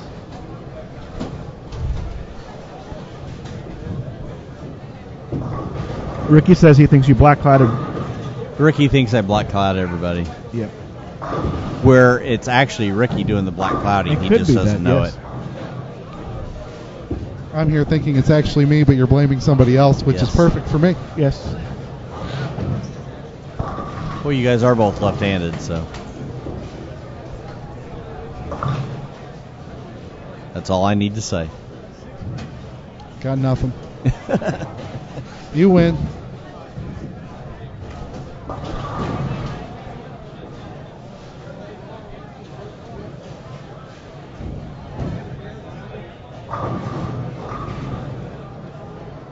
Looks like Hunter's coming off a pretty bad game.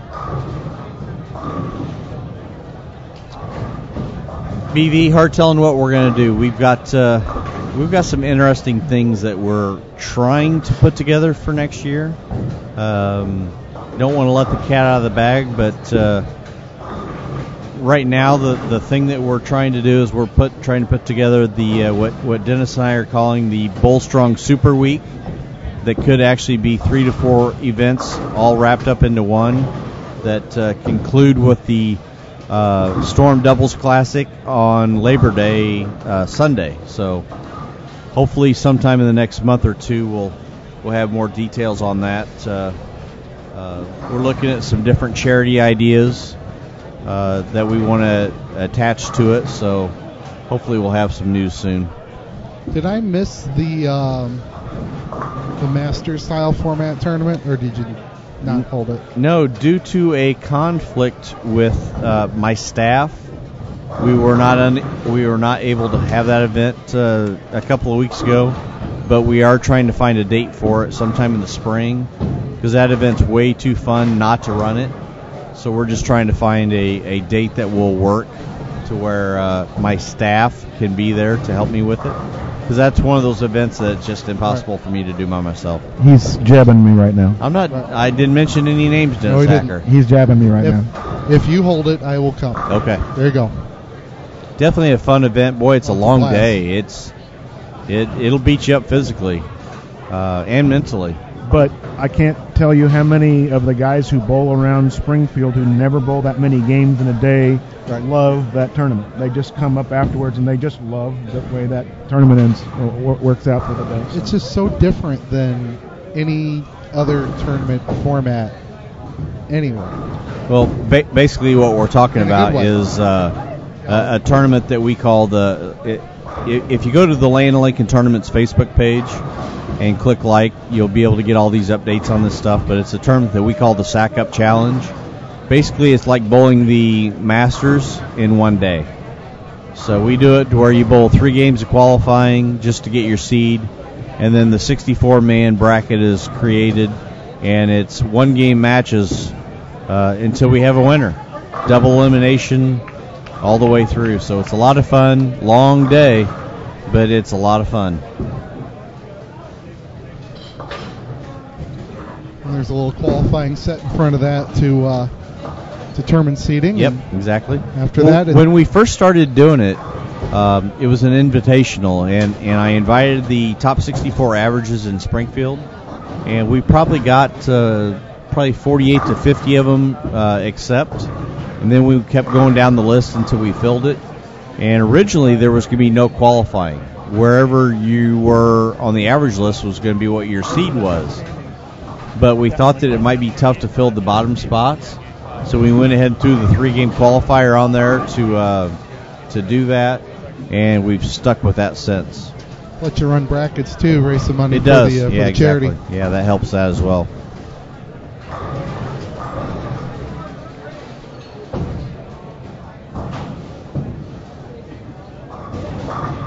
So if anyone out there is looking for a fun tournament idea in your neck of the woods, we do a lot of different types of events, and some of them are low entry fees. We do an over-under 200 average event that I was a little skeptical of at first as to how well it was going to go over, but we filled it last year instantly, and we had so many people that wanted to bowl it that it became very, very popular. We do a few events over 4th of July weekend. We do a trio tournament that we filled every year but one. And some singles events. We do a grudge match play, which reminds me, New Year's Day, Steve Harmon and his group, the H2M management group, they'll be doing their grudge match play event in Indianapolis. I loaned that format to Steve Harmon and his group, and they've had great success with it over the last few years.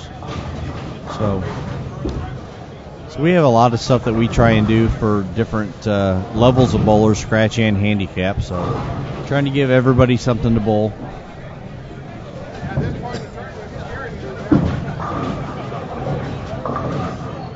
They're not looking too easy out there right now. No, they're not. No one's on 15 and 16, so we're just. And the reason for that, I 12. just found out there's a mechanical issue on 5 and 6 that's slowing up that group. They're the ones that would be coming down to 15 and 16 for us, and they're just not here yet. Well, it's more airtime for. I did see Jerry and one of the mechanics walking up front, so I think looks like they've got the problem fixed because they are back to bowling on. Right, but because that is a game 6 right now, we won't have standings for game 6 for a little while.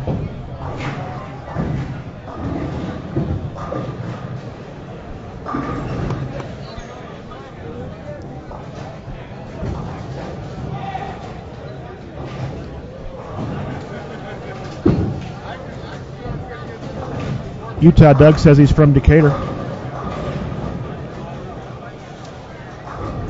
We've actually branched over into Decatur. One of the former assistant tournament directors on the tour, Corey Kistner, has moved to Decatur, and he's kind of partnered up with us in the Land Lincoln Tournaments group, as well as Dave Bartlett in Bloomington, Illinois.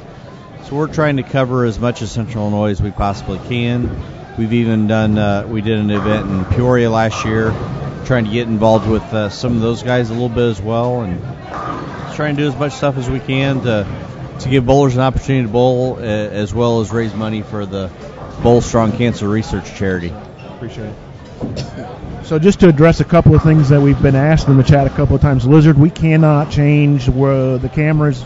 They're mounted permanently right now. They're on 11 and 12 and 15 and 16, and we just catch the bowlers as they come through. Now you can kind of see Jerry off to the side as he bowls, but we can't turn the camera over to 13 and 14. And we'll see if we can find out what Kloss and Fritten shot in Game 6. I don't know. I'm trying to see if I can see their shirts or their hands. Yeah, I'm looking too. There's a Rob Gottschall sighting down there, I believe. And a Derek Hope sighting. I haven't seen Derek in quite a while.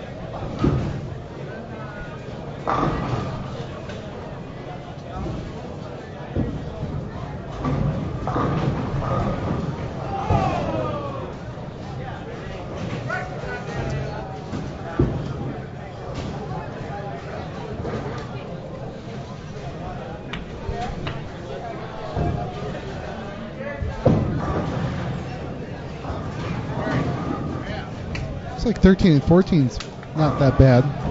Do have a strong group on this pair, but there is one count less than 9 on 13 and 14. What's Danny and Cody at right now going? We don't know for sure after Game 6, but what are they at? They were in 10th place. 10th? And hang on a second.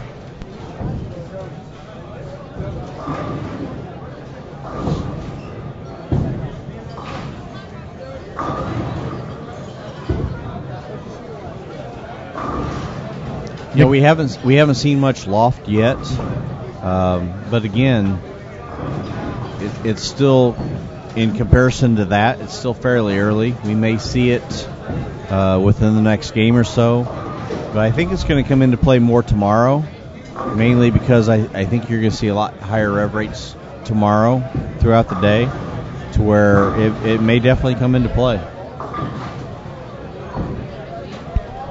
Danny's answer was they shot 620. Nice.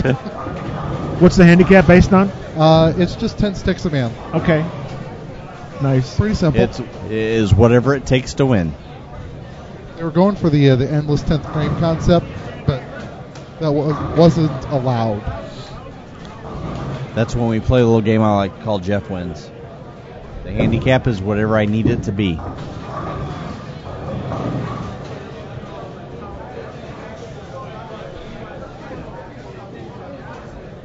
Brad's probably lofting it more than, or at least playing that part of the lane than anybody we've seen all day so far. Yeah, he definitely is. But it looks like he's using a ball that's a little bit stronger. to where he knows it's actually going to read. He may have to loft it a little bit just to kind of get it to the right spot, but it's reading lane well right now. Other than that blower 7 he had in the 5th. Right. He's executed well. He's making good shots. Nick Branham's actually lofting it a little bit, but it doesn't look a whole lot different than what his normal game is over here on 13 and 14. And I think he's using the Optimist. Is that what that? Yeah, he was earlier. Yeah. I wouldn't want to have to shoot a bucket right now as a spare on this stuff. I wouldn't want to shoot a bucket anytime. There you go. It's still better than that 3-6-10 split. I hated that thing. I actually still hate that thing. Might as well paint that spare green because it's like kryptonite for me. Nice shot, Brad Miller. That was beautiful. I would rather shoot a 2-4-7 than a bucket, but that's me. Cody trips out the bucket. He doesn't want to shoot one either. Right, that's the easiest way to shoot it. Yes. I would rather shoot a 3-6-9-10 than a 3-6-10. Yeah.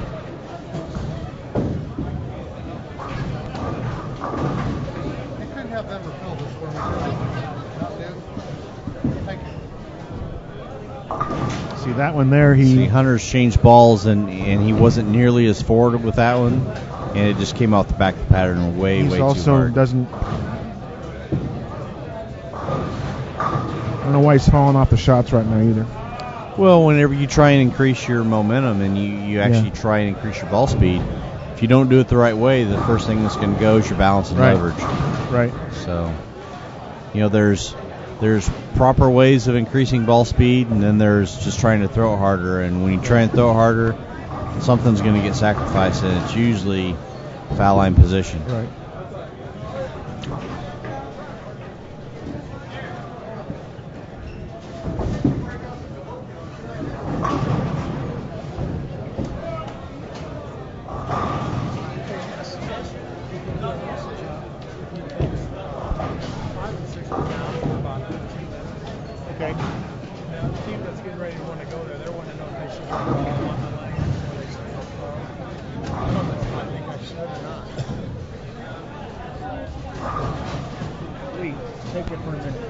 Take it for a minute. I need to talk to him. Talk for a minute. Yeah, so he can take your headphones off. What do they normally do if, like a pair is down for you guys been waiting for 2 minutes? I would give him one. I would give him one. Still just waiting on group from 5 and 6, or only got a frame left. Just to get warm, just warm the body up. Yep. On 12 is Jeff Patterson, local bowler. And Father John has 153 in the 7th. Converted that spare in the 8th. Still 233 off the sheet. Brad has 256 off the page.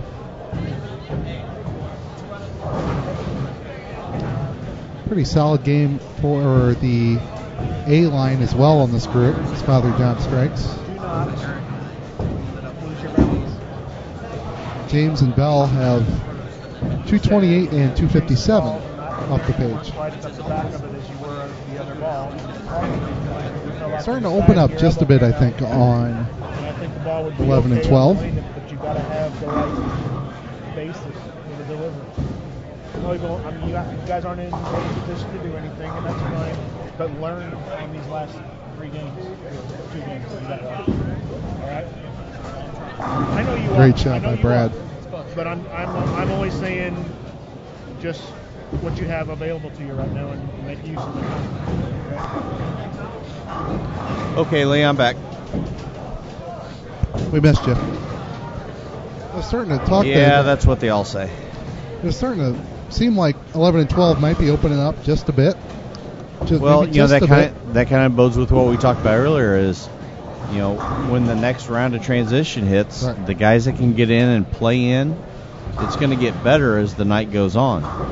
As long as you have the ability to get in there and do it. So, like over here on 13-14, Cody Clayton's got 6 out of 7. Yeah, and see, right, there you go. There's another example of a couple of collegiate players right, that cut their teeth doing that all the time. So when you have to get in there and play that part of the lane, you're so used to it that you don't even think twice about it. So, yeah, it doesn't surprise me that those guys are going to have some success doing it.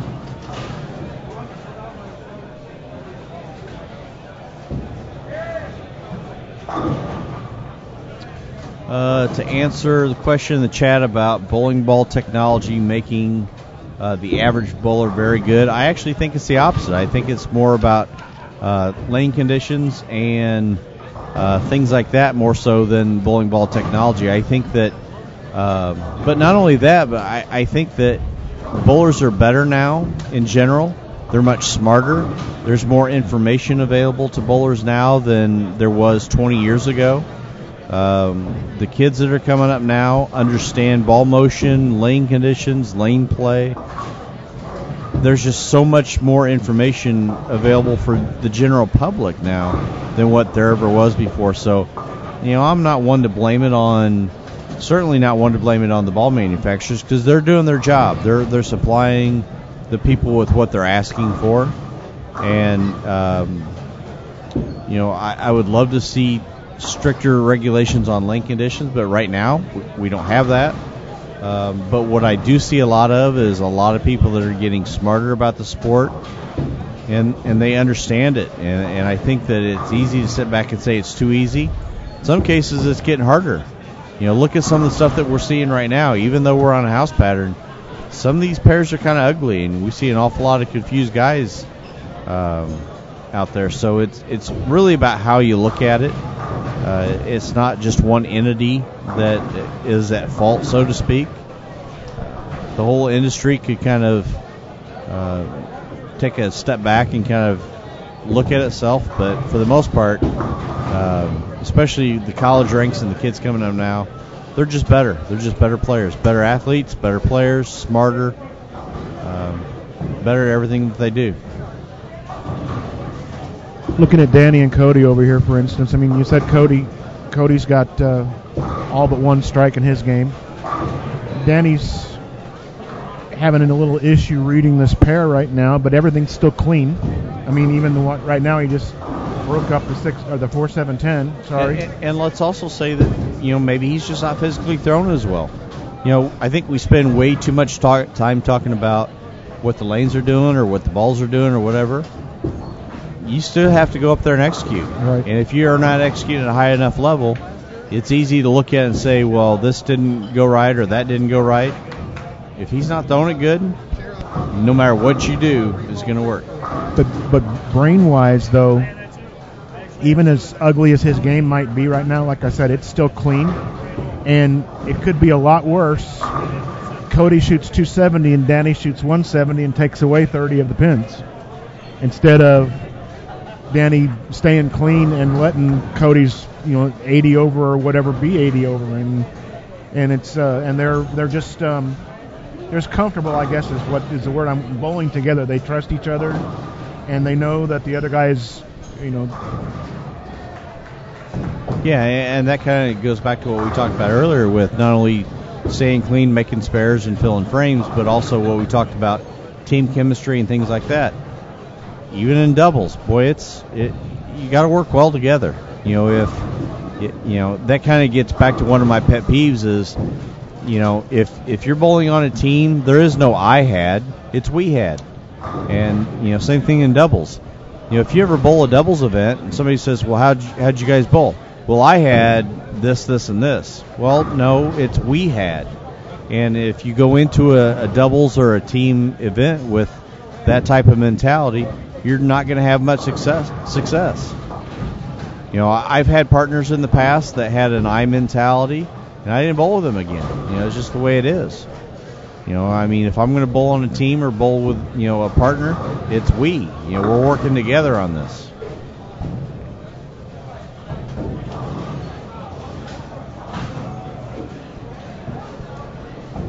Folks, on 11 and 12 here, we're finishing up Game 7, and I know we still owe you standings for Game 6, but it just finished. There was just a little bit of a delay on 5 and 6, and we're waiting on one pair of bowlers, basically, so that's the only 6 scores they have to enter in right now for Game 6, and we ought to see some standings come out for that in just a bit. So it's a plus 61 on the top for your friends. Hunter and Daryl James. There we go. Brad and Father John can have 235 and 213. Basically 50 over. Which right now looks to be a pretty good score. You know, depending on where you're at in the standings. Nick you know, Branham up on help you, 14 here with a little bit of loft in that Optimus and getting a soft hit. The old days, they called that a 4-bagger. A ham bone. There you go. Double. Trip to In-N-Out Burger. I ain't had that in a long time. Oh, nothing better than In-N-Out Burger. Whataburger's pretty good. No, Whataburger is not In-N-Out Burger, dude. Everyone kept telling me it's like the greatest thing ever. I actually stopped, I guess, last year. Went to San Francisco for a day during the Reno trip. Yeah.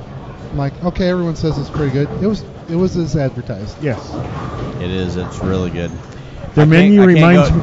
Can't go to Vegas or California, anywhere without making a stop at In-N-Out. Well, now that you mentioned Vegas, I love the sign on the one at Vegas that's like all the rest of the casinos and stuff that lights up and in true Vegas style. But their menu reminds me of the Joe Pesci, Marissa Tomei scene in My Cousin Vinny, where it was black on white and it says breakfast, $3.50, lunch. Yeah. So which one do you want? I'll go with breakfast.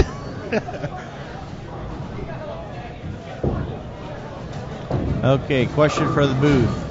Find yourself in this situation where you've been waiting 25 minutes because of a breakdown. What's your strategy to keep yourself loose and still throw productive shots? Well, as old as we are, nothing's going to keep us loose. Absolutely. So it's just a matter of realizing the fact that there's nothing you can do about it. It is what it is. Try and relax. And then I do believe, I just talked to Jerry a minute ago. He's going to give the guys that just got down to 15 to 16, they're going right in, but the guys that have been waiting on for 5 and 6, he's going to give them one shot on their opposite starting lane just to get them loose. Okay. So Jerry just kind of conferred with me asked me what I would do, and I thought that was the easiest and fairest thing to do, so that's what he went and did. I've always looked at that from the standpoint of, as a bowler, what would you want? The PBA always did a great job with that. They always had it timed to where if you had to wait 15 minutes or more, you got shots. And no, not fireball shots, but they would give you, I can't remember if it was 1 or 2 shots. Actually, I think it was 2. Fireball shots are a great idea. Yeah. As far as I'm concerned. For you, maybe. Yeah. But, yeah, it's whatever's fair for the bowlers is what works. Back to what you were saying, if in a situation where you don't get shots, though, and you find yourself waiting in between games, I always, way back when, and I'm serious, way back when, I had the opportunity to run a bowling center when I was 18 and 19 years old, where I had the keys. They had bowling centers back then? They did have bowling centers back then. And did they have parking for your horse and carriage out front? We had an ordinance that actually said you had to have a blanket over the rear end, so if you parked your horse there, so they can raise the tail. What are you doing over there, Lee? It's getting late. Yes, it is. So back to my point here. I actually, before I ever threw a 300 game, I locked the doors and I put the first 9 strikes up on the telescore.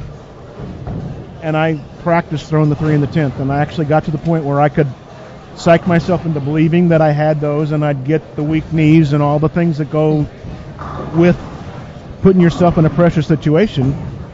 And I learned what my body does when my mind takes over and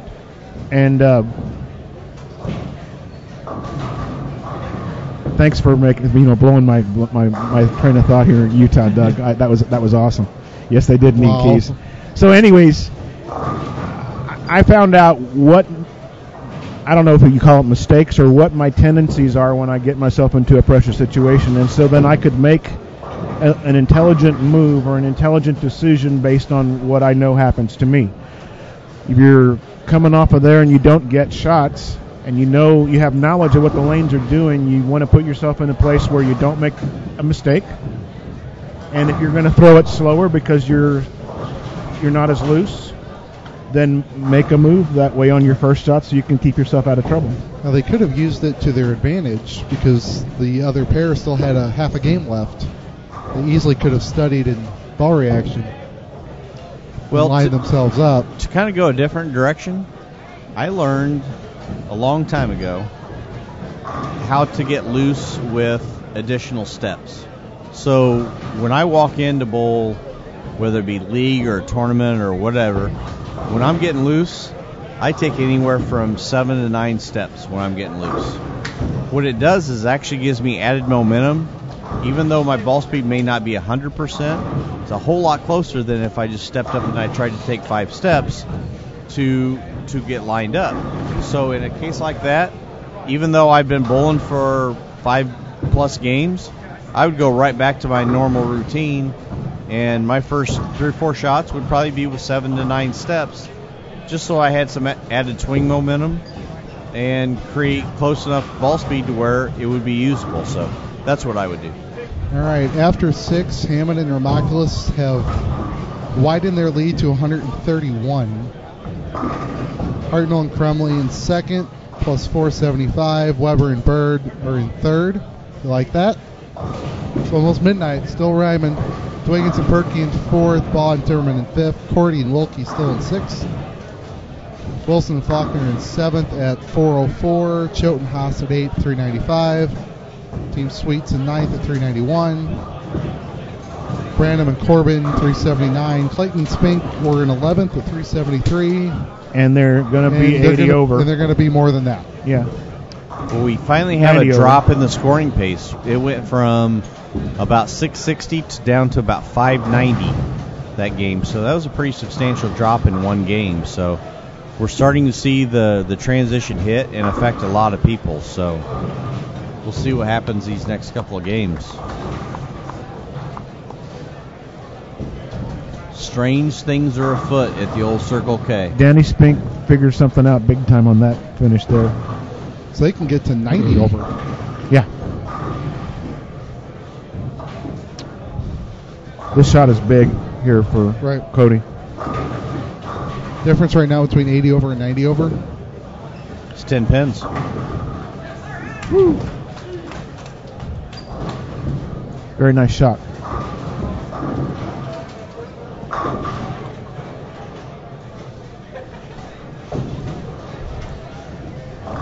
So yes, in the chat, the question is, bowlers are done with game 8 and moving to 5 and 6. Would they get that shot of practice? And I'm sure Jerry will follow through with the same thing as if they're waiting. The same thing. Yeah, I'm sure he'll keep that consistent. Nice finish by Cody and Danny right there, big time. 88 over for that game, I think. That is correct.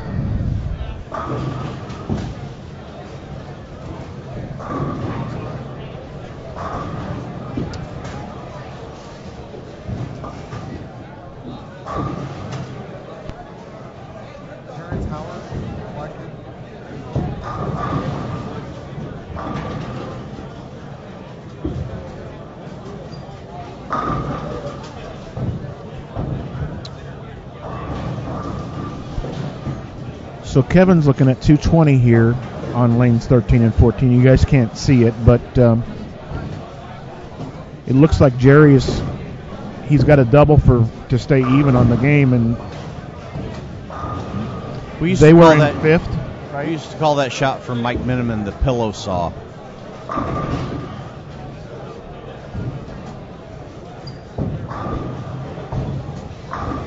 I think BV's drinking. He's already cheering on the Cubs.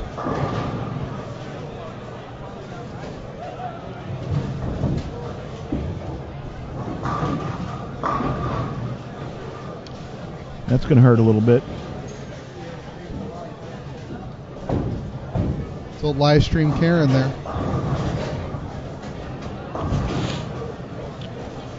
Another case where guys move over to 11 and 12. And surprise. There you go.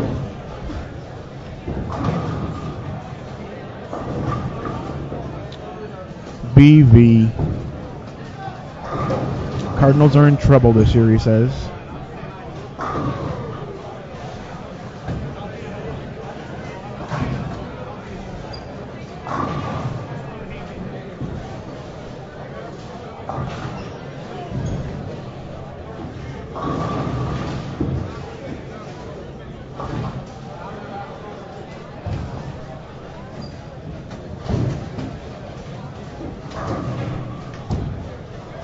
Fellas, it's almost midnight. Yep.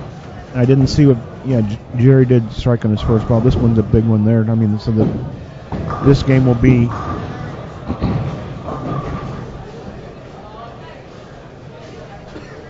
With the scoring pace right now, plus 20 is not going to kill you. That's the thing. Yeah, one game like that won't. But it also depends on where you're at. If you're outside the number and you're trying to move up, plus 20 is not going to do you a lot of good. And it also determines, it plays a lot on where you do it. Like you said earlier, if you do that on a pair that everybody else is having trouble with, that's not a big deal. But if you do it on a pair that other people are killing and you lose that opportunity, that's a big deal.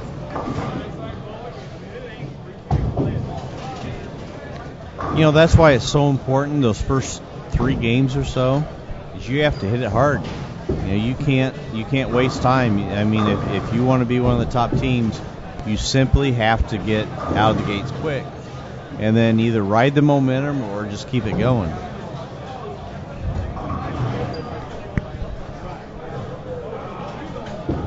Jerry's shooting is 1-8. You have a popular 1-8. Yes. I would go out on a limb and say Jerry may be 1 for 1 in his career on that spare. It's a possibility. We also have the possibility of a tie somewhere. That's for Sunday. Somewhere. But still. We got to practice that, you know. It's important. We always have the possibility of a tie.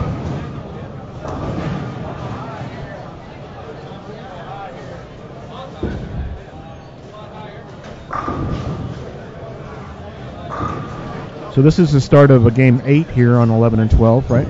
Correct. And then game 7 is on being 15 and 16. Down over there, yep, on 15 and 16. I think we saw this group on our live stream pair about 5 hours ago. Very possible. Was that yesterday? Not yet. We got a minute left. For those of you looking for standings, you can find those under the event information tab. You drop it down, you'll see a squad list, the flyer for the tournament, and individual game standings all the way up through game 6. We are dealing with a little bit of a delay from one pair, so game 7 is being, we're in the middle of game 7 on lanes 15 and 16, and game 7 on lanes 5 and 6. And we'll be playing catch-up for a few minutes after the rest of the field is done here.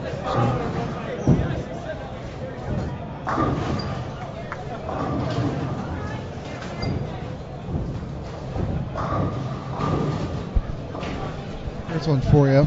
So the group that's here on 13 and 14 that just finished, they got Dwiggins and Perky, Clayton and Spink. And I have somebody else that's with them. Nick Branham and Tyler Corbin. Yes. The 3 of those teams are within 5 pins of each other. In the standings? After that game.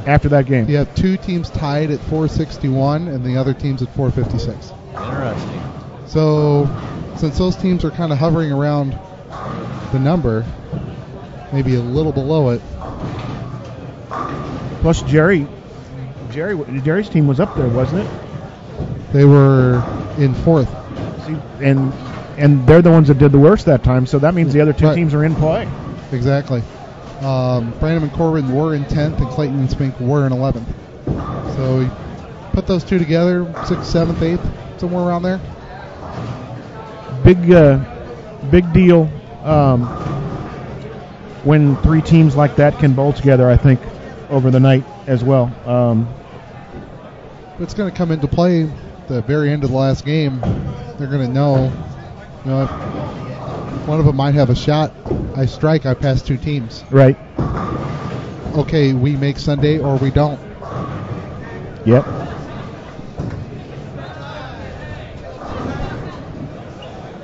Got RO on 16. Had a birthday this week. Happy late birthday to Mr. Orff.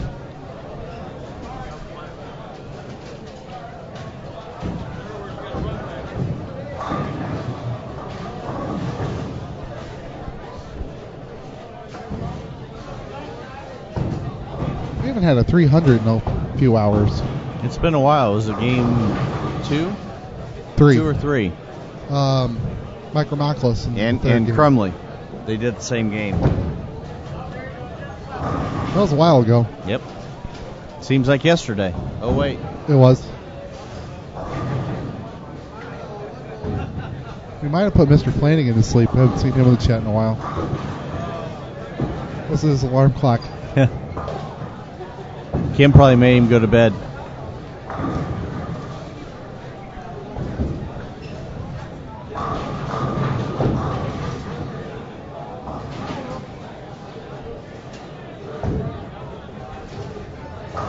Interesting that the Cardinals are in trouble, but the Royals are still going to kick butt this year, and then the Royals did absolutely nothing. Yeah, they did. What did they do? Signed Kendrys Morales. They got Alex Rios. They signed Irvin Santana. They signed a couple pitchers. They unloaded Billy Butler, who wasn't doing them a lot of favors. They lost James Shields. Yeah, He that may signed not with hurt him as anybody bad. yet? Huh? He signed with anybody yet? No, him or Scherzer are signed. They may not drop off, but also it kind of depends on what the rest of the division does. The White Sox look better. See how the Tigers end up. So.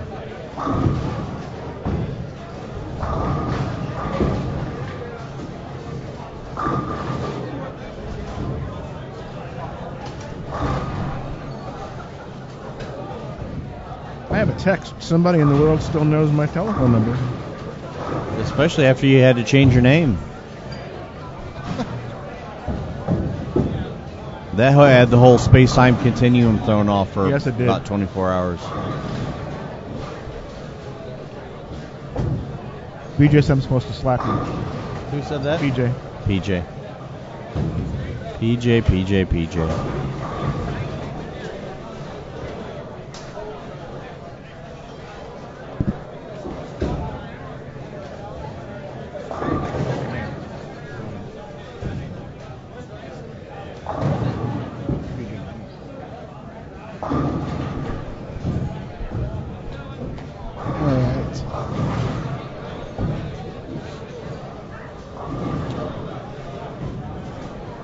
So we got a little bit of delay going here on 11 and 12. Oh, We're just looking for a bowler. gotcha.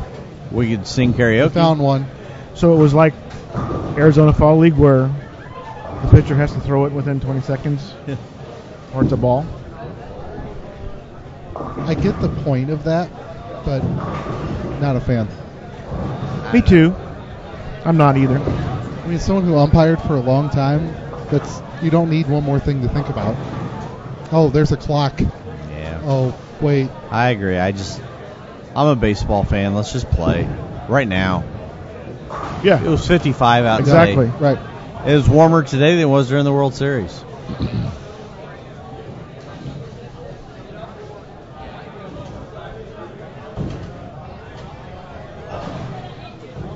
I mean, there's got to be some Venezuelan league games on that they could be televising instead of this other stuff that we have to watch.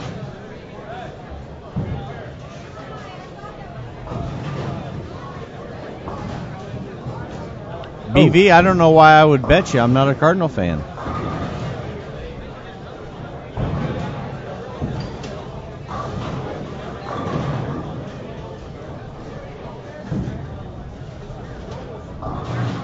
He's out.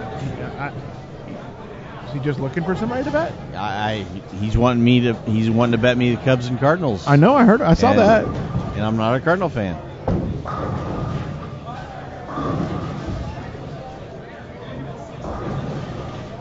That would be very arbitrary, wouldn't it?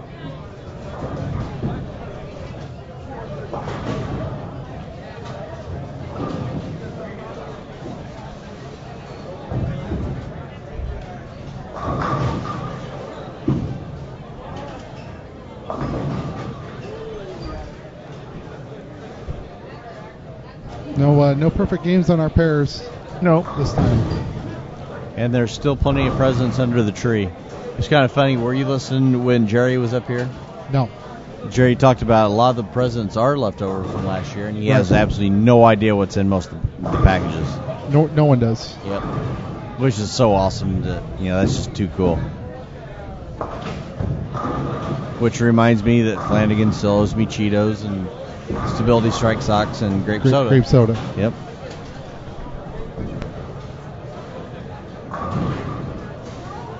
That's just how it works. It'll kind of show up every so often and go back. I'm looking at these two. They look good.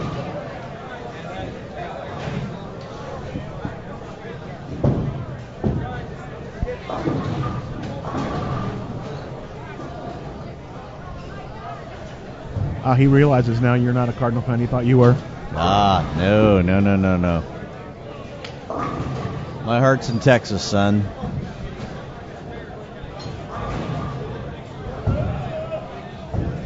So we'll getting a good start on game 8 now on 9 and 10. We're all over the place, aren't we? We kind of are. We've actually got our leaders over there on 9 and 10 with Hammond and Remaculous. He's still bowling his coat. As well he should. All cool guys bowl in coats and jackets and long sleeves.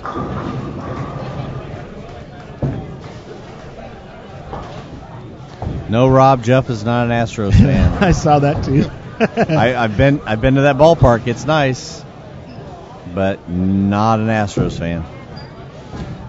It'd be a cool view to watch a game from those seats in the left. Been there. Yeah. Really close to the field. Yeah. I took Trey down there last summer. We went to 2 games in Houston, saw him play the Rangers, and then went up to Arlington, saw the Rangers play the Brewers for 2. So pretty cool little trip for me and him. Still want to bowl the USBC tournament some year and have it match up with a MLB team. Oh, actually, that's within last year after we got done bowling in Reno, I drove straight to Denver and saw the Rockies and Giants, and then kept driving home. Because I would like to see a AAA team too, but been to Reno 3 times now, Yeah, and Reno Aces. they're gone every time. What Sorry, Lee. Pretty cool last year. Working the TAT in Vegas, the Vegas Wranglers minor league hockey team was there. So one night we got done working, we just walked over to the arena and watched them play the Utah team, the Salt Lake team, and a lot of fun to get to go watch minor league hockey. But I get my fill of that anyway, since my daughter's dating a minor league hockey player. So thank goodness he's not bigger than me when he doesn't have skates on.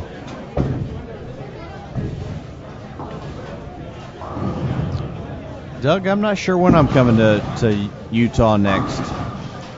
Possibly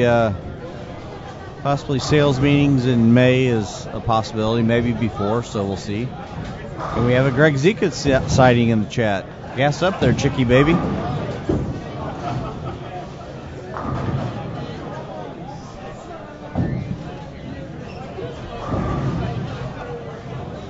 Hey, Greg, if you're familiar with the Chicago Steel, my daughter's boyfriend is playing for them, so I need to come up there and check out a game.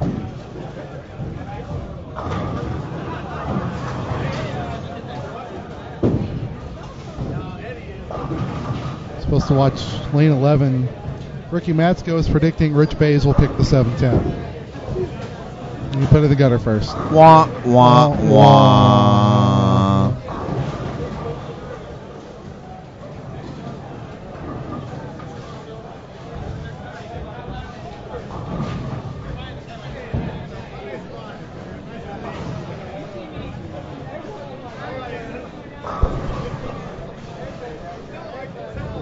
he would have loaded a stick of dynamite into his ball like the old days Yep. of this.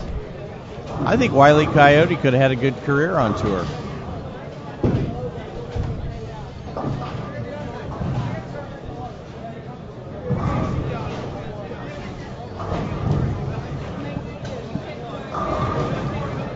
There's some tired-looking faces out there I'm one of them. right now. All right, there's 3 up here. All I know, but whatever food place is open when we get done, they're getting torn up.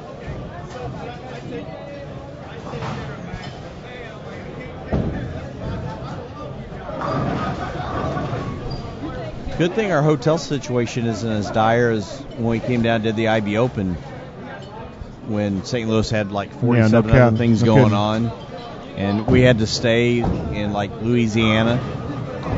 Yes, we did. That was rough.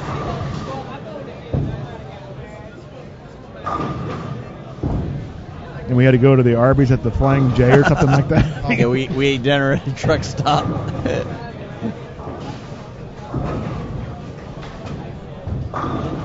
are you guys at this weekend? Across the street at the, is it the Comfort that Jerry hooked us up with? I think that's it. Yeah. Great rate, $59 for the bowlers. So, you know, it's always nice when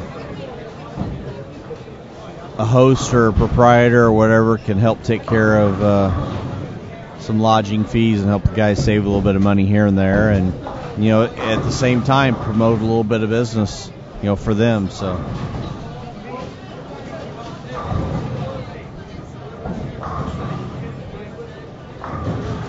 Greg, are you that old to where you're getting ready for? Oh wow! No way! I didn't realize that.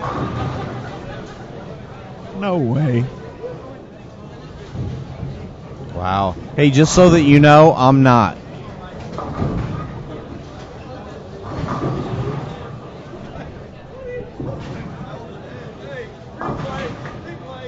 I'm not even close. And you won't see me out there. You have a better chance of seeing me on the Senior PGA Tour than you do the PBA 50 Tour. And I'm not a good golfer. You're not? Well, I think I am, but nobody else does. Yeah.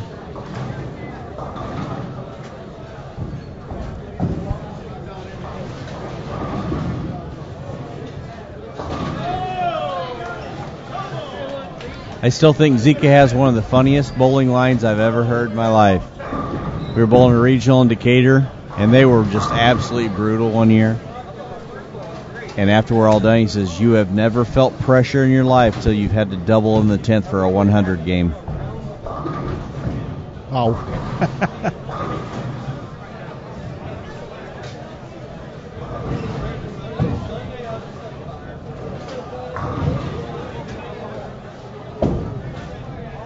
KB, I would love to come back up there to Tacoma. That was a lot of fun. The Pro-Ams in that event are as good as it gets. I've never seen so many Pro-Am bowlers in my life. Unbelievable event.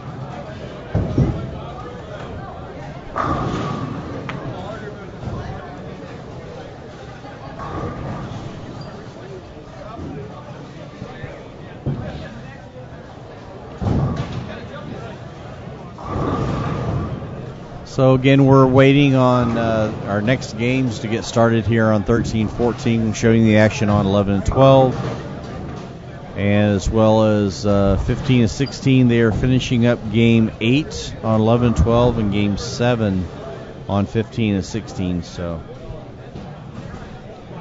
due to a breakdown that we had on 5 and 6, we're going to be a little bit behind on getting the scores updated for you. But we'll do our best to kind of keep you up to date as much as we can. And again, still have 160 people in the chat and watching the 2014 at midnight Storm Holiday Doubles presented by InsideBowling.com. Still got a good crowd here in house too for we do 12:15 in the morning. 10:15 Pacific and like what? 8:15 Hawaiian, 7:15 Hawaiian. Usually have somebody from Hawaii watch our shows. Yeah, we've actually had quite a few people over the years, either watching internationally or whatever. I know we've got a lot of bowling fans in Japan, Korea, some of the Asian countries where bowling is huge. If you're in a faraway place from St. Louis, put it in the chat. Tell us where you're watching us from, and just so that you know, it is tomorrow afternoon at 3:17 in Tokyo. Perfect. Just so that you know. Perfect. So they start watching us at like 10 o'clock in the morning. It's perfect for them. Utah Doug's obviously watching in Utah. Greg, his name is Mike Severson.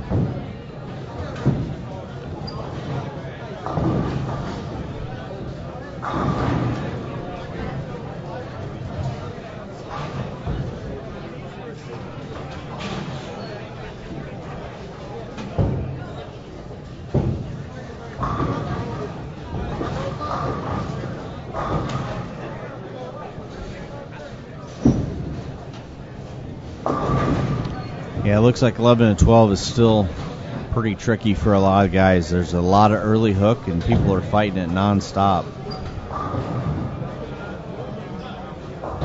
So the guys that are good at playing in can get in there and keep up the scoring pace, but there's an awful lot of guys that look like they have a part of the lane where they get to that point and they can't go any farther left, and all they're doing is just trying to throw it harder and harder and harder, and that just makes it more inconsistent. So Don Griffin watching us this late. He was here earlier yeah, I saw him walking around with his cast on his hand.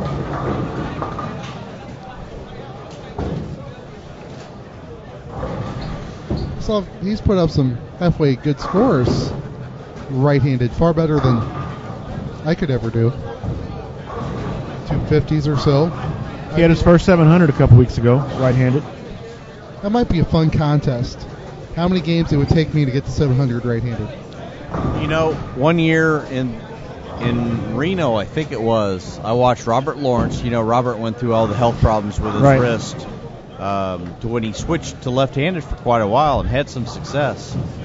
So I watched Robert Lawrence throw a shot right-handed, leave a Greek church, shoot the spare left-handed. Then on the next frame, he moves over the next lane, throws the first ball left-handed, leaves the Greek church, and shoots the spare right-handed. So he went 5-2 back-to-back frames with opposite hands. Ramaklis just threw a shot that looked awesome on lane 10. He's throwing a lot of shots tonight that looked awesome. Yeah, but that one there, I'm just talking, I haven't seen that shape out there in a while. We have somebody chiming in from Layton, Utah, one of my favorite little cities. Spend a lot of time out there when we go out to the plant, and a lot of cool little bars and restaurants around that area. We got a banner falling again. Yeah, good point here. So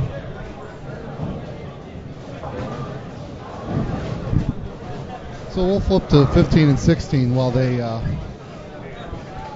But that break in the action, of course, brought to you by Storm because it's their banner. Mike, so our first pair, where we got?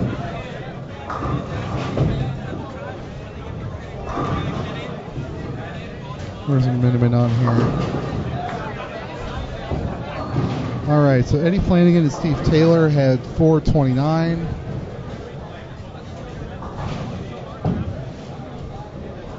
Even with that split, Mike's still in the 250s, low 250s there now after the after the Greek church, but still.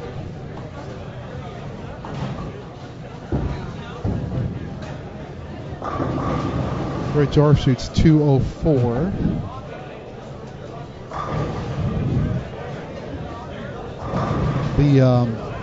The last group is Baugh and Timmerman.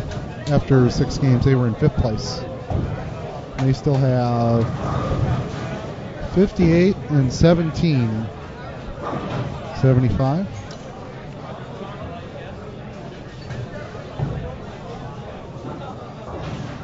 I'm thinking I might take that banner down for the evening and work on it after everything's all over with. But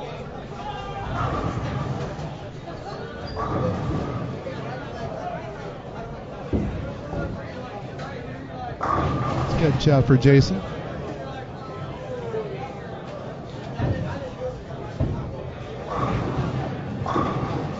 another one for Remarquis over there. He's got to be happy with this evening. I would think so.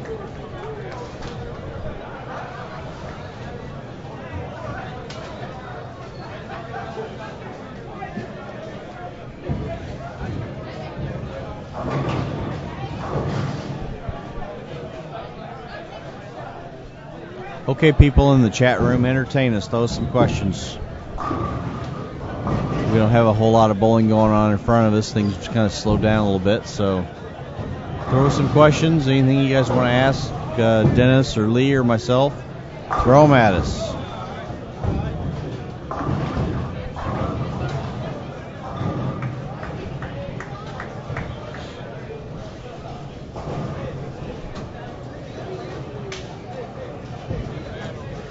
Should I go to bed? No.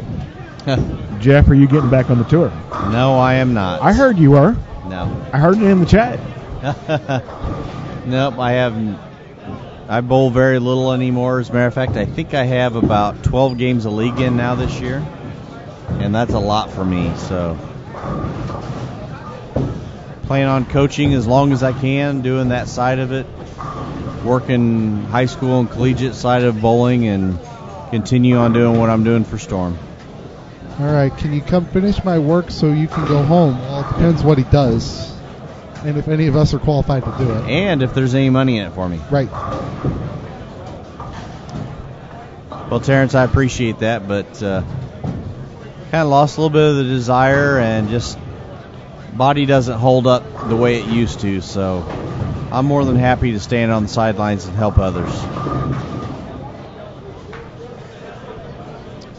KB, what is the weekend for the Lucy doubles? I know that they were posting some stuff on it earlier today.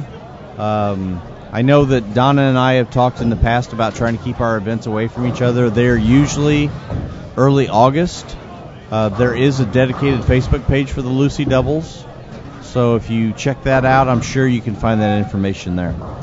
It's also right smack in the middle of the new PWBA or whatever it is that they're going to call it. I think that's what they're calling it, but they're deferring. They're deferring to them because it's been such a long-standing tournament, and they're going to skip that week so they don't. Right. You know, a little cooperation there is kind of awesome too. Another example of people in the industry that understand, that are working together to try and keep as many of the great events alive and going as possible. So. It's good to see you. Yeah, I heard about that early on, that's what they were planning on doing. So Kingpin is getting paid to watch us, so he probably needs to work with Rob. Those two need to get together. BV, I'm not bowling the TSC. I haven't even been a member since 2011, so I have a feeling that my truly competitive bowling days are behind me.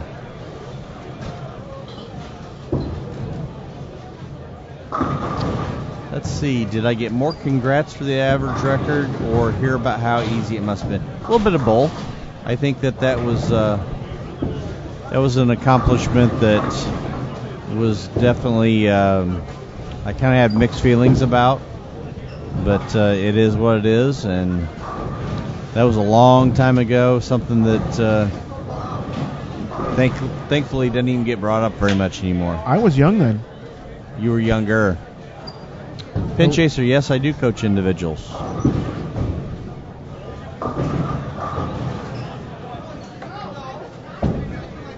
That is quite the unique delivery on 12 for a thumbless. It is delivery. Yes. He'll join our chats as High Rev No Thumb. Sometimes, probably one of the more accurate screen names for Nick Brem.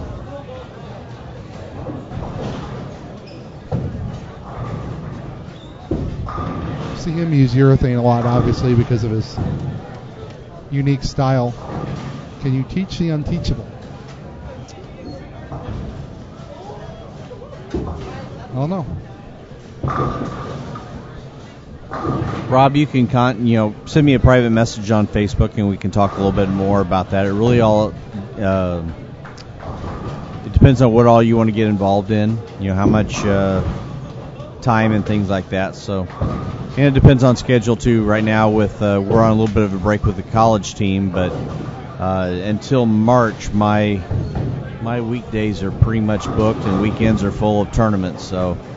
I'm having a lot of fun coaching collegiate bowling, something that I'd kind of wanted to do for a long time. Had the opportunity to do it for the last couple of years. Very fortunate to have a team right now that's ranked 11th in the country, and very, very proud of my girls on how hard they've worked. And we've taken a team that nobody kind of thought much about. They were ranked probably in the 60s or 70s when I took over the program, and they have worked their tails off to get to where we're at.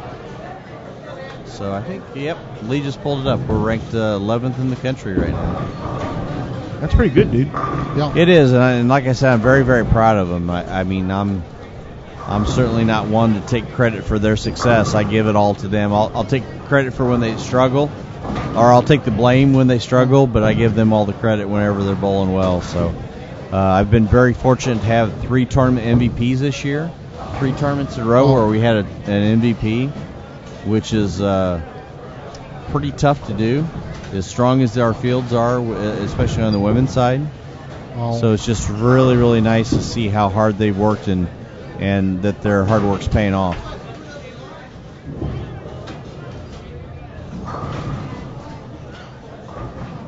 Finishing up game 8 right now on 11 and 12, and so we'll have probably a little bit of a delay there. Let's see, Mike, your 7-year-old just received his first ball for Xmas. Two-handed or traditional? To be perfectly honest with you, let him do whatever he wants and be behind him 100%. If he wants to throw it two-handed, let him. We need kids to bowl no matter how they want to bowl. If he chooses to go 200, support him, and if he needs help, then we'll find him the help that can help him do that. So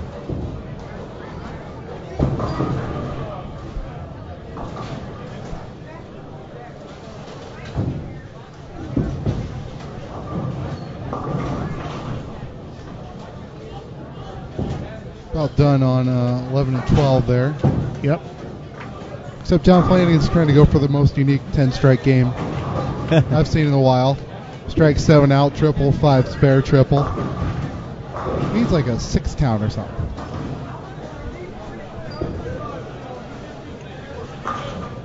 Mike Ramakwas up on lane 9 again now. He's got strike, single pin spare in the second, and then the next 4.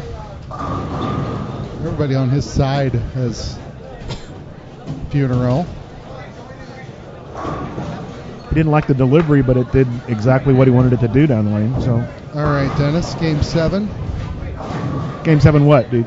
Well, we have scores after game 7. Very nice, Lee. Good job again. All right, Hammond Ramaklis plus 653. Their lead's 121. Hartnell and Crumley are in second. Baugh and Timmerman are in third. Team Sweet on a roll up to 4th. Can we call that a sweet roll up the standings? From 16th to 4th in 2 games? Yes. Choate and Zach Haas are in 5th. Cody Clayton and Danny Spink are tied with Dwiggins and Turkey in 6th. That's at plus 461. Brandon and Corbin are in 8th. So those 3 teams are all right together. Right together like you said they would be. Nick Cordy and Clayton Wilkie are in 9th at 422. Father John Brocklin and Brad Miller are in 10th at 413. So we turn this over to math major Jeff. Early on we had looked at the possibility that of a tie? No. Yes. Plus 900 for just to make the cut. And right now the top team isn't even averaging 250 a man. Right. On the Cunningham scoring system, the scoring they're minus pace 47. The scoring pace actually dropped again. It's down to about 570. So. Oh, Four. 4 count. So, good old Flanagan with a 9 count, a 4 count, a 7 count, and a 5 count, and the rest were dead flush.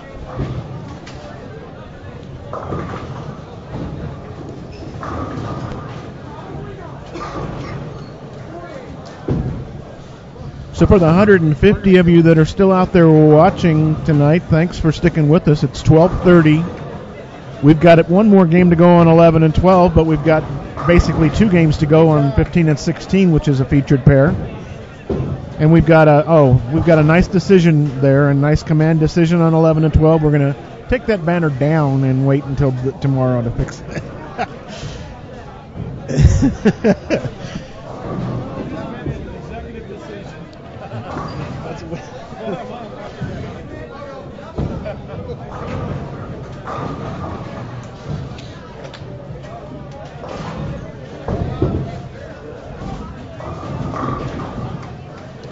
I don't know if you guys can see a little bit over there on 13-14, but the team of Chad Kloss and Eric Fritton are on that pair. They've got a little bit of momentum going now. They're sitting in 14th right now. Well, this is their last game, right? Looks like they're about I would 70 expect off this is their game pace. 9 for them, yeah. So, yeah, they were the pair that came off of 5 and 6. So they're Okay, never mind. yeah, game 8. So they've got 2 games to make it up. But as much as those guys strike, anything's possible. So, Lee, how come they keep showing the Illinois-Louisiana Tech highlights right in front of us? Don't they understand that they can't do that to us anymore? I don't think so. I think the 150 people in the chat should all feel sorry for us for rooting for such a subpar college football team. Did get to go to the basketball game though last Saturday. Did you? That was fun. I'm actually kind of looking forward to next November. They're playing, I think it's 5 games in Springfield at the Convention Center, so that'd be nice. A couple friends and I have talked about going up for one of those. That'd be nice. I know that my son Trey, who's a point guard on his team, he's going to want to go to as many of those games as he possibly can. So, if they played in my town, I'd go to every single one I could. Yeah. Mike Ramaklis is just killing it. It is. It's crazy. And he's attacking everything out there. I mean,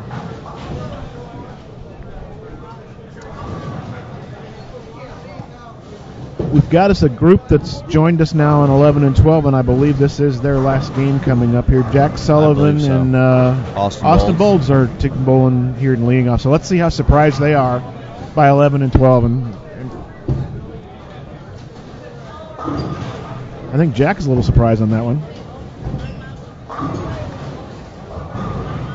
He came back and told his secret to Austin, so let's see if Austin does anything with that secret.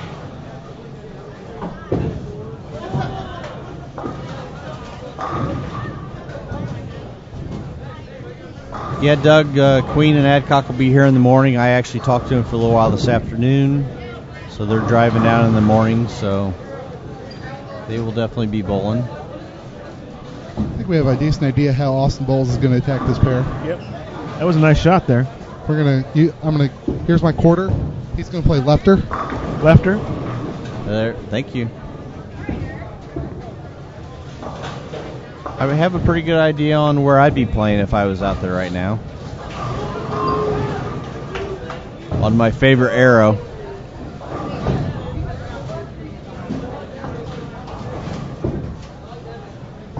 See, folks can't see the approach, but you'll be able to see the result on lane 9. It will be Mike Ramaklis up in the 9th frame. He's got them all but frame number 2.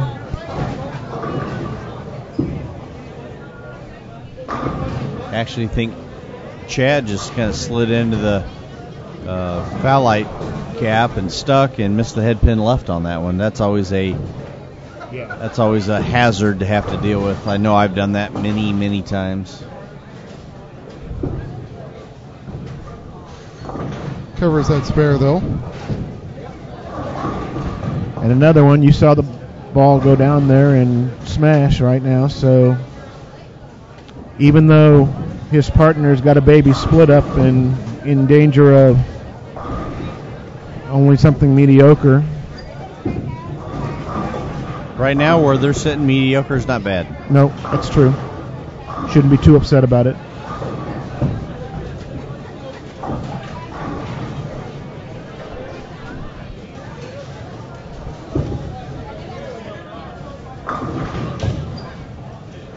Little slappage on lane 14 just then.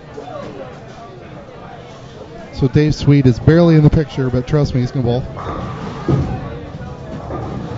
And this is Celerio here on 13, my boy with the cat hat on. Yes.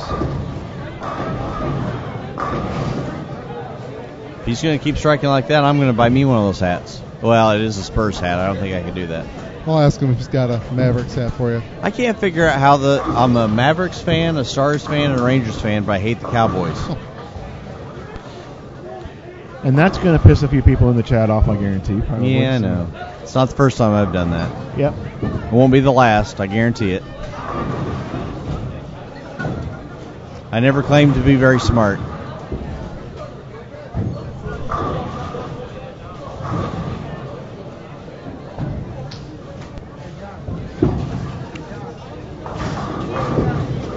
That's a nice pitch by Chad.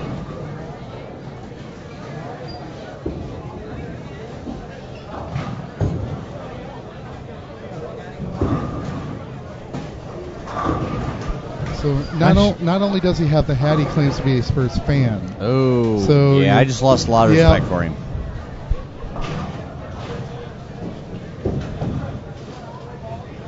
As a matter of fact, I may not even look at him the rest of the night.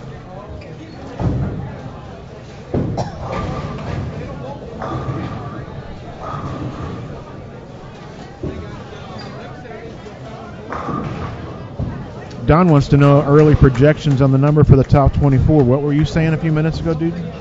Well,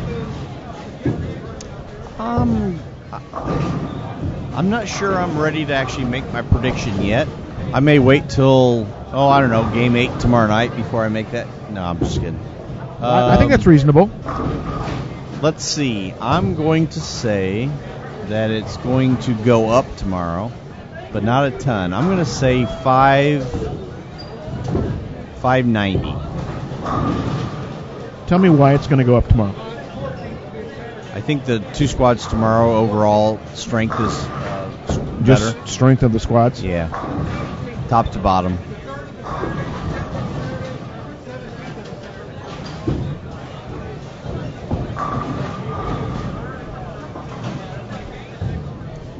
Preponderance of lefties?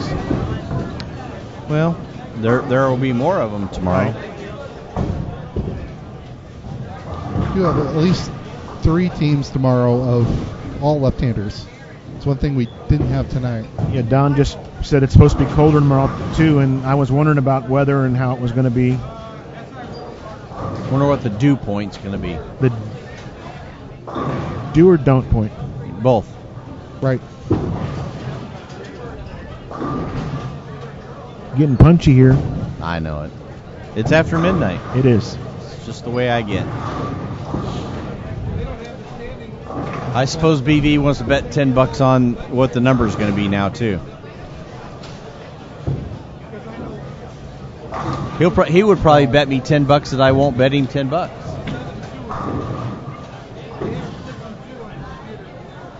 Folks, the standings after Game 7 are available on the Event Information tab directly under the video window. It's blue. You drop it down, you'll see standings for every game up to Game 7, and that's as far as we have right now. Game 8 is still being contested on 15 and 16 and 13 and 14 from what I understand. So, but these guys are doing their best on 13 and 14 to finish Game 8 quickly by throwing lots of strikes. Yep. Mr. Fritten here has opened in the first and the next 5. Throwing an uproar. Ramakos in the 270s again. Next 6. And his partner looking at 195, so it didn't hurt him that bad. And obviously Chad Kloss learned that if you hit the head pin, your chances of striking go up dramatically. He's a quick learner. He is.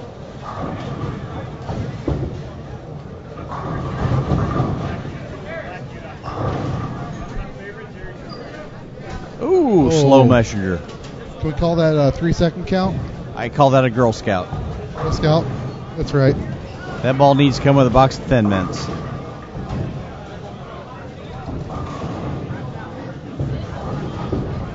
Didn't we spend like hours on that one time? I actually used that line on Larry's step bowling regional, and he was so shooken up he couldn't bowl his 10th frame. So Robert Hammond had 192 and Remock had 280. Shake it off. Shake it off. I'm going to go out on a limb. I'm going to say they're going to make it to Sunday. There's one in every crowd that he just, no matter what, they're going to hit it and hit it hard, and just the way it is.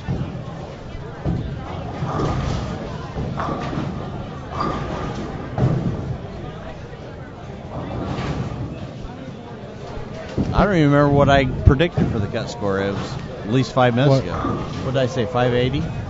I know my guess was too high because it's 612.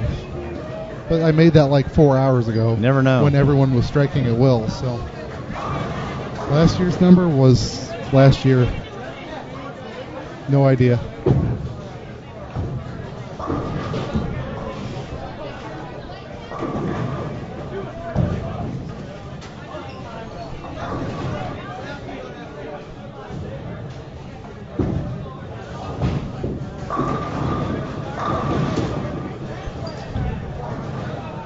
Tristan striking again over there. Where are they at?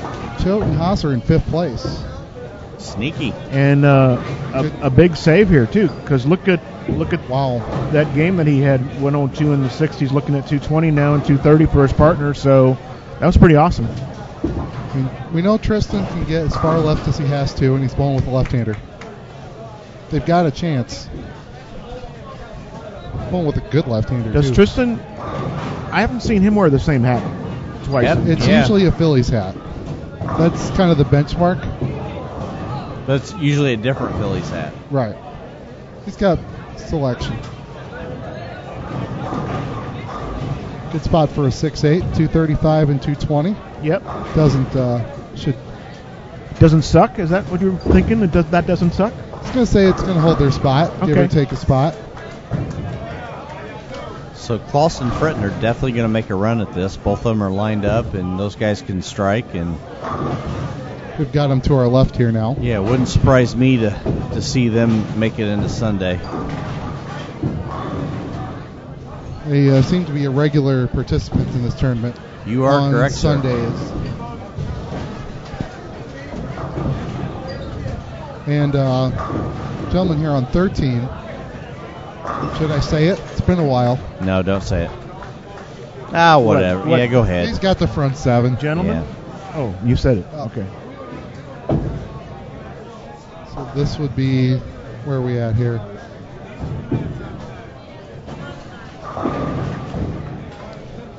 So this is the English team, Corey and Sean English.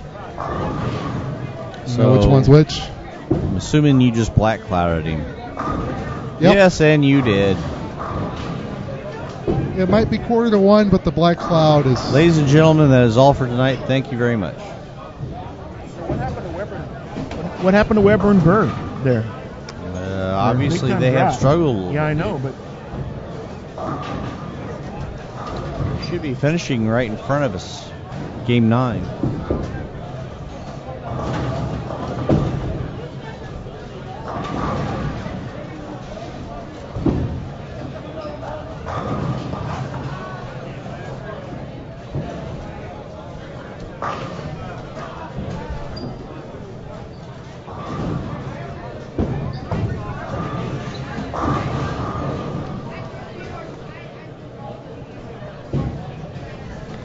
They certainly don't look like they're unplayable, but they're definitely not easy. Things like we talked about earlier, what you shoot the first game and the second game, those are really important because there's 250 out there everywhere. Yep. You have to go get it. Right. Question about times tomorrow. Thanks for reminding us. I mean, there are some things that we could just be talking about here, but squads are B squads at 9:30 in the morning, C squads at 4 o'clock in the afternoon. We typically will be on with music probably a half an hour ahead of time and probably talking a little bit during times that people are practicing. So I would imagine you can look for us around 9 o'clock in the morning and something will be going on.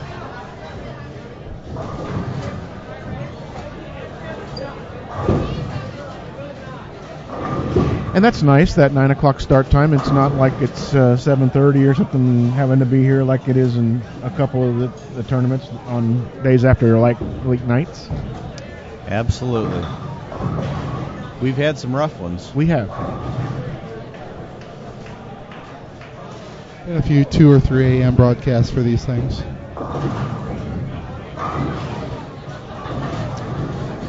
A nice shot there on lane 11.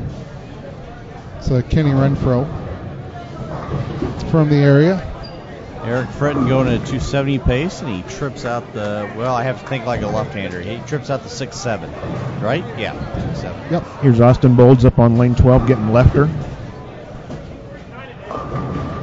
Yeah, a little grabby at the bottom on that one. Boy, it's tough to control it down lane when you kind of overhit it a little bit, especially right now.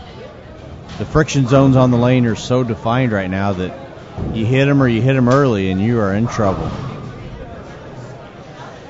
And I would bet that there are some folks who are bowling on this right now, especially local ones, who haven't ever seen their ball make a move like that at this place. Or in that part of the lane. Yeah. Or have to bowl in that part of the lane. Right. Or ever stand where they're standing right now, but you're right. Saw that coming.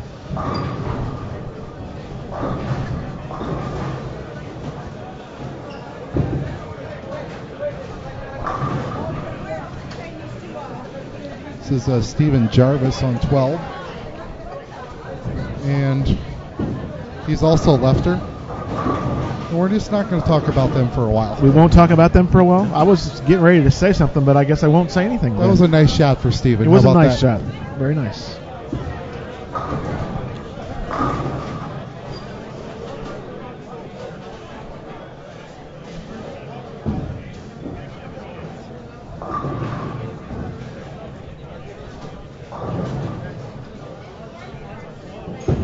Looks like there are pairs that are totally done. It could be.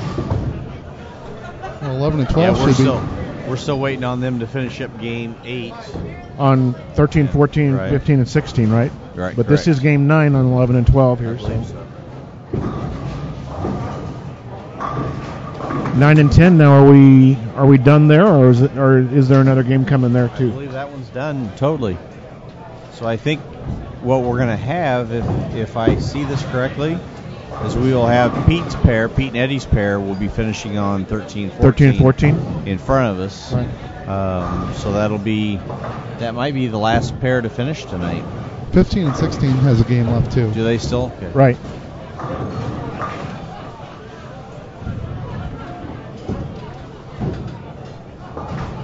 And then we'll be done. At least we think so.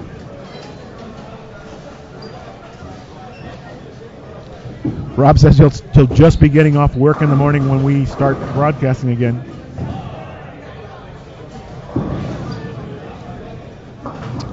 So Chad Kloss makes a spare in the 10th. He's going at 240, while Fritton's going at 278 if he strikes out.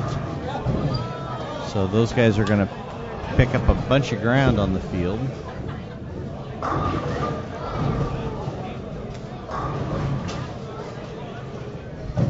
You know, Rob, I do this quite often, too, during the day, especially when USBC puts things on like Team USA qualifying and stuff like that. I love having that up on one of my screens and watching that all day when I'm at work. So,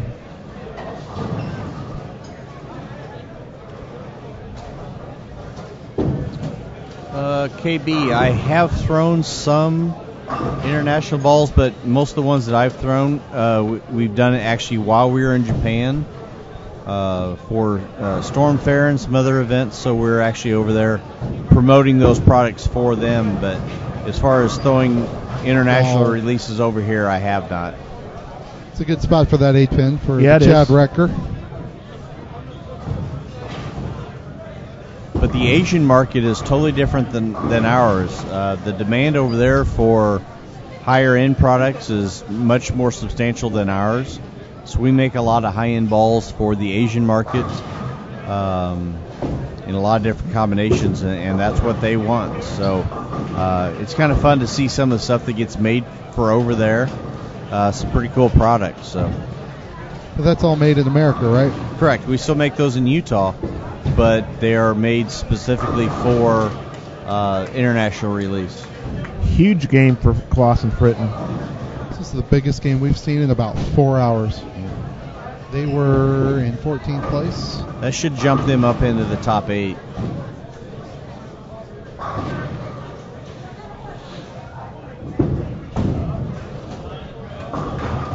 Some boys on 11 and 12 decided they wanted to throw some strikes here, so. But we don't want to talk about that. It's kind of like Fight Club. It's their new. They keep doing this as their new nickname. Fight Club. Fight Club. Kenny and Steven. Is that 123 over right there for those guys? That would be 123 over, dude. That's just simple math is what that is. See, we didn't have to black cloud him. We never said anything either, folks, for the record there. We didn't do that to him. It's crazy that just happened. Kenny's a good guy. We wouldn't do that to him. But this group as a whole is throwing it really well on. But he should have. He should have got. Finally, Austin actually kept the angle through the fronts much straighter instead of trying to loop it and get around it more. Yeah. All that's going to do is just make the ball get the friction quick and stand up. He actually kept that ball in a much straighter line through the front part of the lane, and it read it perfectly.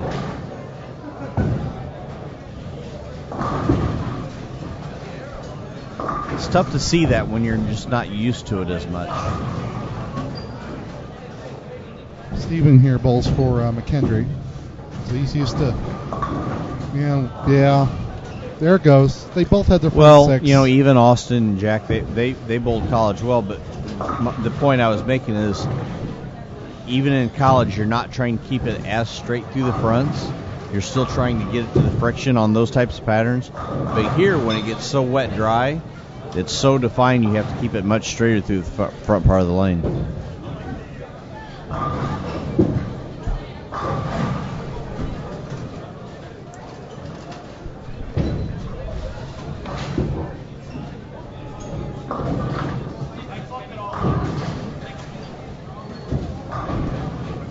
The split screen isn't really working that well because everybody's lining up on the approach so far to the left. Right. Nice shot by Austin again.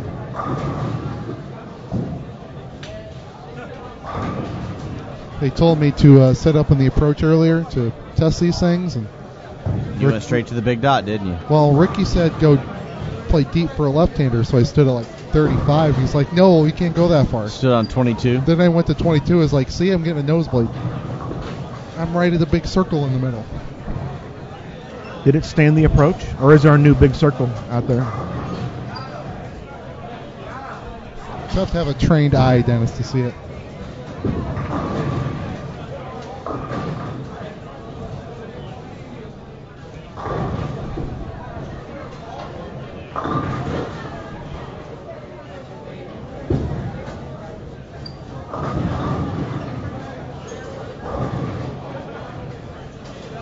I think that was a case of a classic over adjustment right there. You got the one on lane 12 right quick, stood up 4-6, goes over the other lane and actually gets it through the front too clean, and the ball never reads the lane.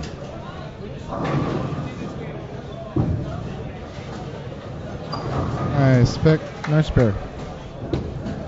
We call that a sweet pickup. I am. So you go with a sweet roll? Right. Got to put some butter on that sweet roll, as McNeil would say. That's better than that ball went out looking for cheeseburger and fries and came back with a steak and baked potato.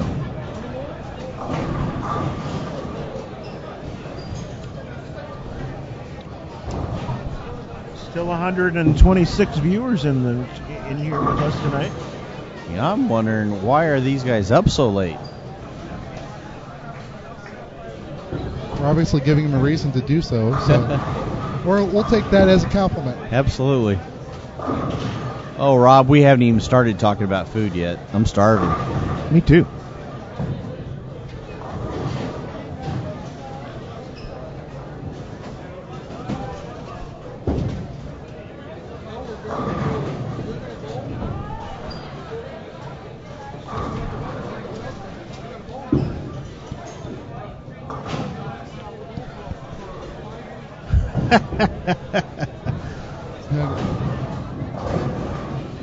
Yeah, if you took one of those ones out there, Russell Dean, you'd be right. He must be in Japan.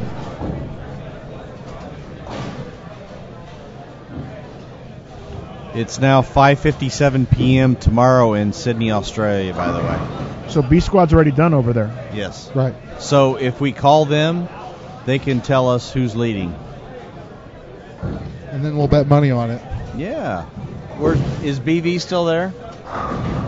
I don't think so. I need a copy of the Gray Sports Almanac from Back to the Future 2. Yeah, BB already, he told us good night, good morning a few minutes ago, so. Yeah, he didn't go to bed. I know him better than that. Oh, we're surprised that we haven't seen yet in the chat room is Mr. Cunningham. Yep. Maybe he really did. I don't buy it. He's bowling at 9:30. So, what's your point? Just saying.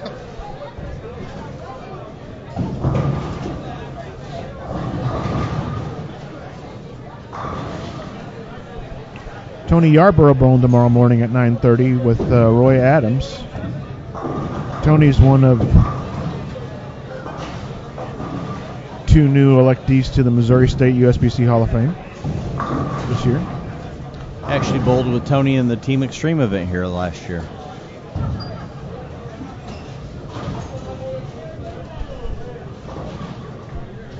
Bowled with him and Queen and Adcock.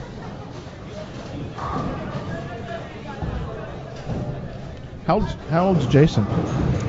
Jason is probably close to 40, maybe. He may have just turned 40. I didn't think he was. I think he's 5 or 6 years younger than me. 41.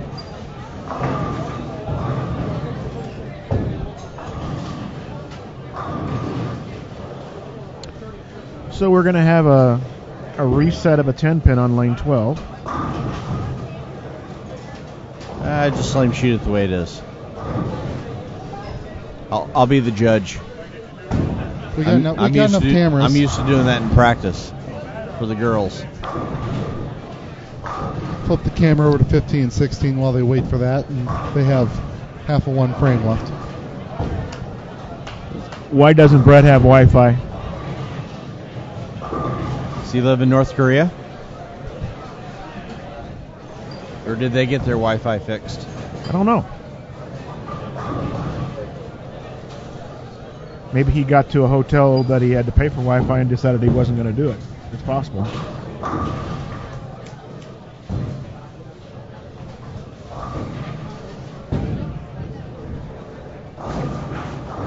So we have the arrival of Eddie Bird and Pete Weber on 13 and 14, getting ready to start game number 9.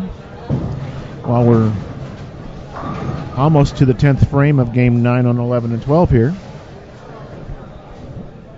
Watch Ron Inman throw his last shot on 16, and we'll switch over. He threw it well, so there we go. Wi-Fi's out at the house he's staying at. There you go. Oh. Reset the router. Surprised he didn't come back asking for the keys to my apartment. Plug into the house next door. Yeah. Password is password 1. Capital P.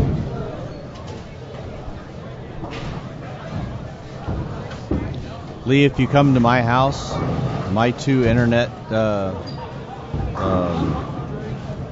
nicknames are FBI Surveillance Van and Jose's Taco Cabana. I also have a neighbor who's set up as FBI Surveillance Van.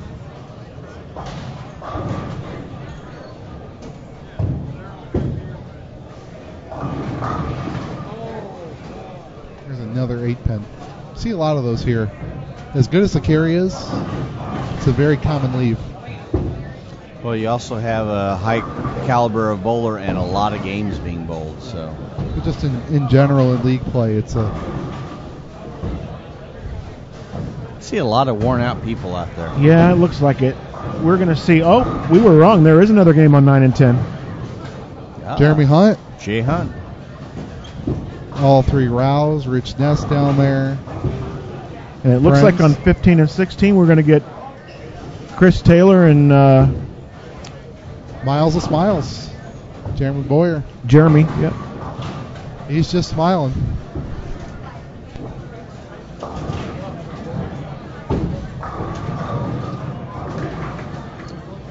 Pajama Boys are on 13 and 14.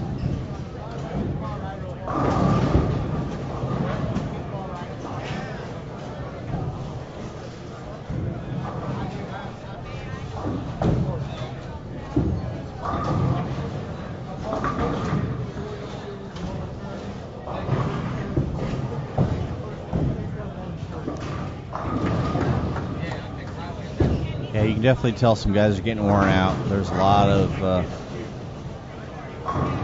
of frustrated and almost apathetic reactions going on out there. I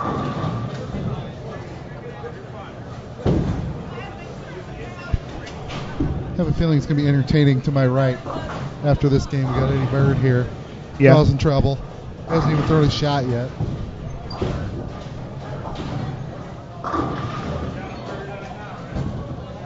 It's actually a very good question in the chat about how can tourney transition be practiced.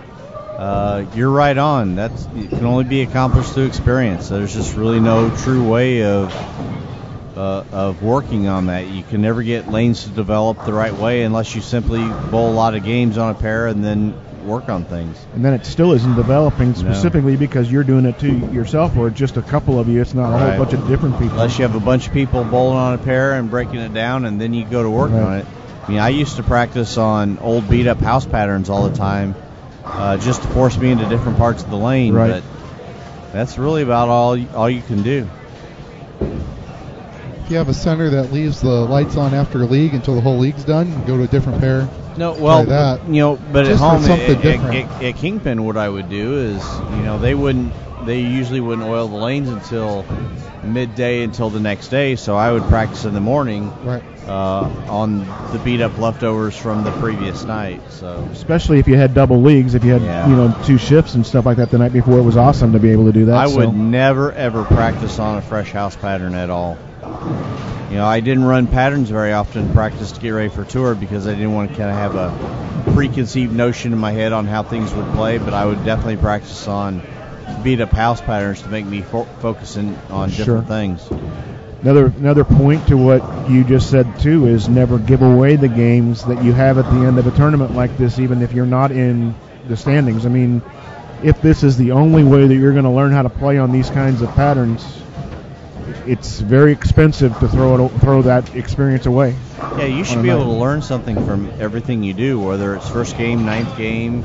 If you're in it, you're out of it. There's always opportunities to learn. I know that sometimes you kind of have to battle the frustration side of it, and it's late. It's one something in the morning already, and you just want to get out of here and go get some food or rest, but. What's awful nice if you can walk out of here thinking, you know what, the next time I see that, I can always do this, and it may help you get by it. Jeff, you got to learn that too, though. You got to learn how to control the frustration when that's happening. And this is, if you're getting beat up, you're getting your butt kicked all over the place. That's a good. Are you actually telling me I have to learn that? Yeah, I think you do. I think you do. It's too late for me. Okay. I'm Batman. I don't have to worry about that now. Okay. Should point out that this is the best team game we've seen in about 4.5 hours here from Steve Jarvis and Kenny Renfro. They're in the 5 teams. Kenny's probably got the best look of anybody in the house right now. Problem is they're too far down the standings, and right on Kiwi Berry's it. Attaboy. 5-12. Well done.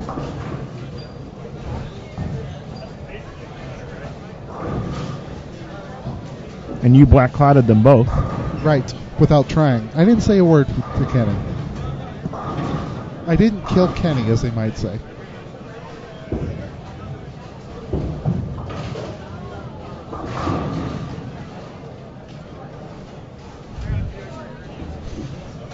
Wow. So Aaron, so if this is their last game, that 550 that Aaron's saying they shot would not be on there. So there's a plus. They're still going to be short.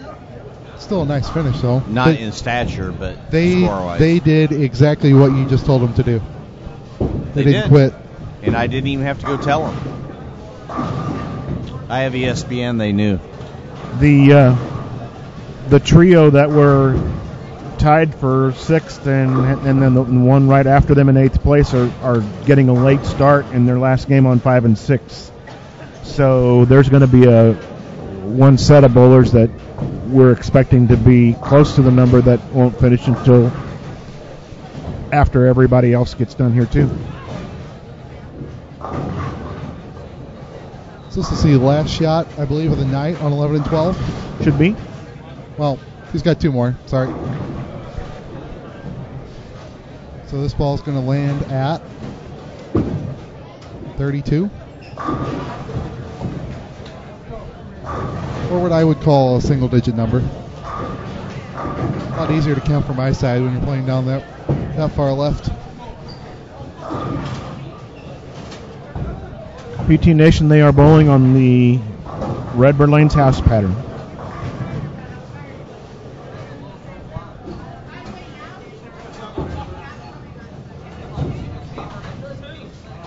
But this is game 9.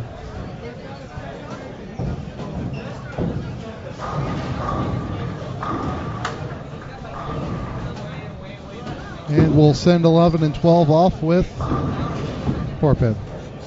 He needs to find a partner whose last name is Dude, so they can be Team Dude. Sweet. I'll tell them that. Both of them. They both need that. So this will be the extent of the camera switching for the night, because I'm done. 15 and 16 is Larry Hargrove, Chris Taylor, John McGarry, Kirk Martin, Jeremy Boyer, who's always smiling,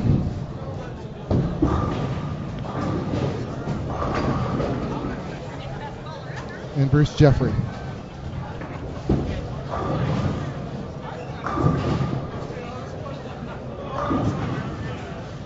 Wait, did Jeremy Boyer just smile? Yep. I think it was kind of a grin.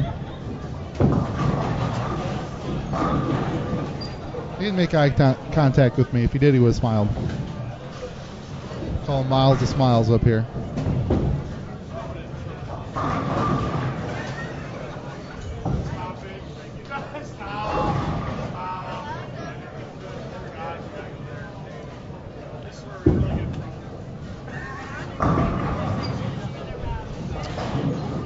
Opie Cunningham up on lane 13 with a strike. See if him and Mr. Weber can get something put together for this last game. Looking to the left, you're going to see Pete throw a shot on lane 14 next. So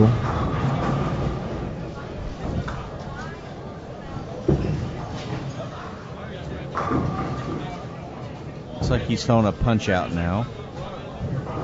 Looks like he went from a wipeout early to an IQ tour, and now he's down to a punch out.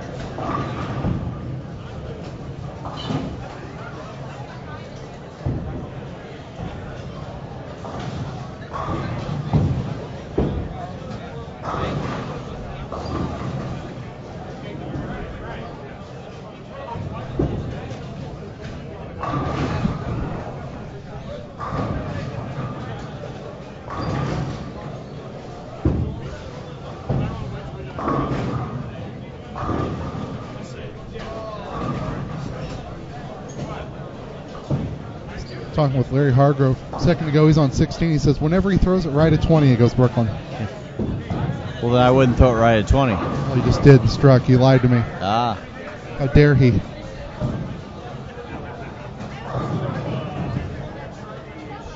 PT Nation, this is in Cahokia, Illinois, about 15 minutes outside of St. Louis.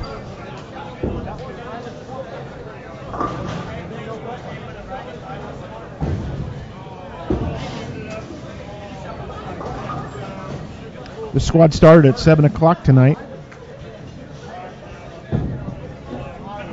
Probably end up wrapping up around 1:30 or 1:40 in the morning. So this squad took, 8, 9, 10, 11, 12, 1 hours? 6 1 hour? 6.5 hours? Just simple math, Lee. Simple math is not so simple at 1:15.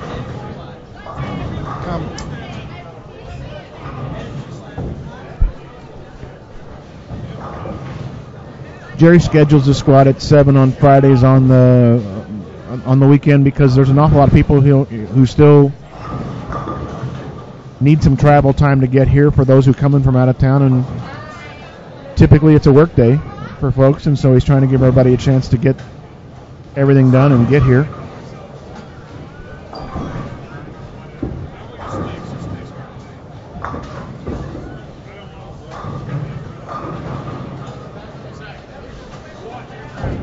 For the last 3 games, I'd say that there's been more two-shot frames than there were to start out today, that's for sure. Definitely.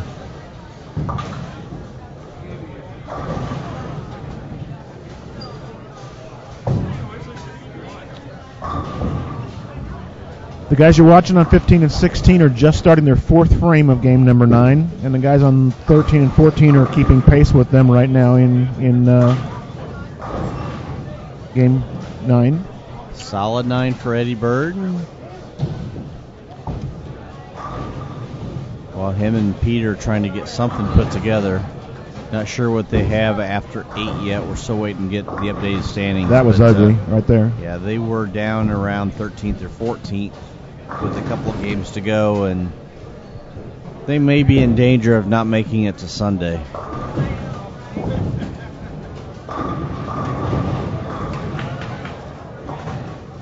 As far as how far left you go before you ball down to urethane, for most of these players, that's just really not an option.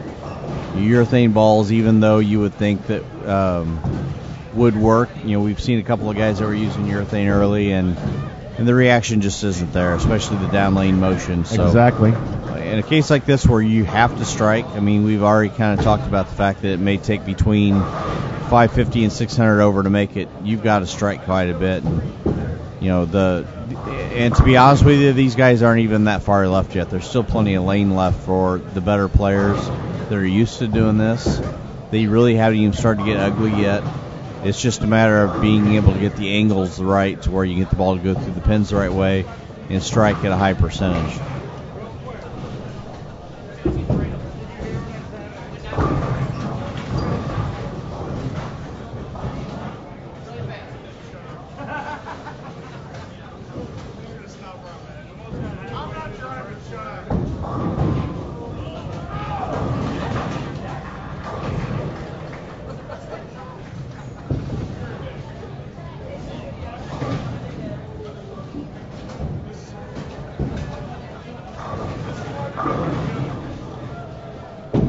There's some folks that have figured out this, the angles that they got to be playing.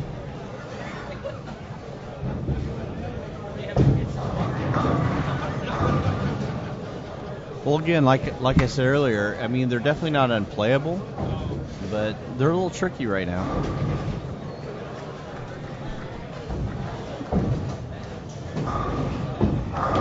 It will be the rare team that actually makes a move off of this right now, or the ones that are in the right part of the lane are pretty much just trying to hold on to the position they've already got. Right. So.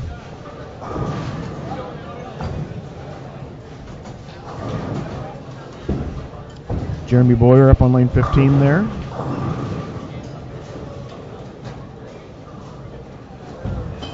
He didn't smile on that one.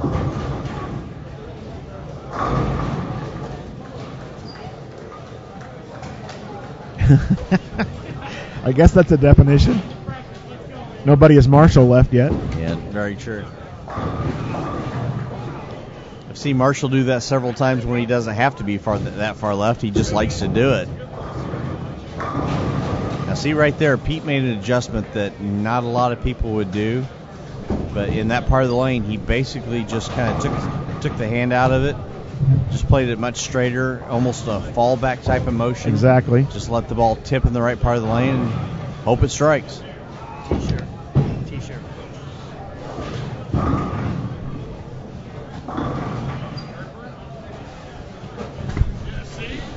I did indeed, Lee says.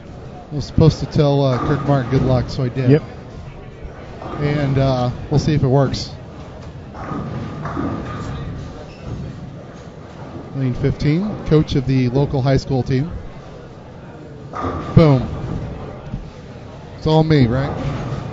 I giveth and taketh away. I usually just taketh away.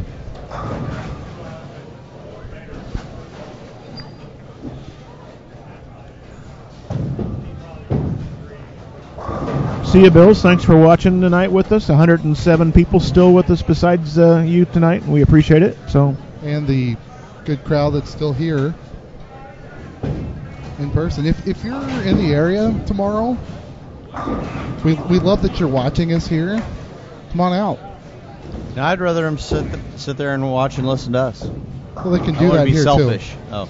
I haven't seen anybody here yet with the iPhone or iPad and headphones listening to us while they're actually here at Redbird. There's always some people who do that for this and the IB Open. Doesn't Jerry shut down the Wi-Fi? Well, true, but they could use their cellular data. They could use. That's true. Their data. Data, right. Hey, we have somebody from Hawaii finally. Awesome. Aloha. There we go. Night is still young out there. Snoopy, are you a Colton Wong fan?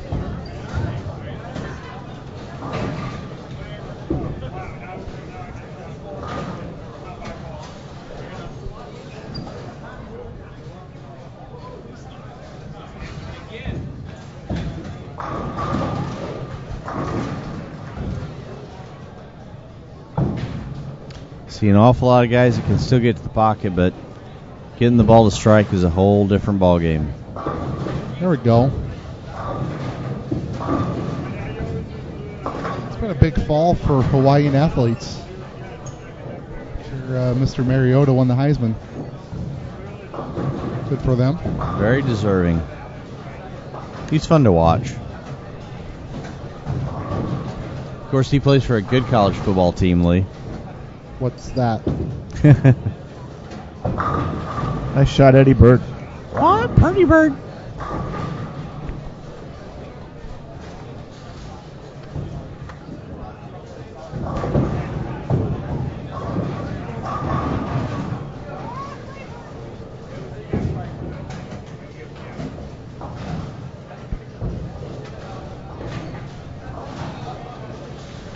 Lee, your good luck only lasted one frame.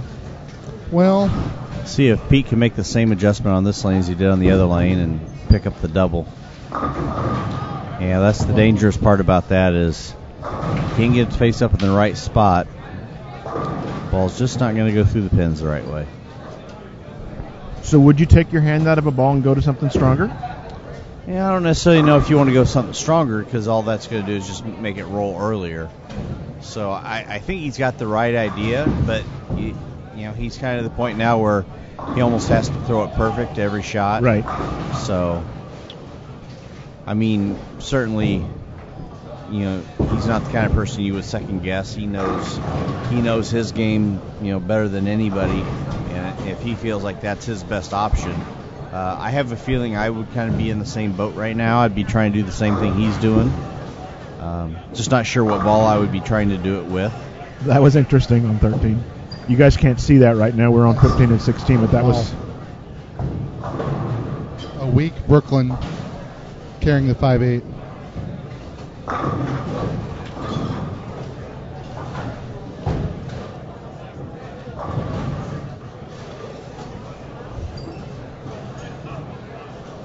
Did it go, Lee?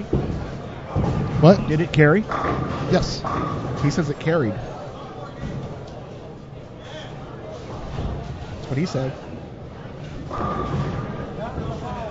Can we get an instant replay on that? Can we get a booth review? Confirmed. Booth? No timeout charged.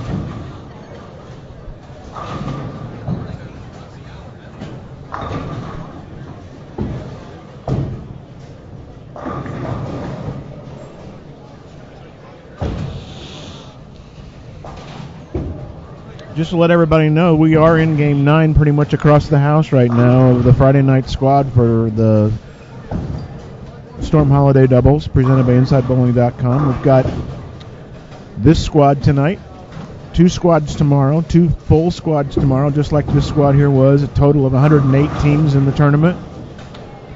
27 cash, 24 come back Sunday morning for an additional 4 games, and then the top 12 will bowl round robin games on Sunday until the champion is determined. There is an advantage to Dave Roberts here in his wardrobe choice. Because he can just go home and go right to bed. Exactly. Or sleep in his car. Man.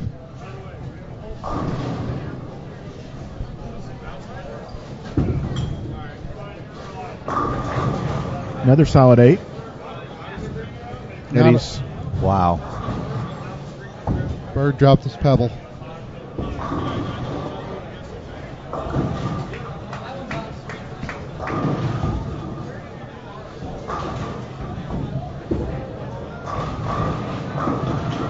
Well, if it works one time, go back to the other one. Go back and do it again. So. At this point, why not? That ball has decided it's going Brooklyn about 5 feet past the arrows. Obviously, it was a good shot because it struck. Yes. It's only good shots strike. One of these days, you guys are all going to listen to me and accept that fact. It's just simple math, fellas. Accept or accept? Both. In the tournament. In the tournament. When you're bowling a tournament,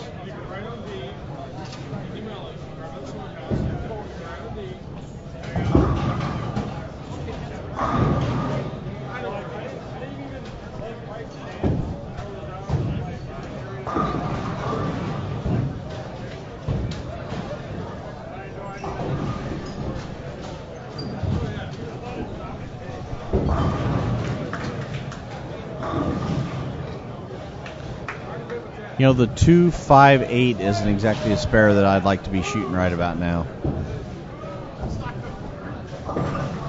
And that's why. Not even if you had pajama pants? If I had 4 shots at it, I'd do it. Another solid 8. Wow. Sorry, folks, you can't.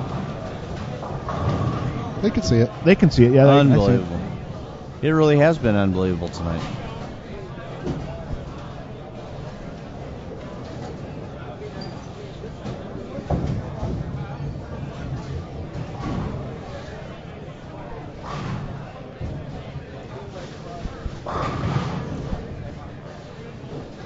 Good night, Doug. See you tomorrow. By tomorrow, you mean? Or today? Right. Later today? So I don't see anyone with all of them. So 3 300s this squad.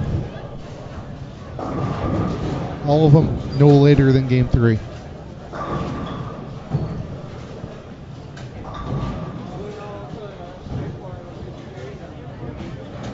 Jeremy Boyer almost smiled on that one. It was close. I think he thought about it.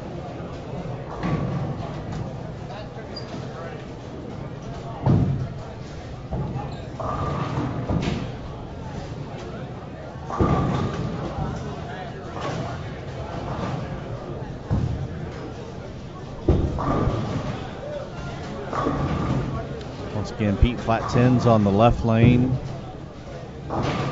Looks like he's getting the ball to tip in the right spot on the right lane, but just not the same on the left.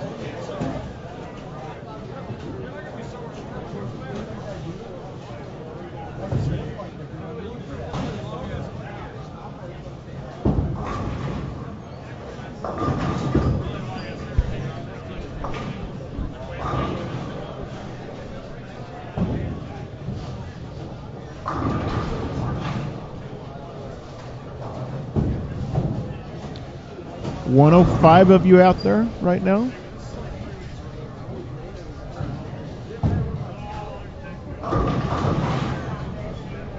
And that's if we don't have 90 people that fell asleep with their computers on. That could be. Could do something to wake them up. Yeah, exactly. Sing Elvis songs. See, why did he go away from the Brooklyn? I don't know. It's working so well for him. Yeah, I mean, obviously it wasn't a good shot because it didn't strike.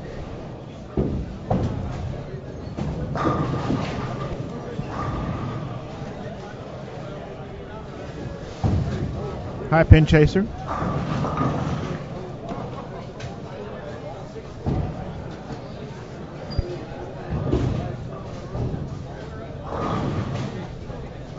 Rob, you don't have to worry about us singing at all, ever.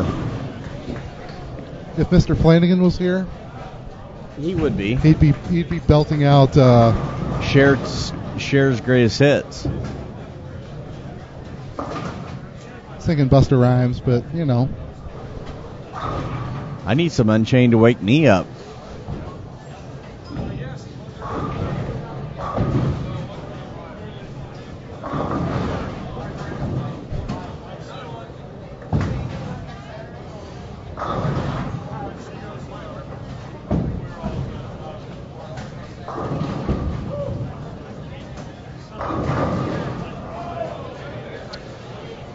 To answer the question in the chat, no. At this point, plastic or urethane would be a good option from the out, just because you can't get the ball to tip in the right spot and strike enough. I mean, regardless of how bad they're chewed up, you're still going to have to end up being around 550 to 600 over for the 9 games.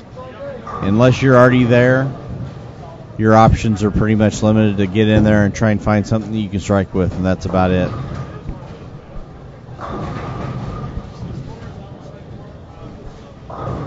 Pajama pants did not help Dave Roberts pick the 5 pin. There's got to be some kind of severe penalty for that. Drinks. For everybody. Right. Everybody's kind of a lot of people right now for 1:30 in the morning.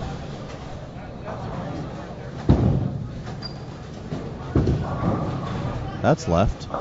That's a strike.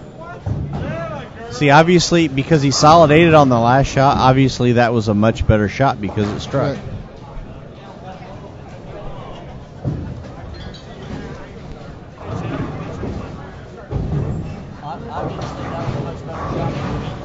What about that rack adjustment, Eddie?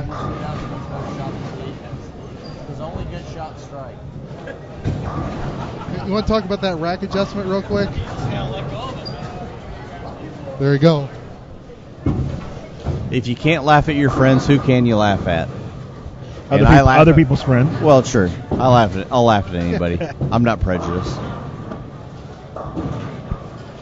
Johnny Brown. Johnny looks tired, dude. See, there he goes. He Brooklyns and he strikes again.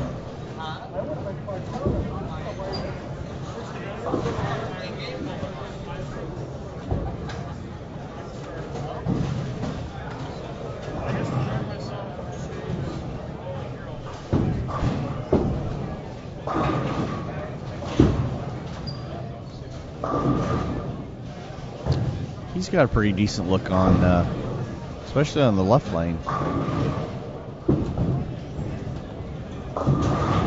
So this is the team of DeCalway and Deshevsky. Have we gotten 8-game standings yet? We have not. We have not gotten the 8-game standings yet. I'm looking around to figure out, but we must still have a team that's out there bowling the 8th game. I don't think so. I think everybody's in game 9.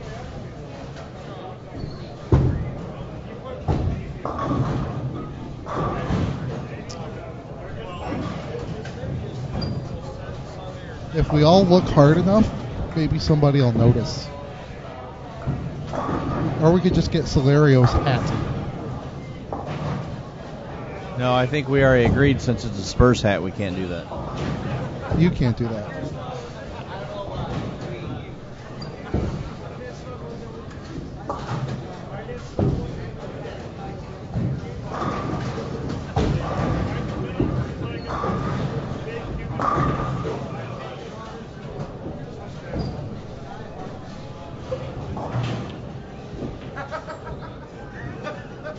Jeremy and Chris in any position to do anything from game 6 from 7 games? No?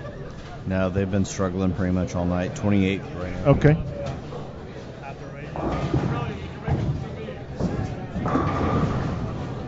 Guys, we're working on getting you some eighth game standings. As soon as we get them, we'll read through the top 10 for you, and then we'll get the rest posted.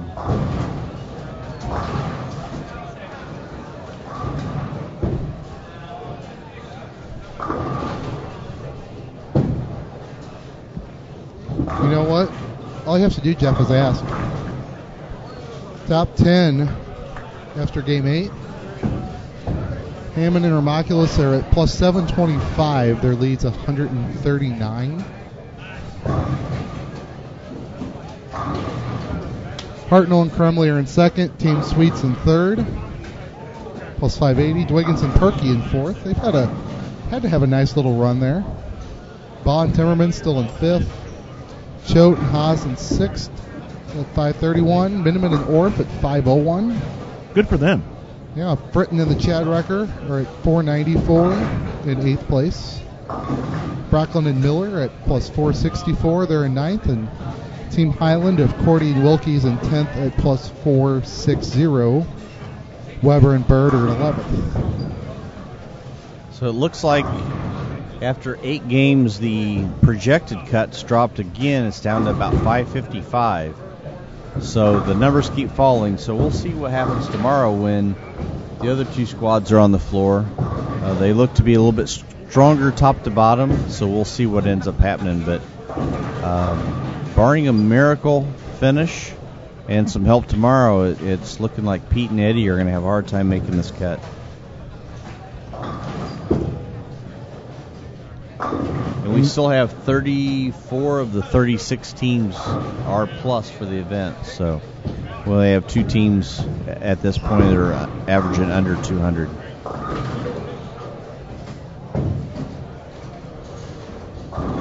And neither Pete nor Eddie doubled in the 10th. So looks like they're going to be struggling to finish this game around 4-0. Which is pretty much definitely going to take them out of the running. Right. Been a rough, frustrating night for those guys. Oh. They both missed spares in the 10th.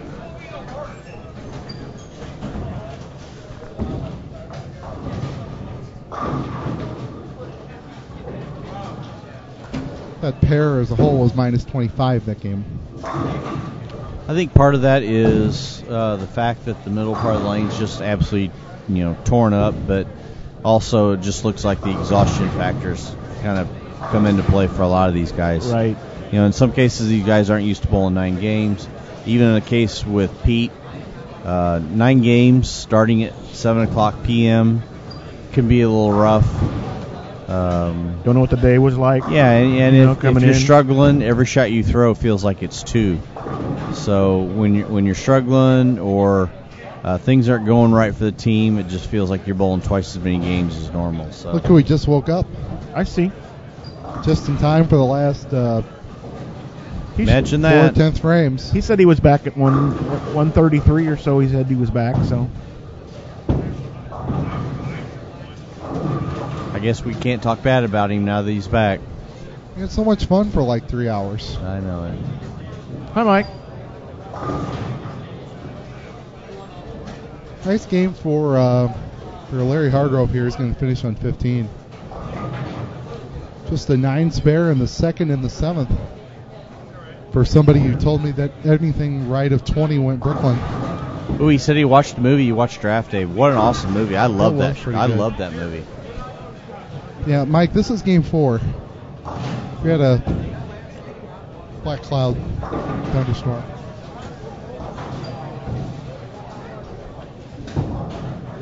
John McGarry finishes on 16.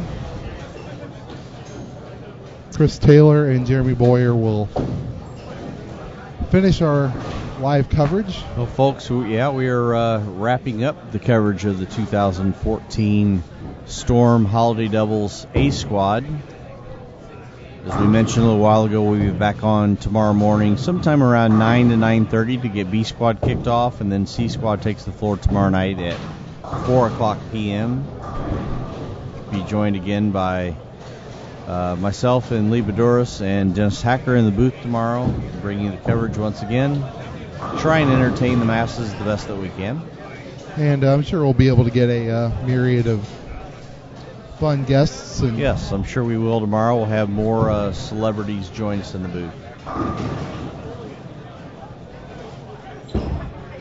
In case you missed it, we had one of the newest PBA champions, Anthony Pepe, in the booth earlier tonight answering questions and chatting. So pretty cool to have him sitting in there. Yeah, Mike, still only 300s. Things. All three of them right-handed, and all three of them are on 21 and 22. That's right. In case you were wondering. he was. Let's be honest. Hi, Mike.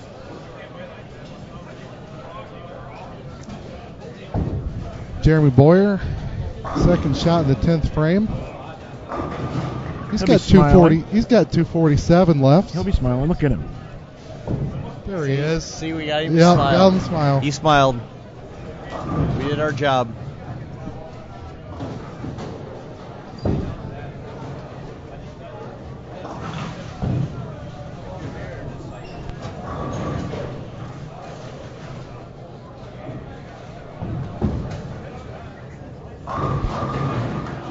Chris Taylor carries the fill shot, and it's interesting the look of relief on everybody's face when they throw their last shot out there. Right. Fill balls always strike, dude. Yeah, I know. Right. Especially when you don't need them. How are you, Darryl? Well, that's all the bowling we've got. That we'll be able to show you anyways. we There's can some show stuff you, going so on in other places, but we can't show it to you right now because of our setup. But we can show you us, I guess. Which probably isn't going to do anybody any favors right there. That's right. As our viewership count plummets. Just because we're on the screen now, you think? Pretty much.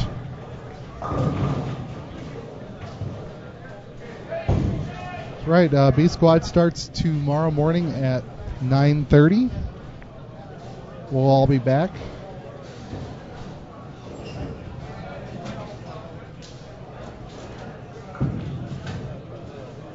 I got nothing.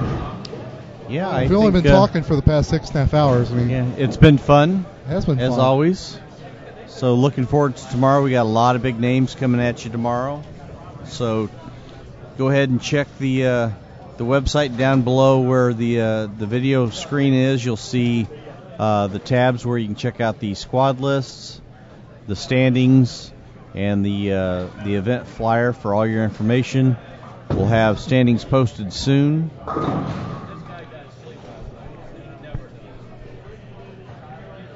Last couple of shots being thrown on 9 and 10 right now, and that'll wrap up that pair. There's still basically one frame to go on 7 and 8, and that's going to be our final pair to finish this evening. Well, they have Orphan Miniman on it, so that actually matters. They are in 7th place. Need a nice game to try and. Going into this last game, the estimated cut for the top 8 on this squad was plus 555. So we'll see how that holds up. Again, in my opinion, I think the squads tomorrow are a little bit stronger top to bottom, so that number may go up. I know I guessed around 580 earlier. I'm going to stick with that at least until the last game tomorrow night when I change it and miraculously win. Yes. The bet with Brian Valenta. You know, it's funny. It's also going to depend on how closely grouped people are, because a whole chunk of people could get cut out by, if they're so close together by a higher number tomorrow, and it could look really lopsided when it really wasn't. Well, tomorrow night you're going to have a lot of dead numbers too. With a lot of scores that are already done bowling. Another thing that comes into play in an event like this, regardless if it's house pad or not, is the squeeze factor. So when you're down to the last game and you're staring at a cut number, you need to put a number up, and the pattern's a little chopped up. Who knows what's going to happen? So Steelers suck, Brian. It's actually Brian Himmler, who I'm sure you know who that is. We paired with Jody Wolfsner tomorrow. And me being a Steelers fan, I'm not allowed to answer that question due to the screen name.